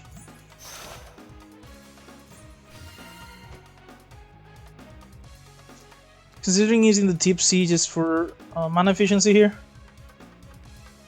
However, the fairies are going to give us a ton of mana, so I don't think mana efficiency is our like biggest priority regardless. Might be a bit risky, but I'm gonna go ahead and just save it for later. I feel like the damage is more important than the mana efficiency here. Like, we can use the Tipsy when we use our AoE attacks to make sure we actually kill the fairies.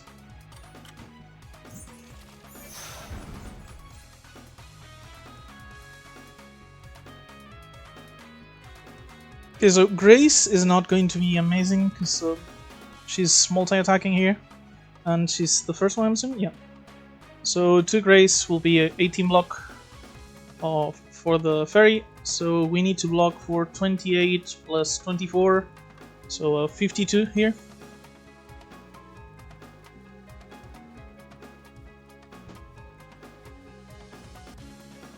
I'm assuming, by the way, that we'll get a second block of in plain sight. That's why I wasn't counting the Sunflower Fairy damage. That means we'll have 25 plus 19, 42 block. We do need to find like one more block card, or we could just bonds. Yeah, bonds is actually good enough, isn't it? So yeah, this is 28 plus 24, 52. 19 plus 12 is 31. 43 and 56. So yeah, this is actually already good enough. So let's go ahead and do this, just so we can be sure we have all our blocking. And now we play out our teammates, because we actually have enough mana for it. And we're fully set up and ready to destroy our opponents, probably next turn, if we draw the AoE options we have. And if not, we're gonna like likely draw enough block. So yeah, not super worried. I am retaining quite a few cards though, so 1, 2, 3, 4, 5? Okay, 5 is our limit, like, because we're drawing 5 per turn, so I think that's fine. So yeah, I'm fine with keeping all of the retained cards I have. But actually, I have a splash in the watermelon knife here, like the firepower is going to be nice with Daiyose and Sunny here attacking. So yeah, and it also helps like when we have Ryu E-turn. So just for safety and because we get to do that, I'm gonna go ahead and knife here. Scale up our firepower. We even get like a bunch of energy from Gracie Bees. And as calculated, we get our full block. Oh yeah, we got to replenish cards, so we indeed overdrew, but oh well. So, we do want to eliminate all our enemies here if we can, because we don't have any actual block cards in hand. We're gonna want to draw them, but that means we're not gonna have like a lot of block, just some. So I want to remove as much damage from the fight as possible. So yeah, let's go ahead and LARP for upgrades, get our Tipsy out, and use our AoE options. Do we get to... Yep, one of each color plus philosophers. That leaves me with very little blue mana to... Oh, but this costs colorless now because of the upgrade, and this is going to give me a rainbow. So yeah, it's probably fine. We're gonna have blue mana off of those things, not having to use it on the intellect and getting a rainbow here.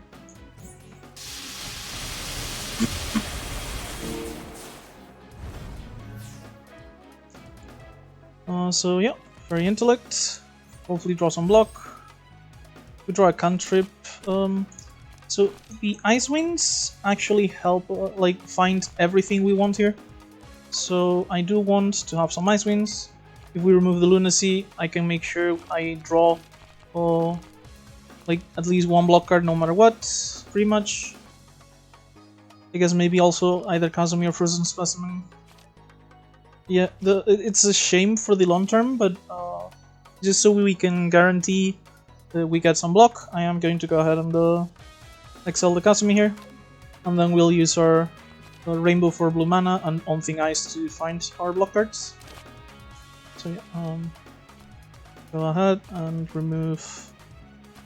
Sorry, what was it? Yeah, Kazumi and Lunacy, which are Kazumi and the Lunacy should be close. Yep. We get 2 Ice Wings, use the rainbow. On Thing Ice, here we got an Ice Wing. And we find our Ice Block, so we don't have to worry at all. Sadly, not enough mana to clone the Ice Block with Lost in Paradise. If this was upgraded, we would have been able to do it and do the combo I mentioned. This is like the main reason why I want to upgrade the Ice Block. Just the efficiency of not having double blue, because the color is the biggest issue right now. But regardless, I am going to go ahead and Ice Block here. We only end up having to block Clumpies, but we didn't really have enough block for her. So This is nice. Okay, so and this full? How is it full? We drew 5 cards? Are we drawing an extra card from something and I'm not realizing?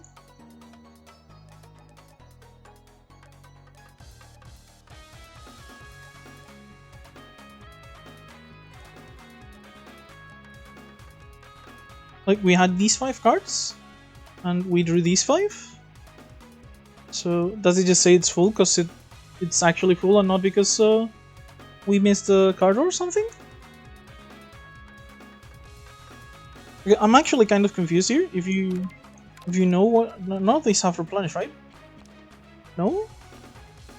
Okay, so yeah, if you know what's happening here, I'd actually appreciate a comment.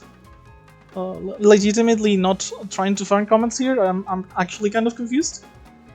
But yeah. Regardless, let's just go ahead and we can get an Ice Wing to get our Crystal Shield, and this is already full blocking because she's using an accurate attack, so the Fairy Ice is not gonna help. Go ahead and Frozen Specimen just to improve our draws later. Get the eviction order is like as usual, just the thing I'm used to removing, but I actually think that the residues here are more important because I don't want to waste the mana on exiling them if I draw them, and I don't want to have the life loss here. So I'm gonna remove 2 of these. It's gonna put 2 Ice Wings in our deck. We're gonna be able to draw our defensive cards of the Ice Wings. So yeah. And finally, like, do I want to copy Sunny here with the... Oh, I don't have the extra Lumana, doesn't matter then. Let's go ahead on Lunacy. 2 Ice Wings, like, might be enough, but thing is, like, we can find some proactive cards as well, like Instant Freeze, Something Ice, Fairy Intellect. So I'm not bothered by the extra Ice Wing. Gonna go ahead and Fairy Ice here, since it's the only card I can play right now. Like, normally having too many Ice Wings on the draw pile can sometimes be an issue, but I think it's actually a benefit here. But yeah, like, we drew 5 cards. I don't understand what happened last time. Okay, so first off, let's see what we draw. Lost in Paradise here, we could clone Sunny and actually play like both copies. I'm gonna go ahead and do that. Get, like, it scales our damage by a huge amount.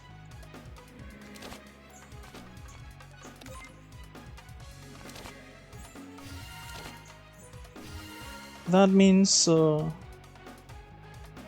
going to be retaining like a ton of cards because of the Ice Wings, but I'm not actually like super bothered by that. I'm gonna go ahead and get rid of the Lunacy just so it doesn't bother me. And the thing is, since we're going to be retaining anyway, I think I am going to use 1 Ice Wing, not really care, just so I can get enough mana for the bonds. We're gonna be keeping 5 cards and drawing 5. And next turn, if we get like any AoE at all, we can likely just go ahead and use some of the ultimates AoE, and the remaining Sunny copies will finish fight.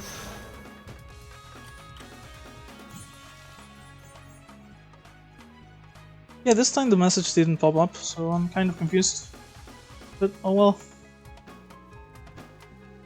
Okay, so Midsummer Flowers are gonna be 16 plus 6, so 22, and then plus 5, so the next one's 27. We wouldn't need like a ton of hits to go on Clumpies, but we would need some if we wanted to just try and finish the fight with like a Sunny into Daijusei, like both ultimates. Is there any blue card I could draw that would Instant Freeze? Yeah, Instant Freeze finishes the fight for us, I'm pretty sure. So let's Ice Wing and try to get the Instant Freeze here. We do get it. Perfect. Okay, so now we can remove our statuses. Not going to Fairy on Ice because the Ice Wings are not actually going to generate mana, because we're going to have time limit 1. So yeah, this extra term basically means our cards are like our teammates are gonna be dealing like cheap damage, and then we can actually finish the fight next turn for sure.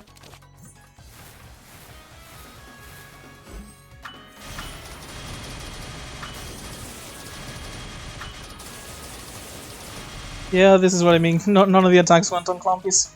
That's why I didn't want to risk it last time. But yeah, we can go ahead and Sunny here first for the firepower. Get our AoE of the Rainbow Danmaku. We can even get some extra firepower on top.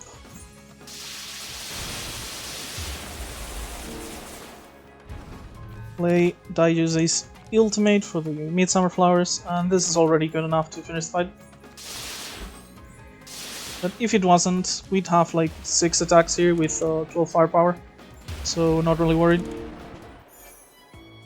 Sword of Hizo is nice, covers for our AoE, but I guess we just went against the toughest AoE encounter we were going to have in this act, so absolutely not interested in any of these. We don't need any more AoE with the Blizzard, and it's pretty expensive. Plus, it's kind of hard to set up for us. Like, we do have a ton of ice wings, but without those ice wings, we don't get to actually set it up at all. Playing with water could be interesting. Like, if we manage to upgrade that and the On Thing Ice, the being able to loop through our deck is actually a very realistic thing if we need to do it for Seiju. So I'm actually like going to pick this up. This is like pretty much the last card draw option we needed, I think. With that, enough exile and all of our already existing exile effects. Like, worst case, we can even Lost in Paradise our Frozen Specimens if we find that to be a necessity. We can have a very tiny deck and just do the On Thing Ices and the upgraded Play with Water that costs only generic mana to draw cards. Those cards would be the Full Moon here to generate infinite mana. With that mana and the card draw, and just play over the playing side, pawns, etc. Because they take green mana, and yeah, we would have our infinite block, infinite damage and stuff for Seiju, and then we can just farm firepower if we need to. So yeah, I feel like we have everything we need. Let's go ahead and pick the Play with Water. And at this point, like, I would be surprised if I added pretty much any card at all to the deck. So, Exquisite Tea Set, Drinking at a Gap recovers 20 more life. Drain Diary, if we play no defense cards in one turn, gain 2 blue energy. The next turn. We're not really likely to heal at gaps at this point, and if we do heal, like, we're not gonna need the 20 HP, I feel like. I don't think this is like necessary, and there are like quite a few turns where we don't actually play defense cards. Like the turn where we use Ice Block as our defense, like it's just skill. We're not gonna use any defense. The turns where we use like Ice Barrier and the Gray skills, like we're not gonna be using defense. So I think this is like decently consistent, giving us our 2 blue. Let's go ahead and use this. And for our final path, I didn't mention I wanted to like probably do less combats. We already have all the power we can need for a spell card. We have a gap here to probably upgrade the Ice Block, like we mentioned. If we get like a second upgrade, it's probably going to go on one of these, or maybe just the Larva finally, so we can get our upgrades without exiling it. And we'll have our last elite. And we've already taken care of Clampies. I can't remember what the third elite was, but this could have been Dormy Switch. So this is either Dormy or the elite, I can't remember, but I'm not like super worried about any of the elites, honestly. So let's go for the event. Oh, we get a card removal too. We choose a card. Okay, so for reference, for those who don't know the exact mechanics of the Jizo event, if you offer like a common card, you get 1 max HP, uncommon 5 max HP, 30% heal. If you offer a rare, you get full heal, plus like 10 max HP. So if you have like a rare you don't want, like let's say you transform the card and you got a rare but it's a bad rare, like that's basically a full heal if you can get it. If not, you can treat this as card removal. And yeah, we're just gonna go ahead and remove one of our crystal shields here. And got 1 max HP, absolutely huge. If you do offer her a misfortune, be careful. It's not like going to be a big deal, but she does punch you for 1 damage. So if you somehow get to this and you only have 1 HP, don't give her a misfortune. She will kill you. So yeah, but you can technically like offer her misfortune and use this as card removal. So yeah, we go for the enemy. I guess it had to happen eventually. We get our Moon Rabbit encounter. So we do have quite a bit going for us here, though. We have the Sword of Izo, we have our Sunny for multi-hits, we have a decent AoE, the Watermelon Knife, the firepower's wasted, but we do get to hit 3 times for if upgraded. So yeah, not the worst thing ever. Let's start with Frozen Specimen though, so we can get rid of Long Night Tears for some mana efficiency. And as usual, take the eviction order out of our deck. Remember, like you get the Yukari's bag here for the encounter, just in case if you have absolutely nothing to be able to take down the rabbits, you can get like the shoots that replenish. It's like they're not great, but since the only thing you care about here is the amount of times you deal damage rather than the amount of damage you deal each time, it is like a benefit. If you have like let's say that I mentioned earlier in the run, like you have the Wimbits build where you have Wimbits, you upgrade it like as many times as you can, and then you just use it over and over. That build is like pretty bad for this encounter, so this could be something that saves you. If you think you're going to take damage, you just but you're fine with the fight, you just take more defense here. 20 barrier should protect you from a decent chunk of damage. I do feel like we have plenty of defense on our own, like with just the 2 grays we have here and 13 block in plain sight.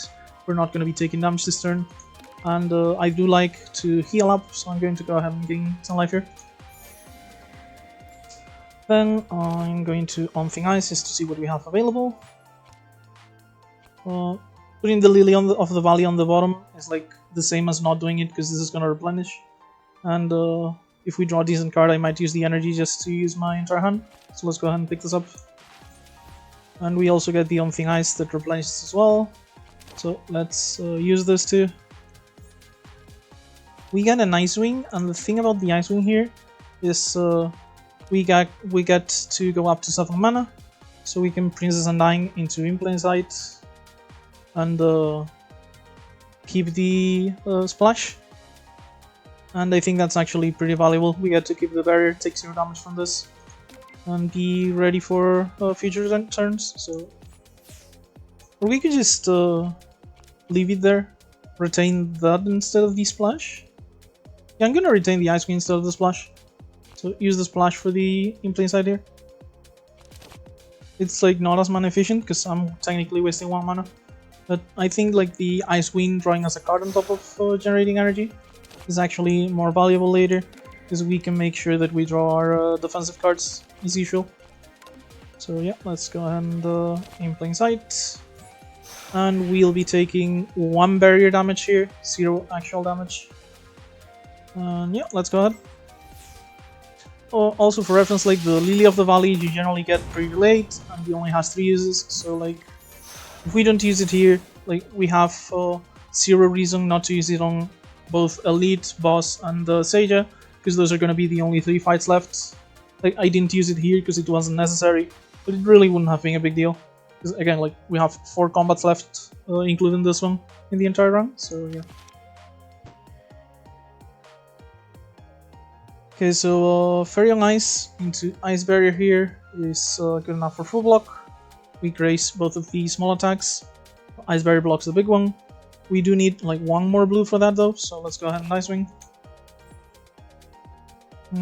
We get Kazumi here. We may be good to go ahead and instant freeze for the extra turn. We would still be able to like draw Ice Block, but we have very few defensive options left in the deck. I think it's kinda risky to do so actually. So I'm gonna go ahead and I am going to pick Kazumi, so I can leave the Crystal Shield for defense on the deck. But I'm not actually going to play her. Actually wait, Fairy on Ice can use green, forgot about that, it's green or blue. So yeah, we get to do this, into this, into this, no problem. So yeah, let's go ahead and do that. This, Kazumi, Ice Berry uses our last blue mana. And we even get to use bonds here for the Kazumi loyalty, so that's nice. Also, the Tipsy here, remember, doesn't actually like do anything because it's firepower. So like use it whenever. I haven't like exiled it yet because like it's a card we can retain for when we draw our Princess Undines. But if you think you might overdraw or anything like that, you just don't really care about it, just play it to exile. We are getting hit for 32 accurate damage here. All of her, like, the Earnest Moon Rabbit is going to upgrade her attacks, like, every turn she's not attacking. She gets, like, I remember 3 of the modules, like, all of her attacks are accurate, all of her attacks purify on hit, and all of her attacks put status on your discard pile on hit. Those are the 3 modules I remember. I'm not sure if she has any others, but I'm pretty sure those 3 are the only ones I've seen. Distribute Snacks here on the other hand gives both of them like 1 heal each turn. So yeah, if this fight goes long, you can actually end up getting screwed, so be careful with that. We already have enough block thanks to the Ice Armor and the Barrier, so if we don't have block available, it's not a huge deal. But let's see if we can actually get something regardless. I'm gonna go ahead and get some card draw here. We can just go ahead and use our Frozen Specimen, I think. Not worry about anything else. That way we can keep our Ice Wings. We'll be able to draw the actual blockers next turn, because it's gonna reshuffle. We only have 3 cards left in our deck. So yeah, we can go ahead and discard the Ice Block here. Do Frozen Specimen on our worst cards in the deck, which would probably be like... the fight might actually go long, so I don't want to remove the Refracted Sunlight. I want to let it exile on its own, which means that my worst cards are probably like Crystal Shields.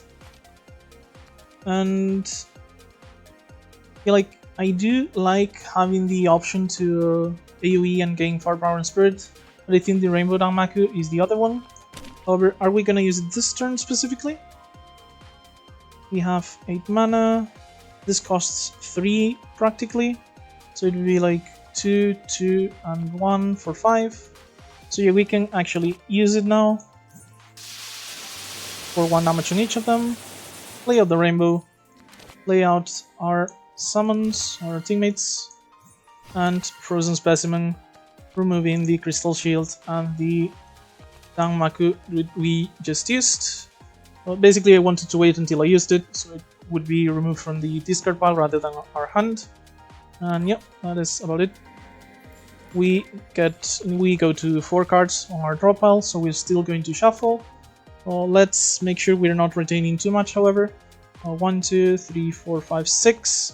So be very careful with that, because if we retain 6, we're only gonna draw 4 cards, which means we're not gonna shuffle here. So let's go ahead and play out the Tipsy, since it's not really doing anything. And yeah, that should be good enough. Yep.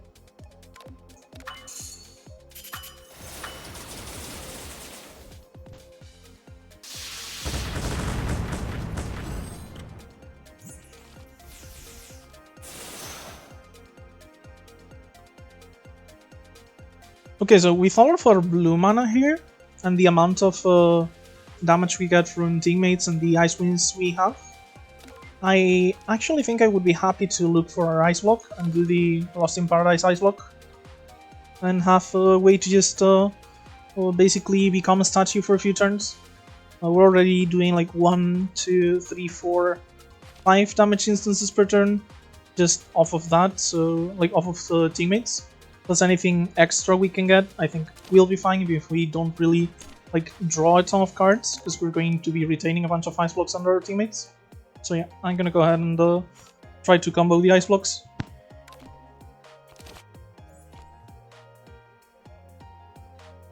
The Princess Undying isn't like really worth using if we're gonna ice block, because we lose all our barrier, so let's just get whatever. Something ice here helps us look for more cards. We get our ice block here. Okay, we do have to empty our hand a bit to get our copies of ice block, since Lost in Paradise is out of the hand when you add the copies. You only need one space despite making 2 copies, because the other space is going to be the one you get from playing Lost in Paradise. So let's go ahead and display the knife, I guess, just for the 3 damage. We do want to play Larva, because she's not active yet. And we have enough mana, yep. We have 9 mana, this takes 2 into 3, so that's 7. We copy our ice block. And yeah, as you can see, like we're only going to be drawing 1 card. I guess we can Fairy on Ice just to make 1 more hand space. And yeah, we're only drawing 2 cards, but the cards we already have are going to be dealing like a lot of damage on their own, so shouldn't be a big issue.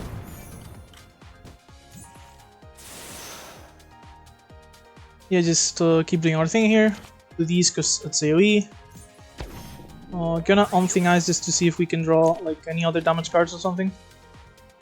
Or maybe even just play with water or instant freeze. Actually, we don't want the instant freeze, we want to do this when we have no ice blocks left, most likely. Or just when we can finish the fight. So yeah, let's go Thing Ice, and if we don't see instant freeze, we're gonna take anything we see. And if we do see it, we'll take whatever else we're offered with the other option. So we don't... Oh, this is the worst possibility. Because if we take this, the extra card draw might give us the other thing regardless. Oh, no it won't, because like, we're not gonna have enough hand space. So let's just take the flashlight here. We're gonna technically overdraw, but we don't really care. Wait, what? I guess it said 9 because the card, like my Thing Ice, hadn't gone to the bottom yet. Did I imagine it? I could have sworn I had a 9 here. But yeah, the 9 must have been on the card I was still playing. And the worst possibility actually happens. Okay, so they have 17 HP. This is like 2, 3, 4, 5, 6, 7 damage instances. And then 8, 9, 10, 11. Yeah, the instant freeze doesn't do enough here. Oh, but I'm dumb. The ice block retains it, so I can just keep ice blocking until I need it. Yeah, never mind. This is amazing. I think this is like the 2nd or 3rd time this round where I act like it's doomed, and then I just have the perfect thing to do regardless. Yeah, because I'm gonna retain the instant freeze, so I don't really care. Okay, so let's just go ahead and bounce for some free unity. This now purifies us. However, at most it's like 3 purification, so we're gonna have enough mana for the instant freeze regardless. So yeah, we just ice block again. And next turn, instant freeze will finish the fight, pretty much guaranteed. Yeah, it's not pretty much, it's 100% guaranteed. I think the fight is over already, actually. Yeah, 7 damage. I'm not sure, like 1 from the poison, 2, 3, 4, 5. Technically not over, but like just playing Kasumi for daggers or like literally anything we do ends the fight. Just instant freeze here. Just to overkill her, I guess. And that is... Okay, just gonna play the very Undying here. We had block, but like the refracted sunlight might hurt us. Don't take dumb damage like that. But yeah, the fight is over. So yeah, we had like a lot of free damage really, so not a big issue. Not interested in any of these. Like my standards for getting cards right now are like humongous, and these are like super mediocre cards that don't really fit what we're doing right now. Yeah, let's go ahead and upgrade. So it's either the Ice Block or Larva. And I think I'm gonna go for Larva. Because like upgrading Larva might lead into upgrading Ice Block as well, so yep. I've been trying to upgrade Larva for I feel like the entire run, and we finally done it on level 13 of Act 3. We do the exchange for the border sensor, so we're now going to Act 4 guaranteed. And Doremi is our last elite, so I guess the first elite was the one, I can't remember who it is.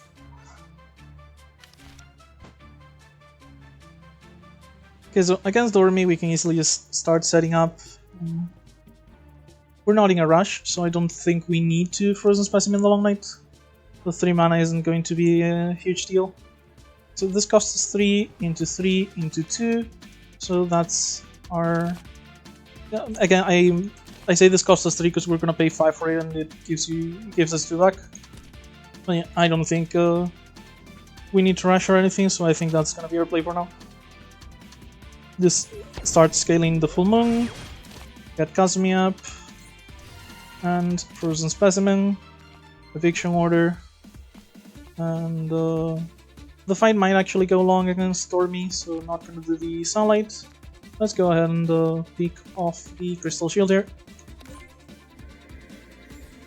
And just move on to the next turn.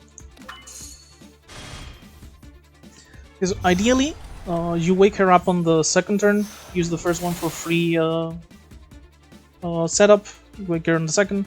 So on the third one, you might actually have a kinda hard time because her barrier goes to 100 instead of 50. We wouldn't have any issues here because we have poison, but well, if we get the poison, we're gonna just wake her up now with the poison, so whatever. We have plenty of mana to use all the cards on our hand, so let's go ahead and just set up our teammates. Give them some Unity of the Bonds and Frozen Specimen. We're gonna go wake her up no matter what, thanks to the poison from Larva, so we don't need to worry about actually dealing damage here. So I'm not gonna Icewind looking for cards or anything like that. And I'm going to exile. Okay, so at this point we do get to the point where we're exiling like actual cards rather than basics and misfortunes. So at this point I think like our worst cards are probably Bonds and the Rainbow Danmaku.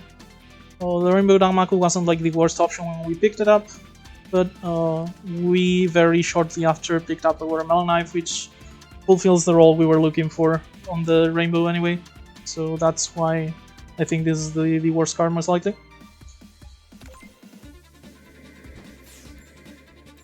And yeah, we just go ahead and end our turn. We got our attacks, which don't break her barrier, but it doesn't matter because the poison's gonna wake her up. And she starts attacking.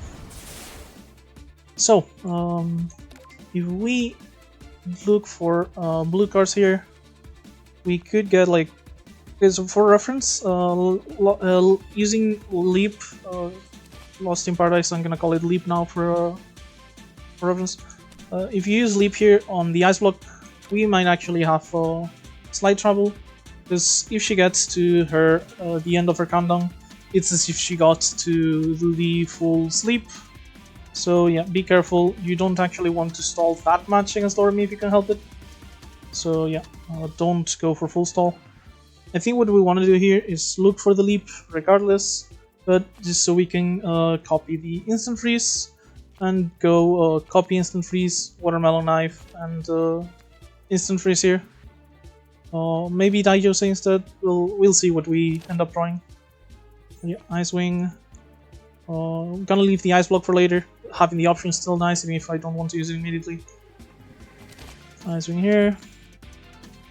Chain Ice Winds into one another. We find the leap. We need to make one hand space. We have 10 mana. Okay, so this would be... Kinda want to set up Daijose, so maybe not use the knife. But Daijose doesn't open up hand space though. I guess we could use the Tipsy. So yeah, Tipsy to open up hand space, Daijose, copy the extra turns, play the extra turn. I feel like that's gonna be our play. And then next turn, yeah, with the replenish here, the fairy intellect, and the ice wing in our hand, we'll be guaranteed to get the ice block if we want to. So we'll be able to full block without worrying about anything else.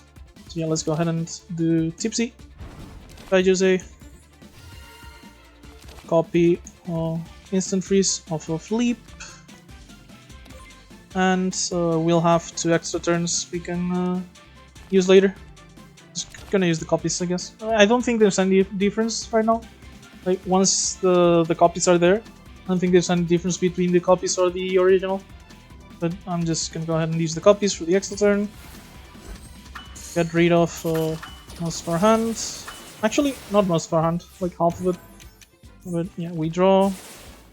We have like hand clog issue because we had the flashlight here, which replenished. But not really worried here. If we wanted to not use the ice block, I could just Undying, Plain Sight, Flashlight. This would be a bunch of block. Actually, because of the time limit, I would be missing 1 mana. I guess we'd just use the splash to generate 1 mana, so not a big issue. But yeah, this would be like 41 block and 1 grace. So this would be like 14 times 3, 42. But since she'd be weakened, it would actually go below our block amount. But I feel like we can just do that on our next turn, where we're not afflicted by the time limit. So this turn I'm actually just rather gonna ice block. Keep doing damage and just leaving our options for later. Plus next time we might we're gonna reshuffle, I think. Okay, not with the Nightmare for sure. In fact, we didn't even draw any cards because of the Nightmare. But yeah, we can go ahead and Princess Undying here. In Plain Sight gives us almost all of our block. Flashlight is 2 uses, so ideally we'd save it for Seija. I feel like we can possibly save it for Seija, so let's try. We're gonna go ahead and splash here, Fairy Intellect, play with water, just so we can reshuffle. I don't really mind that I drew too many cards. And we do get our instant freeze here, so now we just need enough mana to play it. Which I didn't account for, I guess. But we do have the option for reference. I'll discard that, and the idea is we upgrade our entire hand with Larva. That means our Ice Wing here is generating 2 mana, and instant freeze costs 1 less. So we just play this. I think the On-Thing Ice is the more important card of these two, so I'm going to pick out Princess Undying, so this stays in our deck. And we can just go ahead and use our instant freeze. Go to our extra turn. We don't keep the block, but we keep the barrier, so no worries there. We're very likely to be able to block regardless. And yeah, in Plain Sight plus Ice Bear will do it. This only costs us 1 mana. Oh, but we don't have all that much mana actually. So I guess we don't use the blue. We need the double blue because I want to Ice Barrier after. Yeah, we do this. Only costs us 1 mana. And we get to just Ice Barrier and get the rest of the block of Daijose.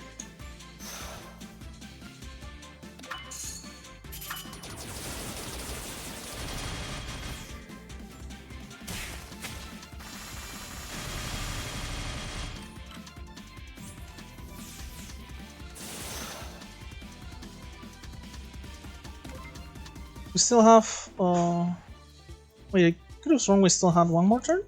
Oh, we drew it, perfect. So yeah, we're gonna likely instant freeze to go to our extra turn and then finish the fight with our ultimating 2 daggers most likely. Which means I just want to do efficient damage here if I can. So yeah, start with a knife for firepower scaling. Anything I could draw here that could be of interest? The larva, I guess. So let's go ahead and do On-Thing Ice. Play with water. Oh, just discard this. We have 2 on our deck. She does 1 per turn, so not worried about this. We can use the on-thing eyes, but not anything that costs us mana, because this costs 5 and that's what we have. Full moon, we don't have red to use, so just place on the bottom. And we do end up finally drawing the larva, so instant freeze.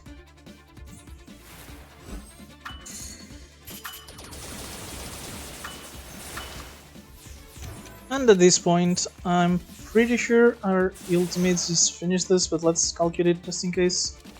So right now she's dealing 27 damage, so this will be 27 and 4 firepower into 18 plus 6 from each knife with 8 firepower, so 14 from each knife. That is 28 on top. So 18 plus 28 is 46, plus, like I mentioned here, 27. So that is 87, 93. Then this is 12 more. 4 poisons for 17 more. So that is 105 plus 17, 120 something. Full moon is a bit more damage. And I guess that's not technically enough, but she also has the cold here, and she is doing a defensive action, so we don't need to block. And the poison will like if the poison doesn't finish her off next turn, we can just ult Larva, who is at 6 right now. So yeah, should be good enough. So let's open up with the ultimate here for our firepower, and we just do the full thing I mentioned, which is like not going to kill, but it's gonna be like close enough.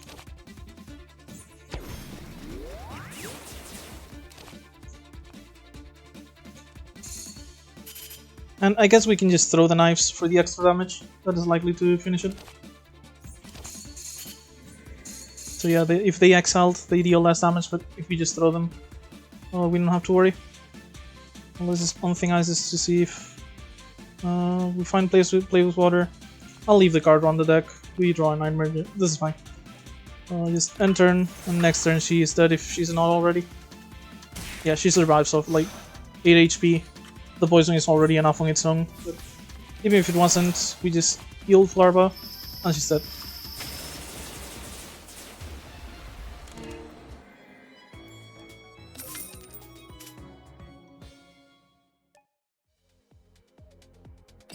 Cardcaster here gives us like a bit of extra turn 1 power.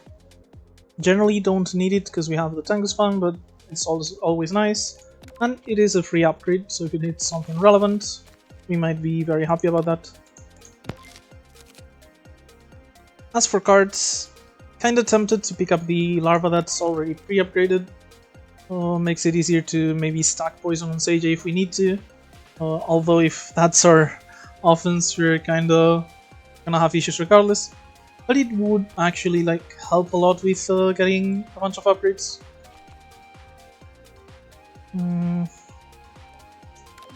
Okay, so let's see. We're gonna have the upgrade at the gap, the upgrade at our gap on the Act 4, and most likely going to use a removal on the shop for our last crystal shield, which means we'll have 2 upgrades. We would go for Ice Block on one of them, and probably the Watermelon Knife on the other one. So we don't really need we don't need a ton of upgrades on top of that. We can just use like the other cards that I urgently want to upgrade are like Sunny and the Fairy Intellect, in case we want to try for the Infinite. And if we're gonna do that, I can just, you know, play Larva, play Sunny. They will retain, and once I draw the Intellect is when I actually upgrade this Larva. So I feel like I don't need a second one. And it's not like great against Remilia, because when she gets to half-life, she's going to go into her Rage mode, which cleanses her debuffs. So the poison isn't like super interesting. So yeah, I'm gonna just go ahead and skip here. As for upgrades, this is the knife for the Ice Block. I didn't mention I kinda wanted the Ice Block for the Gangnir turns, so yeah, it's gonna be the Ice Block first. I can do a knife for Seija. since the firepower scaling is more important on her, since we have a stronger time limit.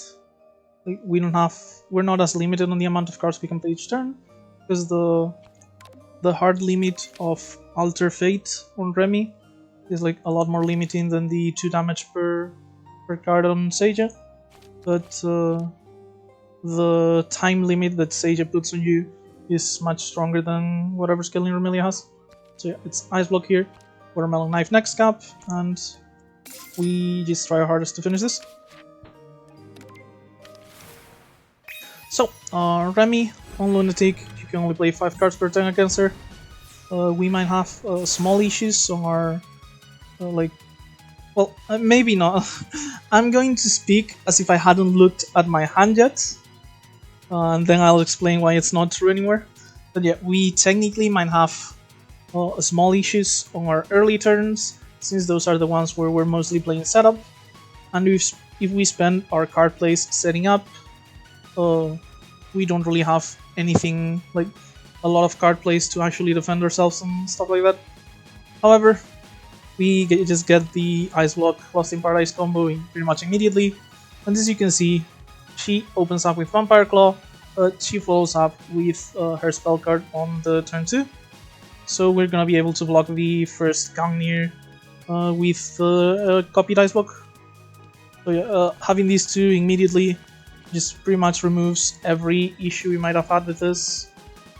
These are gonna cost us like 5 mana, which means that I can't play the Watermelon Knife here, unless I do like maybe Lily of the Valley.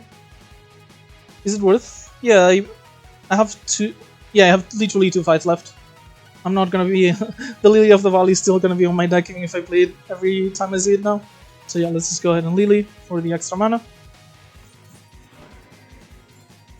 Lost in Paradise, copy Ice Block. We Watermelon Knife. We will have enough mana for our Ice Blocks. And gives us some scaling. Only 2 cards left to play. And normally I'd like to save the Tipsy here for when we have our teammates, but since we don't really get to play that many cards per turn, I'm just gonna go ahead and use it now. It's like kind of a waste, but I'd rather like get it off on my hand, I think here. And we just go ahead and Ice Block, retaining the rest of the hand and taking no damage here. She seals our fate. But we have 2 Ice Blocks for her Gangnir. Before that though, we are going to set up what we can. So that means on Thing Ice to see what cards we can get. Ice Barrier's like okay, I guess. I'm unlikely to use it this turn. I'd be more likely to use it next turn. And we still have like 2 Ice Blocks into Instant Freeze. So I'm just gonna leave it on the bottom. We'll use it later. And we do get Kasumi, which is some damage, which is actually what I wanted. So yeah, let's go ahead and set up Daijosei into Kasumi. We have 1 more card play before we Ice Block here. So I'm just gonna go ahead and play the Crystal Shield here.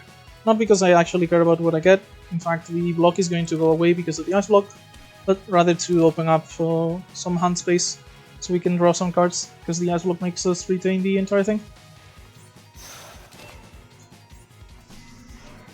We block the Gangnir here, no problem.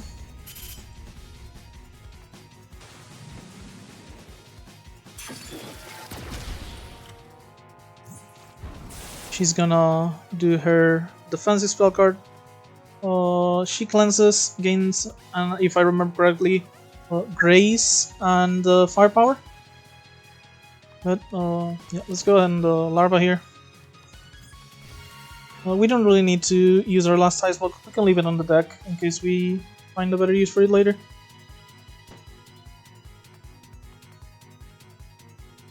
So in that case, I think I'm just gonna go ahead and Frozen Specimen.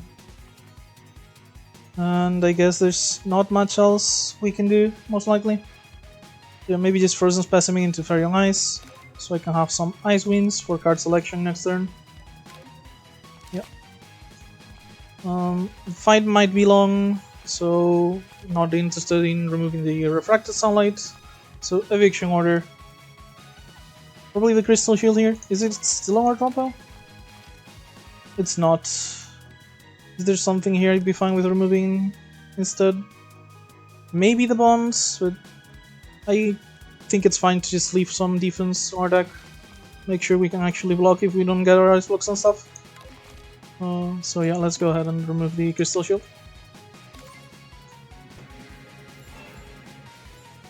And yeah, we don't really have much else to do with our turn, so... Like, Very Young Ice gives us 1 grace for next turn, I guess. So let's just do that. Few too many Ice Queens maybe, because each of this is one of the 5 cards we can play, but still.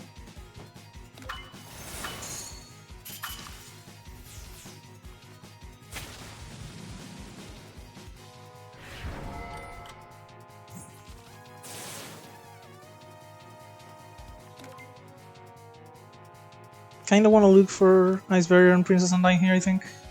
Possibly the Flashlight as well, but we don't have... I guess we have On Thing Ice for normal card draw.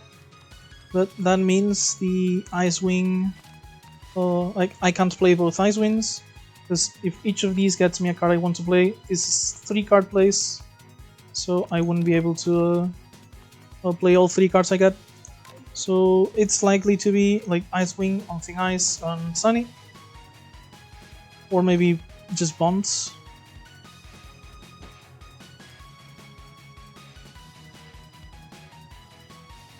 So the thing is, yeah, I think we Ice Wing first if we get the blue cards out of the way. Actually, no. The only yeah. We get the blue cards out of the way, we're more likely to get the Flashlight of the On Thing Ice. Because this gets 2 blue cards out of the way, because we're gonna get one in hand and the other one's gonna be on the bottom.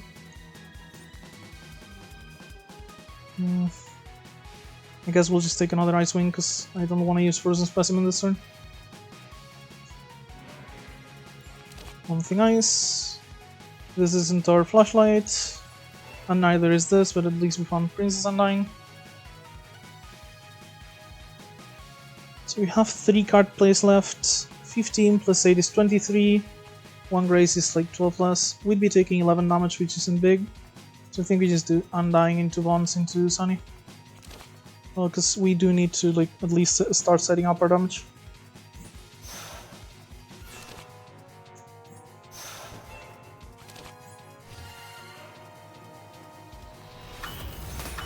So yeah, we're gonna take some damage here, but I think it's still our best play.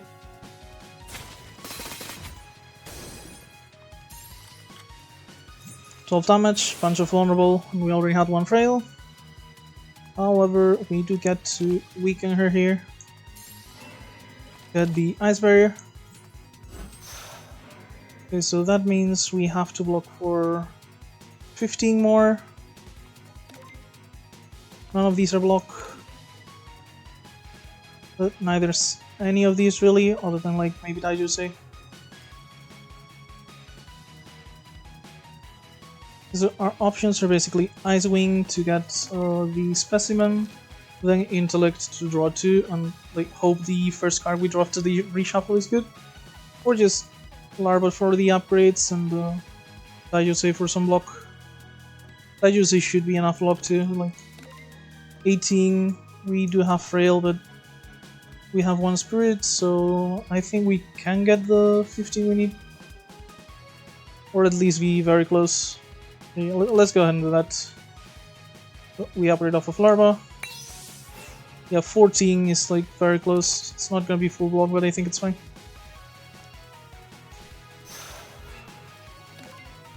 And I mean, the Frozen Specimen could be okay to use next turn, but I wouldn't be super happy. The thing is, we already have so many retaining cards though. Because the thing is, I want to get rid of my Ice Wings, but I also wanted to Fairy Intellect to draw 2 extra next turn. But we're not even drawing the 2 extra because we're retaining so many cards. Let's just go ahead and Ice Wing here. Get the first Specimen and we'll discard it at the end of turn. So it's not something we're gonna draw next turn. because we don't really want it on our hand next turn, I feel like.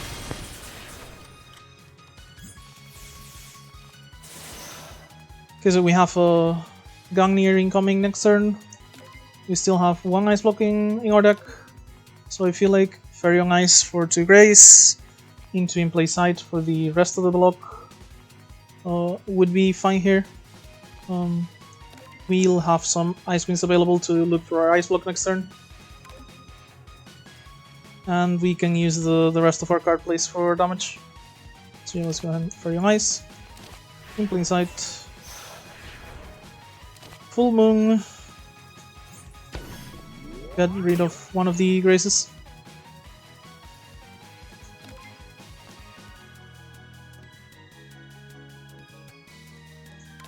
Yeah, oh, Kazimi's already in our hand. I was looking to see if we had any teammates we could draw. But no, we are not going to need like this much energy. We're already retaining a bunch of cards, so I'm gonna go ahead and... This is kind of a waste, but just to get it out of the hand. And just end the turn ourselves this time.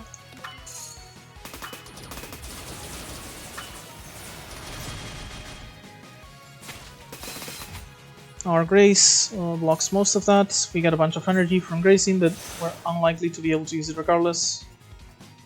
And yeah, we're gonna be able to just Ice Block here. So we have 4 free card plays. With 4 free card plays, I think I'm gonna go ahead and remove some of the worst cards in our deck with Frozen Specimen. Which at this point would be like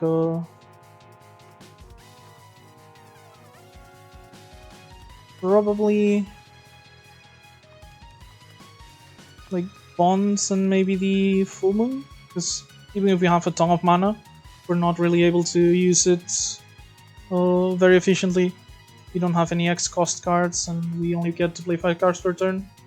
So I feel like these two are the removals here. Like Rainbow Danmaku is fine, like might help me scale up some spirits for easier block. Gives us firepower if we get to do that too. So yeah, I'm going to go ahead and remove these two.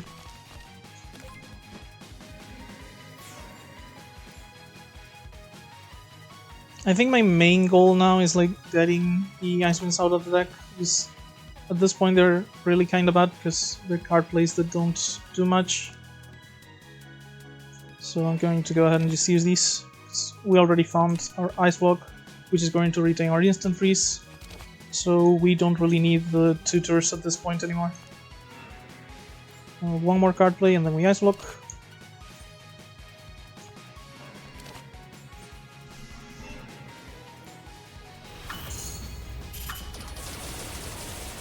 But I've just realized I haven't really ever explained tutors, and it's mostly a Magic the Gathering term, so maybe some of you don't know. Tutors are the cards that, like in MTG, they're cards that let you look on your deck for specific cards and generally put them either on top of your deck or on your hand.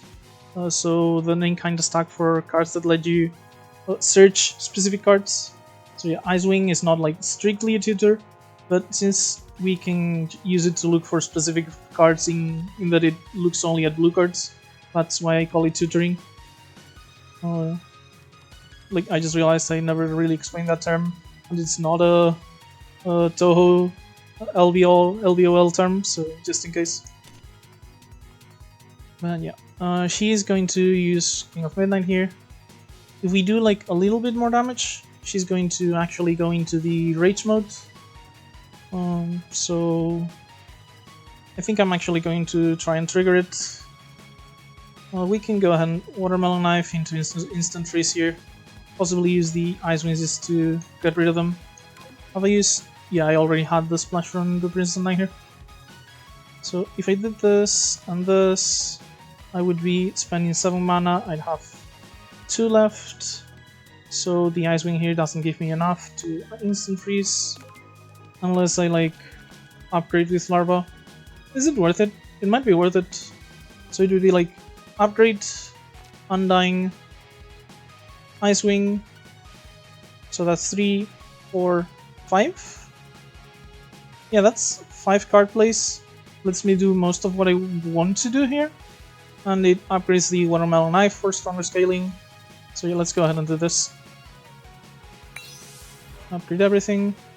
Get the mana. One thing ice, so I have the Fairy Intellect next turn. Brains is Undying. Knife for damage and scaling, and we have exactly 4 remaining.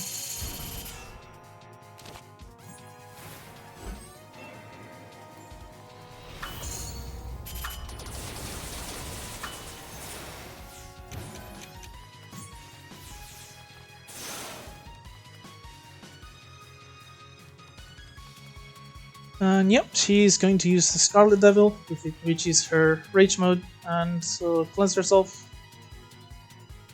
Do we have any way of getting the mana we need here? No. She's really like... The Rainbow Danmaku is really the main way we have of getting alternate color mana, I guess, so...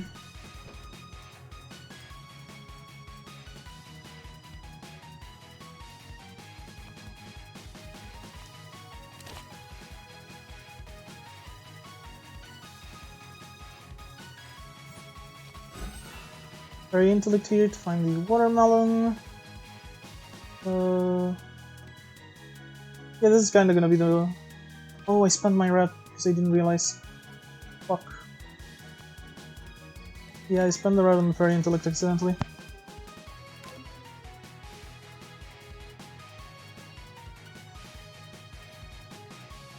Yeah, I drew specifically for this, but I didn't notice which horse I was using.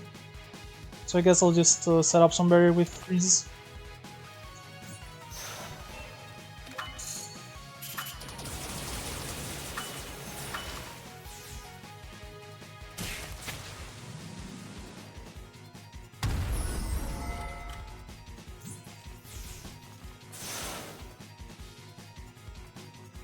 Okay, so she gets Flawless when she enters Rage mode. She also gets Vampire, so be very careful here.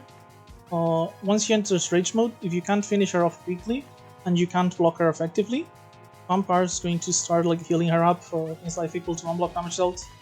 So yeah, be very careful, because if you start taking damage after this, you're going to kinda get screwed and the fight is just never gonna end. So yeah. For now though, like, she is Flawless, so let's focus on defense here. Just set up barrier, Simple Insight, with the block we got from the Frost Armor is enough to graze one of the attack and block the other fully. So we just do this. At this point you can see that our deck is like pretty thin. We don't really have any issues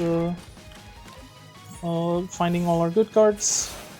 Like, we can even use the on-thing ices to find them, but well, harder against Remy because of the Scarlet Fate, but for our last fight we shouldn't have any issues.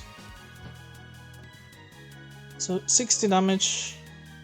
She does have 170 HP, so we might be able to just finish her off pretty soon.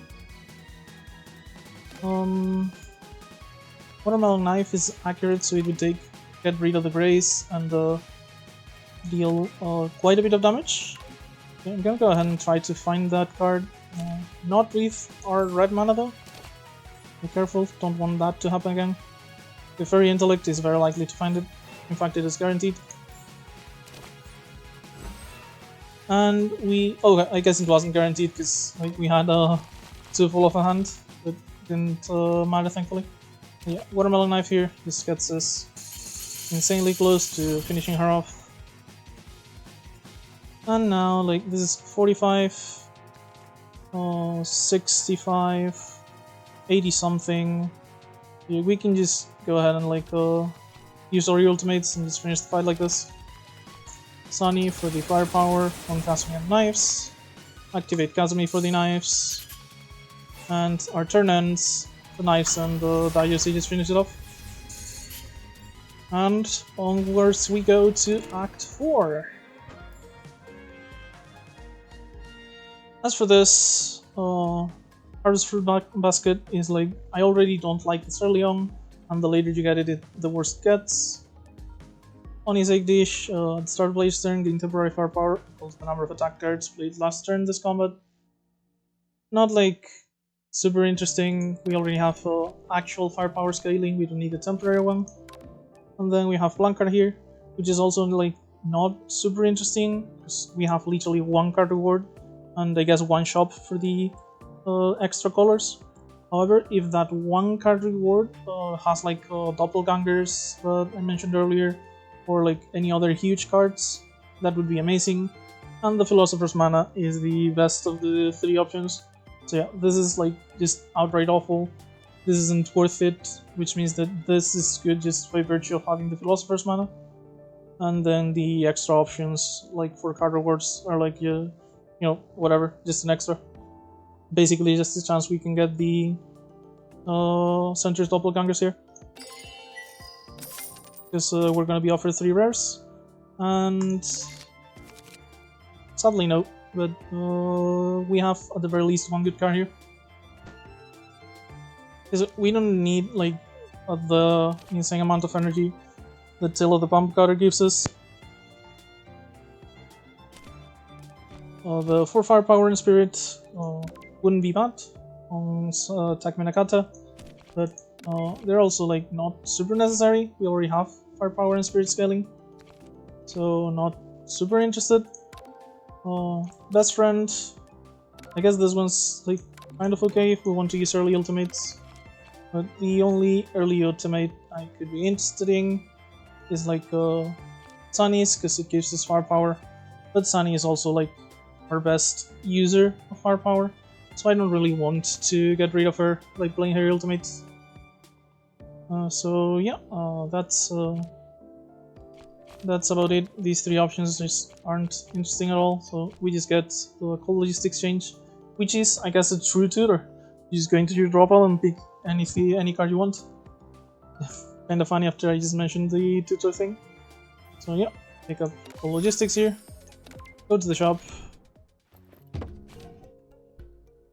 Okay, so Luna here could be slightly interesting, just some extra block and you know, burst to finish the combat with the firepower and her activation. Also like emergency option with the flawless if we need it. So that she could be like an interesting option. We can't buy any of the relics, so that doesn't really matter.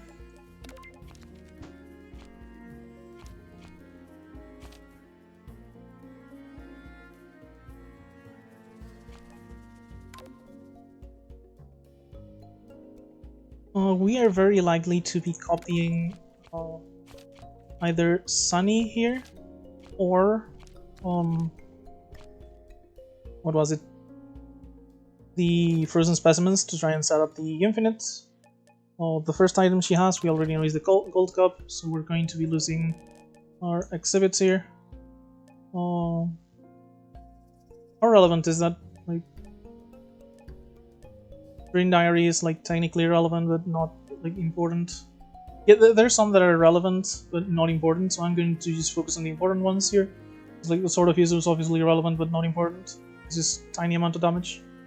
So yeah, the important ones would be just the Ibuki Gourd? Yeah, I think it's just the Gourd actually. So yeah, setting up for the Infinite off of On Thing Ice with Replenish, just exiling our deck and just farming Spirit and Firepower and Infinite Energy off of this could be one of our options if we don't want to rely on our teammates. And if we are fine with the teammate stuff and we just scale off of Watermelon Knife, we can copy like Sunny instead. And yeah, we'll have both the options. I think I'll decide once I start the combat and we see our starting hand.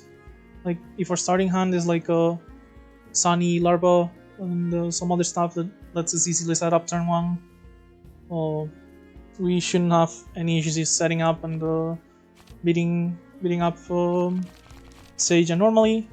And if we notice that like let's say we have like Lost in Paradise, Frozen Specimen, and like a couple of blockers on our starting hand, maybe just open up with that and start exiling our deck for the Infinite. So yeah. With the teammate option, Luna is very good here. We'll eventually be likely to upgrade her with Larva. So this would be like 8 block per turn, which is rather solid. And then the multi-attack helps us burst when we have a ton of firepower and damage from other sources. However, if we want to go for the infinite option, Fairy's Wake Up is actually the better option here. Exiles itself, doubles our existing mana on the turn we're trying to set up everything. This helps us like really go off earlier than most other things. However, like as far as mana goes, we are not really worried with the double spell card here. So I guess I'm not super interested in this. We just go Social Butterfly, half a way to like infinite scaling away.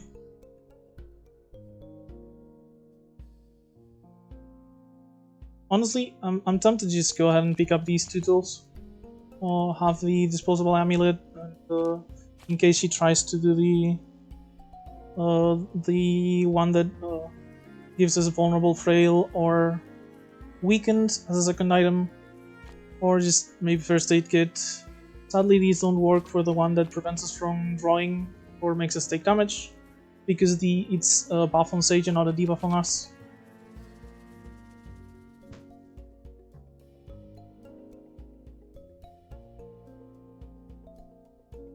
Yeah, I'm just gonna go ahead and pick up the tools. Like, we are unlikely to need the extra block, I feel like. And our better option is probably just going to be to try and go for the infinite. So yeah, let's pick these 2 up, since they don't make it any harder to do so, and leave enough money for us to upgrade 1 more card here, which is going to be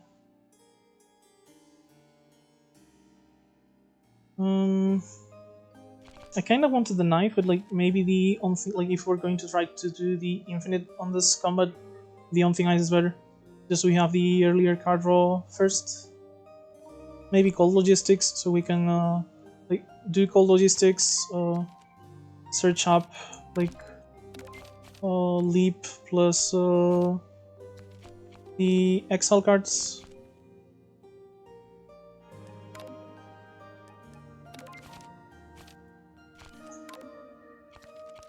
And just upgrade on thing ice like eventually later with Larva. Yeah, I feel like that's the best option.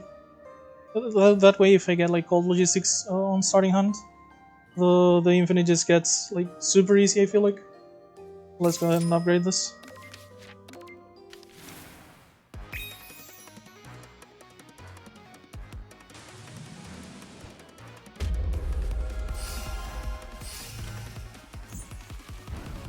Okay, so I'm going to...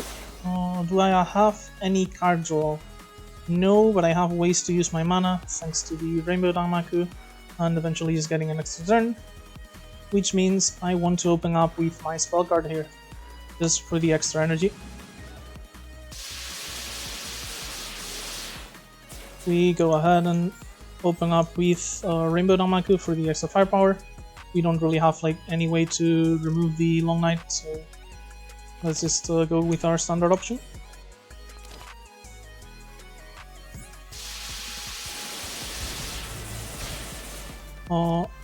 Just the disposable amulet here, crystal shields, now that we've gotten the free spirit off of the rainbow, just so we can like block the rest of the damage we're going to be taking from playing cards this turn. Lastly, watermelon. If I play Watermelon Knife, I'm actually not gonna have enough mana for the instant freeze. Like, this is just going to make it easier to calculate. I'm going to spend the rainbow regardless, I think, so I'm just going to do it now. So yeah, this makes it easier to calculate. And yeah, I can do Fairy on Ice into freeze with the flashlight. So let's weaken her, set up 1 more Grace and the Ice Wing, and just instant freeze for the extra turn.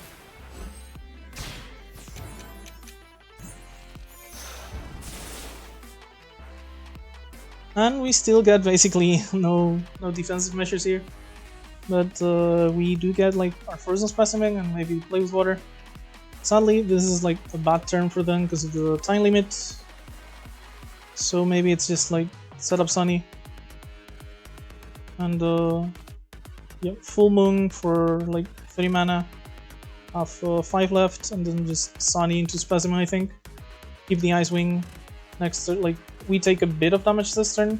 Not even that much, because it's like 4 times 8 is 32, 3 of those are graced, 12 block here.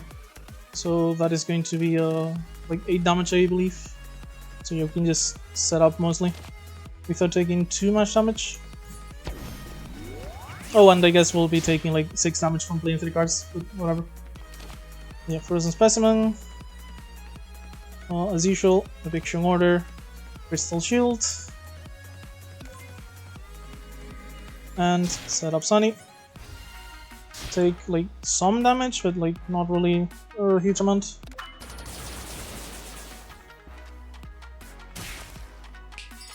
We do put her like below 900, which helps. That way, if we actually just start the infinite now, we get like, we deal 300 damage per turn, she dies in 3 turns. If she had like 7 HP higher, that wouldn't be a possibility.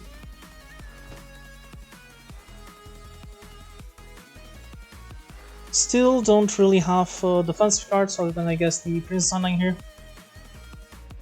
However, we do have like cold logistics here. Leap is in the deck.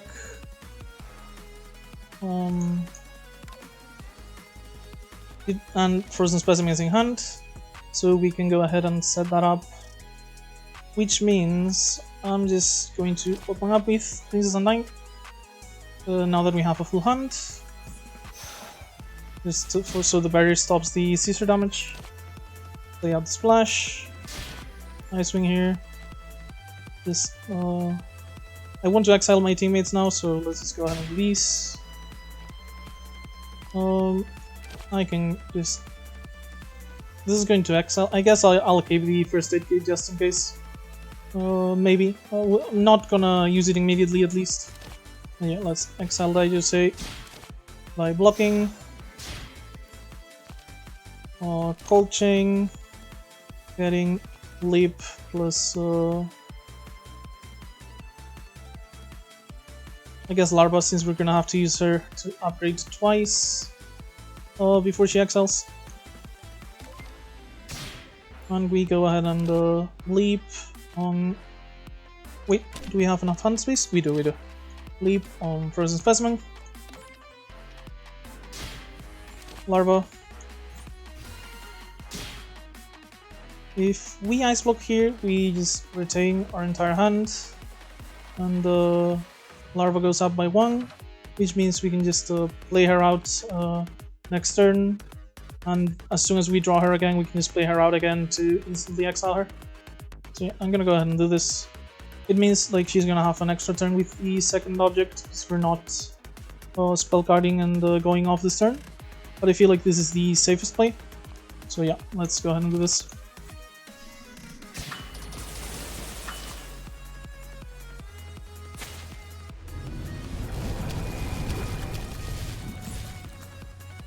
Okay, so yeah, as mentioned, let's open up with Sunny here, because if we upgrade her, she's going to just be -3 rather than -4, which means we're not going to be able to exile her immediately.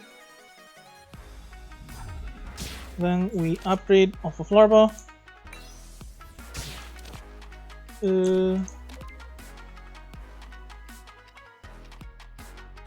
So our blocks likely to be like the 1 block card that we'll use to when we cycle everything. I think it is best if it's Princess Undying, because it's barrier rather than block, which means that Fairy on Ice isn't necessary anymore. Neither is In Plain Sight or Bonds, so let's go ahead and remove those. Hopefully we'll get like 1 Ice Wing off of this thing on Thing Ice, and then we just chain the Ice Wings to remove them from the deck already. But yeah, we go ahead and we already removed our basic, so yeah, very nice. We can leave the In Plain Sight for later, so we don't die now. And Bonds. go ahead and do one more, I believe. Hitting. Like at this point, we've exiled like most of the part of the deck that gives us issues. I guess if we're going to like use the Rainbow Danmaku to farm Firepower and Spirit, then the knife isn't necessary. I'm a little bit worried about exiling it though, so I'll probably just leave one Frozen Specimen in hand, not use it, to see if I need to exile anything else later, which means I'm just exiling the easy targets now. So goodbye Refracted Sunlight, goodbye probably just do Kasumi, more mana efficient than playing her up now.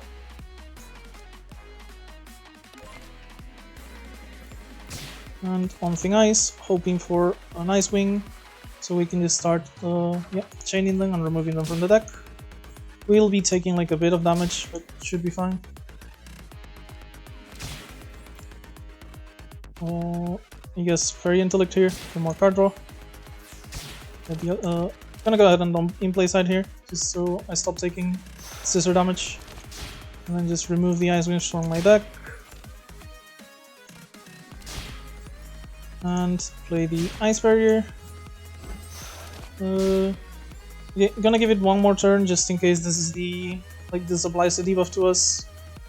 And yeah.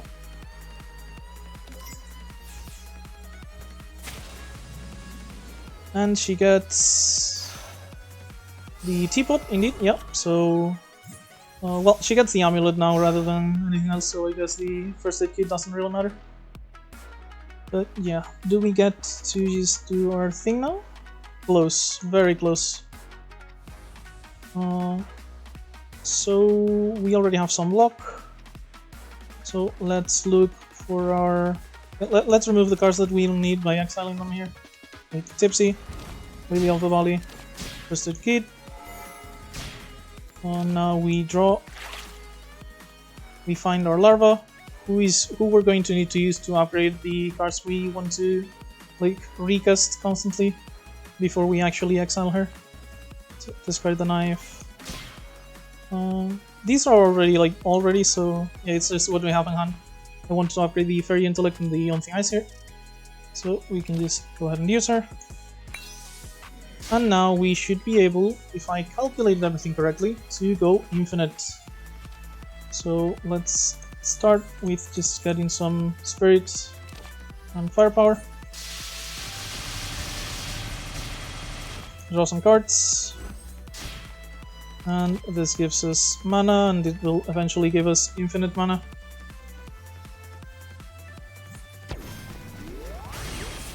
We do want to take no damage though, so let's in-play side here for the block. On-Thing Ice is going to draw us a card. Do it again. Full Moon's here.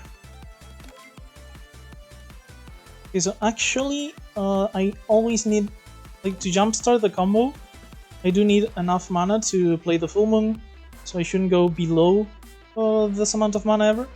Thankfully we do have our spell card here for energy generation, so that's not going to be an issue, but we don't really have card draw right now regardless. Still, let's start scaling it up and getting some more block, so I know for sure I'm not dying to the Caesar Blade on accident or anything. Okay, let's Frigid Blossoms. Undying for Barrier. Full Moon to start scaling our mana. And I guess playing the Watermelon Knife here is kinda free. And we Frozen Specimen on the last cards we don't want. And since we're going to be looping Rainbow Danmaku and the Full Moon with Undying serving as the barrier, we are going to exile Watermelon Knife here and the In Plain Sight. So yeah, let's go with that. Frozen Specimen, In Plain Sight, Watermelon Knife. Do we have any card draw here? Yeah, we have the Fairy Intellect to play with water, so even if we put the extra Ice Wings here, it's not going to be an issue. And next turn we should be able to farm as much Firepower and Spirit as we want. And Barrier as well.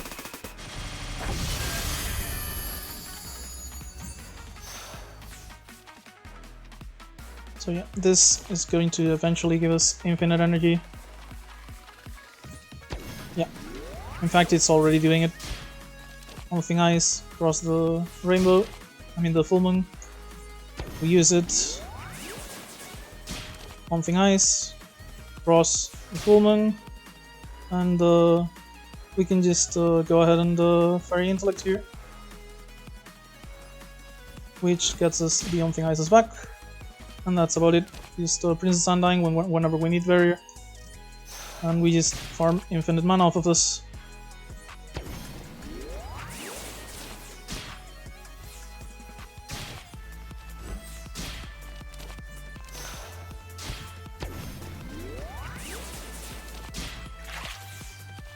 And whenever we're lacking blue mana, we don't really care, because we just play the Thing Ices to transform the green and red into blue.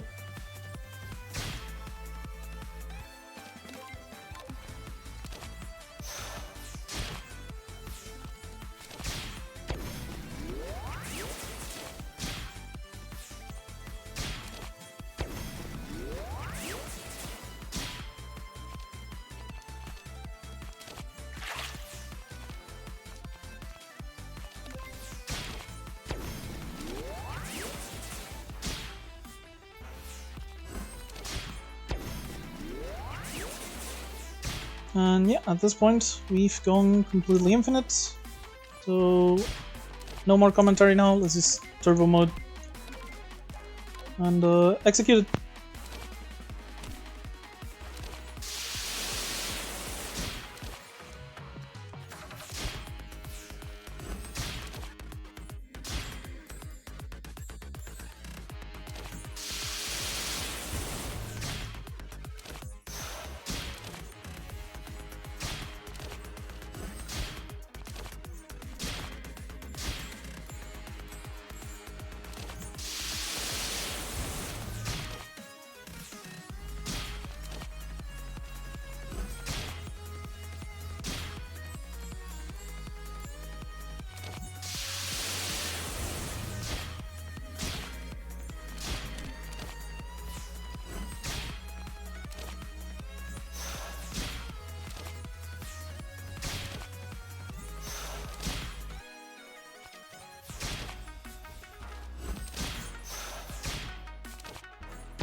So yeah, I wasn't like super interested in this at first, but I guess in the end it did do its job.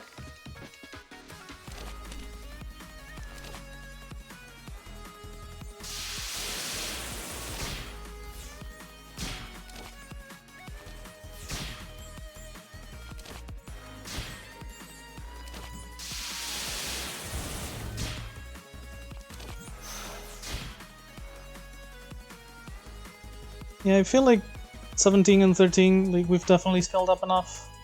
She's gonna have like 128 HP on her last turn, so I'm not really worried. Like, we're saving up the Ice Winds and the Rainbow as well. So worst case, like we could have just used the Ice Winds to tutor whatever we need. But like we have 6, no, this is 5, 6, 7 cards that on our deck, and like 2 of them replenish. One of them is just card draw, so there's literally no issue with this. Just pass the turn. We're just gonna leave her on 100 HP this turn, and I guess technically if she draws, like if she gets the item that makes us unable to draw cards, that could hurt the infinite, but she'll have 120 HP by then, so we are not really going to be worried.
she does indeed get the pyramid, but we don't really care because we are just way too far ahead for her.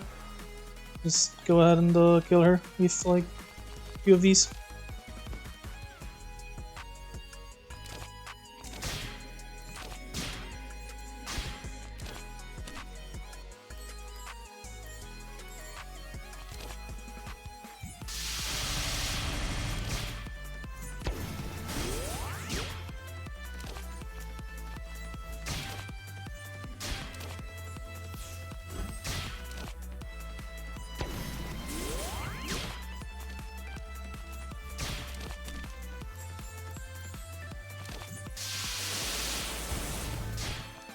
So at this point we start taking damage for each card we draw, but like we have 47 HP.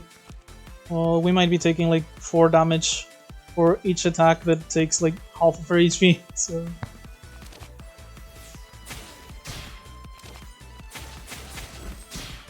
and yeah, here's the damage we needed. Just Rainbow Danmaku, Full Moon, and she's gone.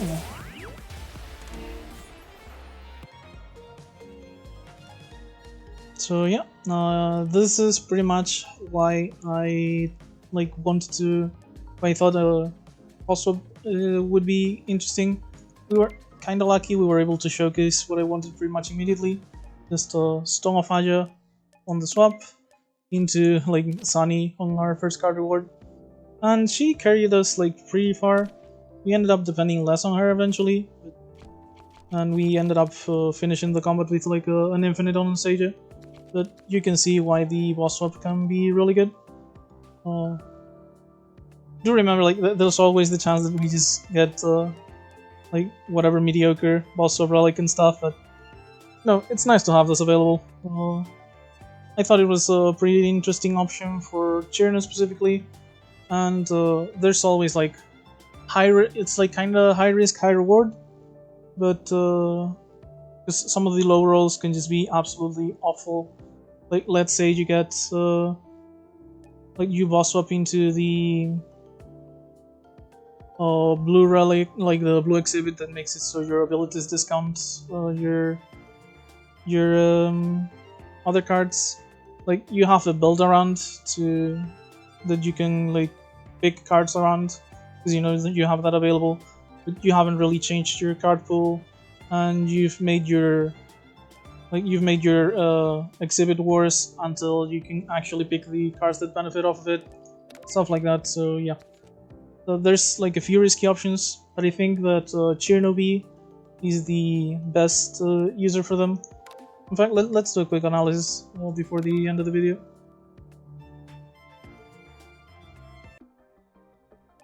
Like if we go to the collection exhibits here, so the shining exhibits are the character and boss exhibits. So basically, Bloodthirsty Jinjang Orb is a really good one as well.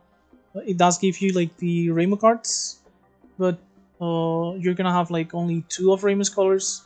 So like you're only gonna see Reimu cards that are either red or off color, and as usual, the off color cards I tend to like quite a bit. Like dark, like of the character exhibits, like Bloodthirsty is good, Dark Rimar is good, Magic Poker is like decent but not great, mostly because it's not like a new color. And then I guess Koishis are not actually available. So yeah, the other character exhibits, like you have 2 insanely good ones. You have like 2 decent but mediocre ones, like Magic Poker's like much better than the Hakurei Rod, but the Hakurei Rod does give you white, which Magic Poker just gives you more blue. And then the Hakuro and the Spare Throwing Knives are probably the worst ones. I guess the knives have some like small synergy if you want to go like teammates, because the knives are like automatic damage while you do your other things in a way. But yeah. As for character exhibits, there's like 2 absolutely insane ones, and then if you don't go for the character ones, Beautiful Plate, Great Tengus Barley Rice, and Miko Costume are all great. Ice Scale is like probably pretty bad. Telescopes like half decent, nothing amazing, but the astrologists like give you a lot of consistency from the start of the game. Fragments of the World's probably kinda okay, because the blue mana you don't care about, it doesn't like open up any colors, but the replacing two basics with uncommons or rares at the start is like you're in a way getting like sacrificing your exhibit for two of the starting bonuses. You're getting two transforms, and you're guaranteed to have uncommons or rares of those transforms, so not the worst. Then the black ones, designer cards, I think is really good. Because you already want to do things that give you power, and the spell card gives you mana. So getting the spell card to also give you draw like mana and card draws basically like in a way kind of an extra turn if you do this. Like if you get enough mana for like, to play your full hand, and you get like a new full hand, this is very good. Does take a bit more investment than most though I feel, but it is the black exhibit, and black is like the best top color for Cirno by a landslide I feel like. So yeah. Bottled Soul is kinda bad, I'll admit. It is black, so that's already like good on its own, but not having access to your spell card basically for almost the entire run. You do get to like start farming a ton of money, and early on the spell card isn't like amazing regardless. But I feel like this one will be pretty snowbally. Early on you might just outright die because of little spell card access, and but if you survive, like the amount of money you'll get, and the fact that you have black lets you just go to pretty much every shop and find like Sentry's doppelgangers or other naughty black cards. Levitating, not amazing for sure. Maybe if you find like some reliable or vulnerable effects, it can be decent with your teammates. But the biggest issue with this is like you're not gonna have a lot of vulnerable on blue, green, and black, so that could be an issue. Still, you could see this as like tiny benefit, tiny drawback, but you get black on the mana base, which for Cirno is like absolutely insane. For the red ones, Gangnir's probably the worst one. You just don't really attack that much very often, so not super interested. Onisakdish could be decent if you like have some utility attacks. Maybe you use those, next time you get temporary firepower, and your teammates can use the temporary firepower, but it's not like big. Storm of Fudge is definitely the best of the red ones, the one we just got. Green ones, Backdoor and Cousin's Medicines like are okay, so they're not like bad substitutes for your first green bunch, so not like a big deal. It would be kind of like not really having a starting bonus, because you're not getting like much benefit, but it wouldn't be bad. It's different. The fruit basket, like I don't tend to like it, but getting it as the starting exhibit is probably when the gaining maximum life effect is the most relevant, so it could be good as well. Miracle Mallet on the starting exhibit just lets you know that okay, I guess you can just go for basic cards this run. You just start building around it.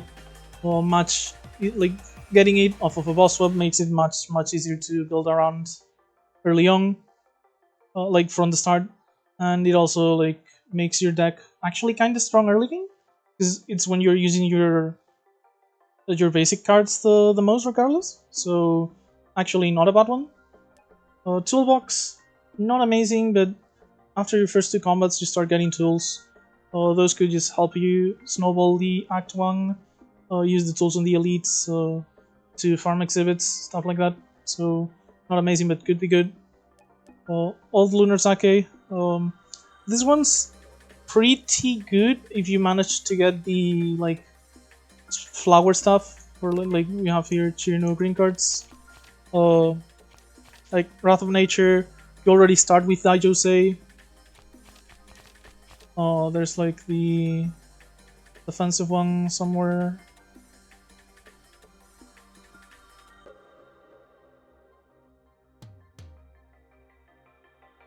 I must have missed it.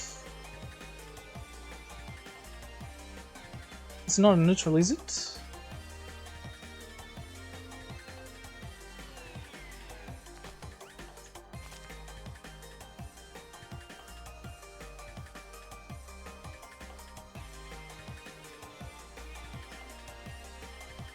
I guess it is a neutral. But yeah, the Guardian of the Sun here, and Leeches for Nature. Like, if you have the Lunar Sake, you can get like a few of these cards. The Midsummer Flowers, since they cost their exile attacks and they cost 1 colorless mana, you just get to play them for free. Since whenever you play a card with exile or you pay mana, you gain another colorless. So yeah, if you boss swap into all Lunar Sake, you just try to build for the Midsummer Flowers. Lunar Soul's probably like one of the worst ones. The 2 colorless does mean that you have more mana to play your cards early game, but the Moonscape is like kinda bad to have because of the Purify. And yeah, the 2 colorless is going to be harder to use than just having something like this. Then Philosopher's Stone, like the rainbow mana sadly doesn't open more colors of cards here, but you do get to like have the effect that when your turns are slow, like if the enemy is not attacking you and you don't have that many attacks, you start saving up mana, and it's easier to play your cards at the very least. I'd say it's a side grade, not even that much worse than the Green Branch. Then Magatama, basically just go for high cost card builds, stuff like that. Blank card, I think if you boss swap into blank card with Cirno, you've just basically won the game. Like your off-color cards on Cirno are absolutely ridiculous. But this just opens up all the good combinations. Like I'll showcase like a couple of them in a moment. Treasure box, mostly dependent on which exhibits you get. Probably good if you can get like a Misfortune build going. But, most of those cards are in black, I think, so you're not gonna have access to them. So probably not amazing. The old painting is going to be one of the worst options on boss swapping like every time, but it is there sadly. And then Izanagi object, very snowbally. If you just manage to kill a couple of elites on one, you're going to snowball very hard. Going to be worse early on, but probably just going to farm a ton of exhibits. And the Rainbow Lotus, it's at least a decent build around. Might be hard to use, but it's not bad. So yeah, it's like either good or amazing. We have like 1, 2, 3, 4, 5. 1, 2, 3, 4, 5, yeah. 6, 7, 8, 9, 10, 11, 12, 13, 14, 15, 16-ish, 17, 18, 19, 20, 21, 22, 23, 24. Yeah, so like from acceptable to good to amazing is like 24 out of however many there are, like 5. So there's like 1, 2, 3, 4 rows with 5 and 4 rows with 4. So that is 4 times 4, 16, 4 times 5, 20, 36. So yeah, over half of the boss swap options are actually like, I'd say, beneficial. And the multicolor cards that Cirno has here, like let's just go to the bottom here. Like you can see here, you have the Fairest of Light, Star, Luna, and Sunny. The Watermelon Knife is just great scaling here. With blue, red, black, you unlock the ability to get Clumpies, who plays out for free, costs you 3, but gains you 3 that are Philosophers. Just gives you temporary firepower every turn, and her active abilities, like, they add Lunacy to your deck, but they're extremely potent, and when you upgrade the minus, the draw cards, doesn't add Lunacy anymore, and the -2 gives you like 5 mana, which is really ridiculous.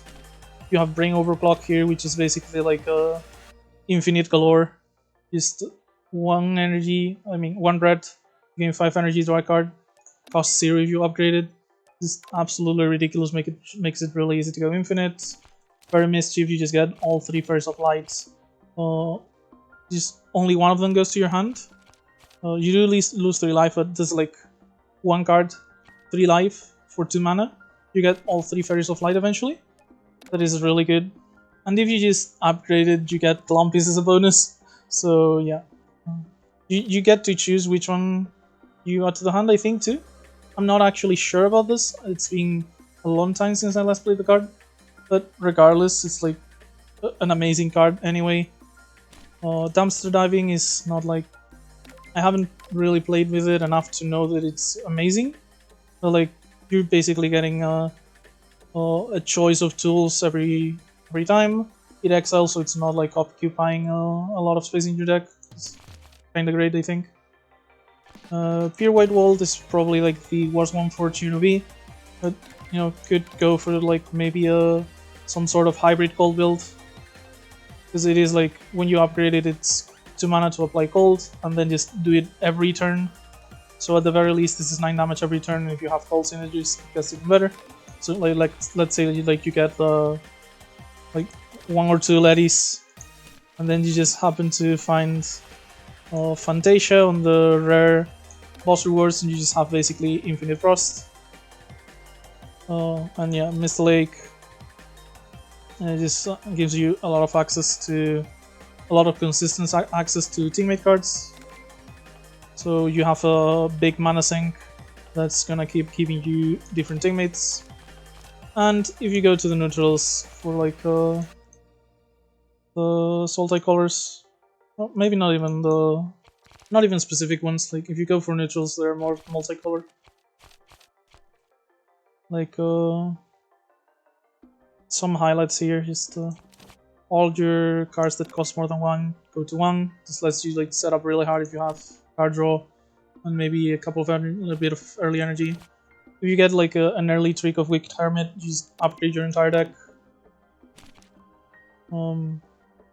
Guest Stars is not like easy to set up, but with things like Ice Winds and stuff, you can maybe set this up relatively reasonably. Celestial Flight, good energy card. This sets up for infinites really easily. All the blue-black stuff, like really good card draw, really good firepower stuff. Just one of the better extra turns in the game, in my opinion. We saw some of the blue-red cards on this one, like Four of a Kind's good scaling, Visionary Tuning is like a good mana generation. Yeah, and then we go to like the really ridiculous ones, which are like the 3-color ones. Like Magical Mallet might not be like as good on Cirno, but you have here the absolute GOAT Suntress Doppelgangers. I think this is the best card in the game, bar none.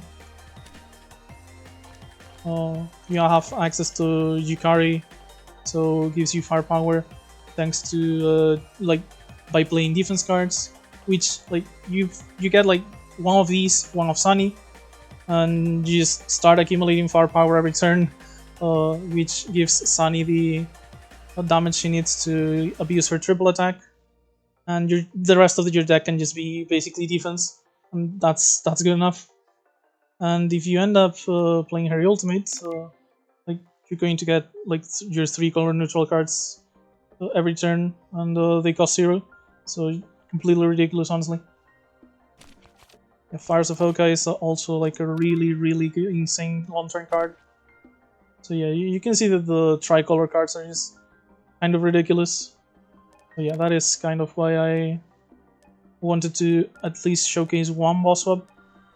And if you're going for consistent results, maybe it's not the best. But if, for example, let's say you just want to get at least one Lunatic7 wing on each character, maybe you can just, you know, boss up with Cirno a few times. Eventually, you'll just high roll and use that high roll to win the run. And yeah, that's about it. I hope you enjoyed the video. Really wanted to showcase at least boss swap run. And next video we'll have our last run, at least for the learning Lunatic thing. I've enjoyed making this video, so maybe I'll find something else to do. But for now, our next run will be with Reimu B on the barrier deck. So yeah, hope you enjoyed, and hopefully I'll see you next time.